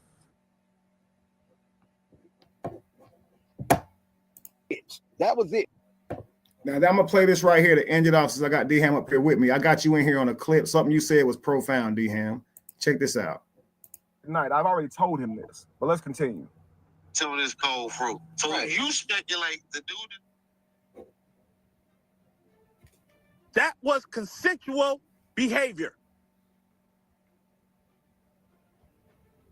I don't see no crackheads coming out telling on another crackhead that he was in the same crack house smoking on a different crack pipe. I don't understand this behavior of you, my brother.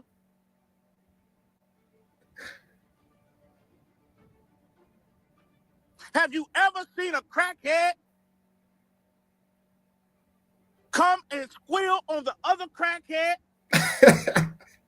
unless his crack got stolen from the crackhead that was smoking it? Have you ever seen this type of behavior?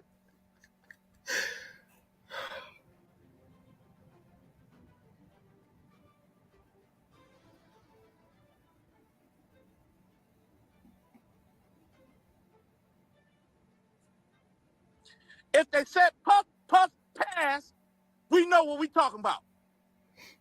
That's the cannabis, the weed that's now, that brothers used to get locked up for, get 10-year sentences for, now is a lucrative business throughout the United States. Puff, puff, pass means somebody was right there passing it off to you. Because it's a psychedelic drug, it got to have some newsworthiness to it. So here you is, with your story every day on social media.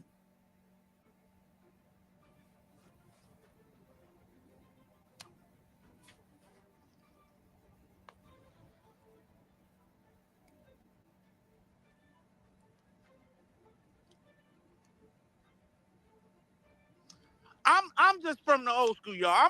I'm from the church. And the only thing I heard in them old church women, now you know them women in the church been through some things. You know them women been out here. Some of them been out here on the street. Some of them been on at the card table. Some of them been in the casino. Some of them got caught up in gambling and all that kind of thing. Some of them been with some terrible men. Some of them got pimped out. But when they get into that church house to tell their story, the only thing you normally hear is the things I used to do. I don't do no more. Preach. Places I used to go. Hey, now. I don't go no more. Oh, you preaching, brother. Because why? God has delivered me. Delivered me. Uh-huh. Since when have you seen a church mother talking about, give me your phone so I can get on YouTube? I can't say that and I have. chase down the pimp that slapped me when I didn't have all my money right. I can't say that I have, brother. Go on. Keep on preaching. Since when we getting so comfortable in this society, in this generation, amen, that we want to be slanderous. Slanderous, defamatory. Defamatory, huh? Exposed. Expose. After you done confessed of beating your woman till the police showed up. Hallelujah. Goodness gracious. Now you want us to believe it was the bandana that came down your eyes. Come on now. That caused you to snap. Come on, brother. Take your time now. You want us to believe it was the bandana that some kind of way mentally got you to react, that your life flashed across your face. You talking. And you blanked. So we got to take your story and we got to believe that you was married to a hood woman. Ain't no way. From Cleveland, Ohio. Nah. That was bigger than you. That was raised by men. We can't do that. We can't do it. We can't go for that. The way you told your story, boy, you would think that you was married to Clarissa Shields. Clarissa Shields. Herself. But no. It sounded as if you got the best of your woman. It sounded as if you can handle her because you said it, that you beat her and the police didn't recognize it. Now, can you imagine if your ex-wife come out the woodwork to tell her story and it may be different from your version of the story? Right. And chase you down like a dog through these YouTube streets? Hallelujah, boy. You preaching. But a real victim said, I don't want to even mention you. A real victim says, I don't want to even see the sight of you. The real victim says, when I tell my story, they won't even know your name. Because I'm just going to tell it based on an anonymous person that was in my life. I heard victim stories before. And you can almost can't even get them to mention the name. Absolutely. That boy good. That boy, brother, you got me in tears. What a way to end this day. Oh my God, this is hilarious. I don't know if you're done yet. Hang on, you ain't done yet. Cali is off the chain. Brother, what are you after? Are you after justice? Have you been harmed? What happened to you?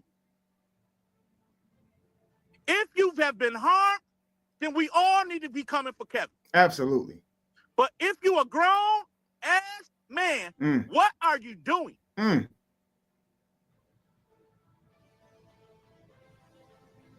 you just got finished rocking it out with women who support pedophiles.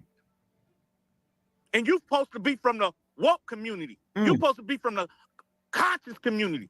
and you've been rocking. You've been in the house with the same woman that support and said, I stand with this pedophile, or I stand with him. And here you is, still trying to walk down a brother through these YouTube streets. He was on that last night. About the fact that you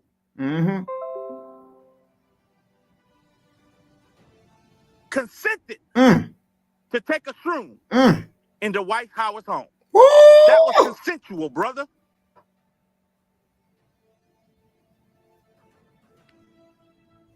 You go live. Boy, to that tell was the powerful, world, boy. uh, D-Ham, everybody. That's who that was right there. He'll be here all week, okay? Appreciate that, big dog.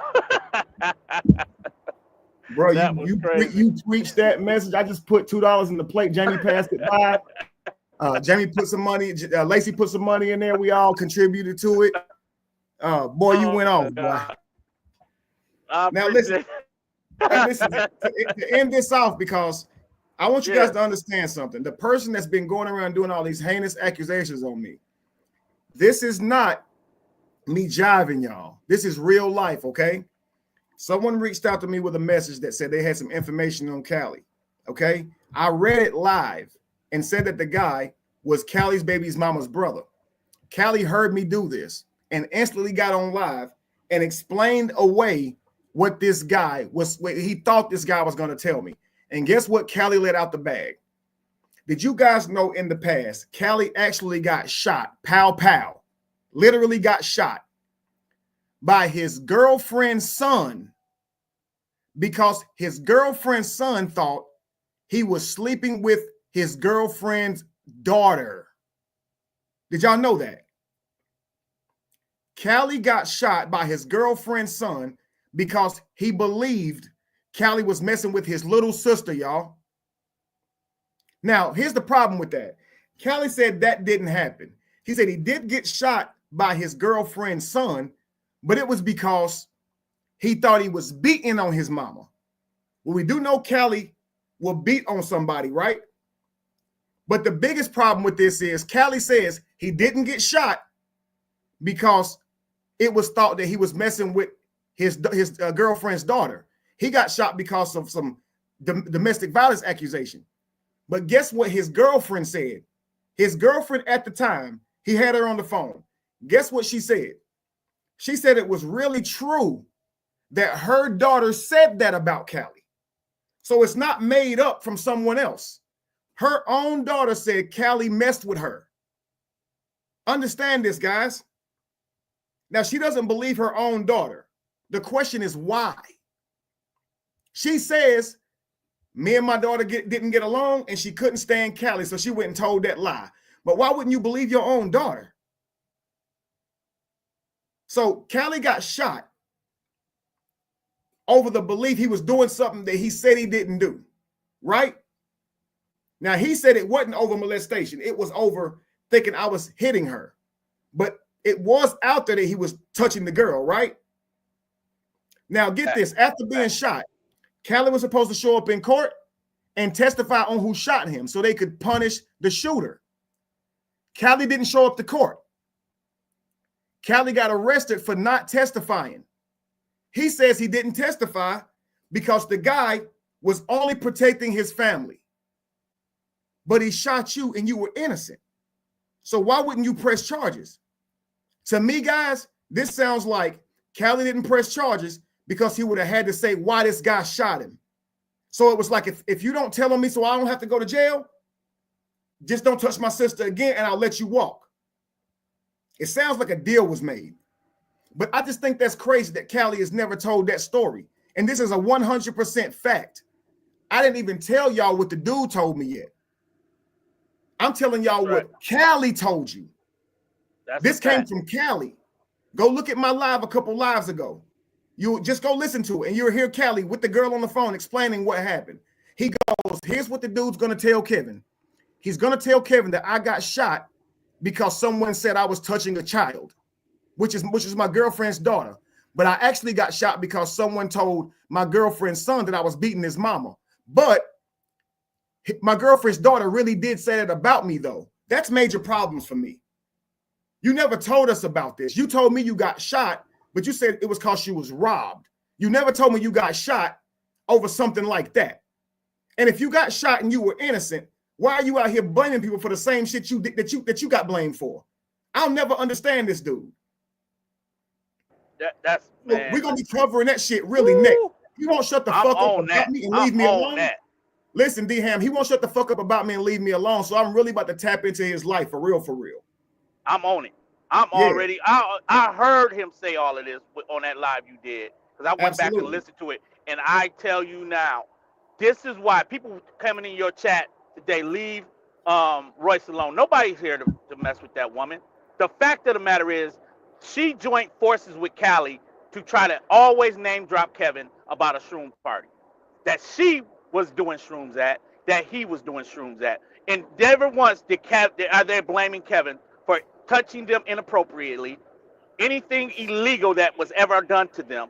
They're just trying to just defame this brother, slander his name through the YouTube streets, because it makes them feel better about themselves. They don't have no real allegations, but here it is, Callie with some real allegations, literally said it out of his own mouth. He got shot in his hand because the young brother felt like you messed with his sister, and she said it out of her own mouth. This is a problem. So from here on out, D-Ham, when he come to me about that fruit, I'm gonna say fuck that fruit. When he come to me about scamming, I'm gonna say fuck that scamming. Let's talk about that dude that shot you because you was messing with with your damn girlfriend's daughter. Let's talk about that. Yeah, that's what it's going. That's my only response from here on out. Right. I'm not playing this game no more. It's time out. It's time out. Same shit with Neo too. She come to me with an accusation, I'm gonna bring up hers. I ain't explaining shit to these knucklehead ass motherfuckers no more. It's time out. Yeah, they keep on trying to act like it's up with me, like they trying to force some unnecessary beef. The last thing they want is me beefing with them. I've been on defense this whole time. They've never gotten offense, but they about to see what it's like when I fight. Out. You cannot keep, and for Royce to do what she's doing is unbelievable. To bringing up, she's digging up so many old wounds that she could try to link to Dwight. She even brought up a pastor, right, and all kind of things that she may not even have enough knowledge about. And people trying to move on, that their loved ones are trying to move on, and you're rehashing these things for what reason? Right, and I'll be honest with you, D-Ham. Yeah, I thought about taking Royce's whole thing and just breaking it down, but I'm not doing that for Dwight. I did that for my brother, and that was my brother. But I'm not windmilling for Dwight. He on his own with this one. So she mentioned my name, and anytime she mentioned my name, that's when I'm gonna go right at her. But other than that, I'm gonna mind my business. Just keep me out the shit. Well, that's what I'm saying, Kevin. This is not to prolong your life, because I know we're about to end. I just want to say this last thing. The fact of the matter is, she's dropping names, and her story is going viral. And your name was one of the names that she intentionally dropped when you done nothing to her. Right. She's not saying nothing you've done to her. She's just making sure your name get dropped. Right. But if you notice closely, she's really trying to paint me as this polygamous person who was trying to pressure her or mindfuck her into this relationship with Dwight. And that's how she was even with Vlad. Because we've heard the Callie lies for so long, it looks like she's trying to sell that, but she's really not. She's only saying the Callie thing happened. She's not trying to, it's like she's trying to convince Callie she's helping him, but she's really not. She's only bringing it up. But she's not saying that Callie was right. She actually said, I don't know what that gay stuff was. But what she's doing is she's painting me to be this polygamous guy who tried to pressure her into this relationship she didn't want to be a part of. That's what I see. I don't really see that she's trying to make me look gay. I haven't seen that at one time at all. Well, one thing about it, she was all in until Callie went live talking about coming back and airing out the place, shoot the place up. So let's stop. She needs to stop. Absolutely. Crazy work. Okay, brother. I appreciate you. I appreciate the live. I did not expect to be up here all day, but I do know that it's worth it, because if people don't understand how everybody now hitting the live button and they're trying to drag you even further down with these lies. So, but they don't understand, D-Ham. This girl actually is freeing me with her testimony. it's like you have little to nothing to even talk about. Correct. Because she literally is debunking everything he said. They can no longer say you lived with Dwight for 5 years alone in a house. She literally confirmed her ass was out there. She keep bringing up the poly shit. I said she was out there for poly. She ain't said one thing different from what I said yet. Absolutely. She's texting trainers. She's getting in and out the gate. She's talking to groundkeepers. Everybody was there. Nannies that lived there in their room. She's naming it all. But she's not dropping their names because she only got a problem, or she got an agenda to try to take you down along while she's trying to bash her baby daddy. Absolutely. And someone asked, why was I there? I worked for Dwight at that time. I was a house manager working for him. But thank you guys for watching, man. We'll be back again most definitely as this story begins to break down even more. But we're gonna be moving forward to those allegations that's placed on Cali. I want to know more about them. I want to talk with the people who done that. I'm gonna bring to you the guy who actually hit me up about it, and we're gonna go from there, family. All right. And I'd love to have you present here for that too. I will be on it, brother. I'm going to come back and put Chatty's and D Ham's link in my description because I want you guys to go follow them. They're great. And every time I do a live, any one of you content creators from the Truth Saga that want to come up and build with me, I'm more than definitely going to be throwing your link in here so you guys can build your clientele as well. Because, like I said, I'm very appreciative of you guys helping me free my brother. Free Robert. All right. Absolutely. Thanks, D Ham, brother. I'm about to hop on down. No doubt. All right, King. All right, family. My famous words: be evolution, be the change that you want to see. No candle loses its flame from lighting another. And if you were to ever find yourself in the middle of chaos, it is in that chaos that you will find yourself. Peace, family. Until next time.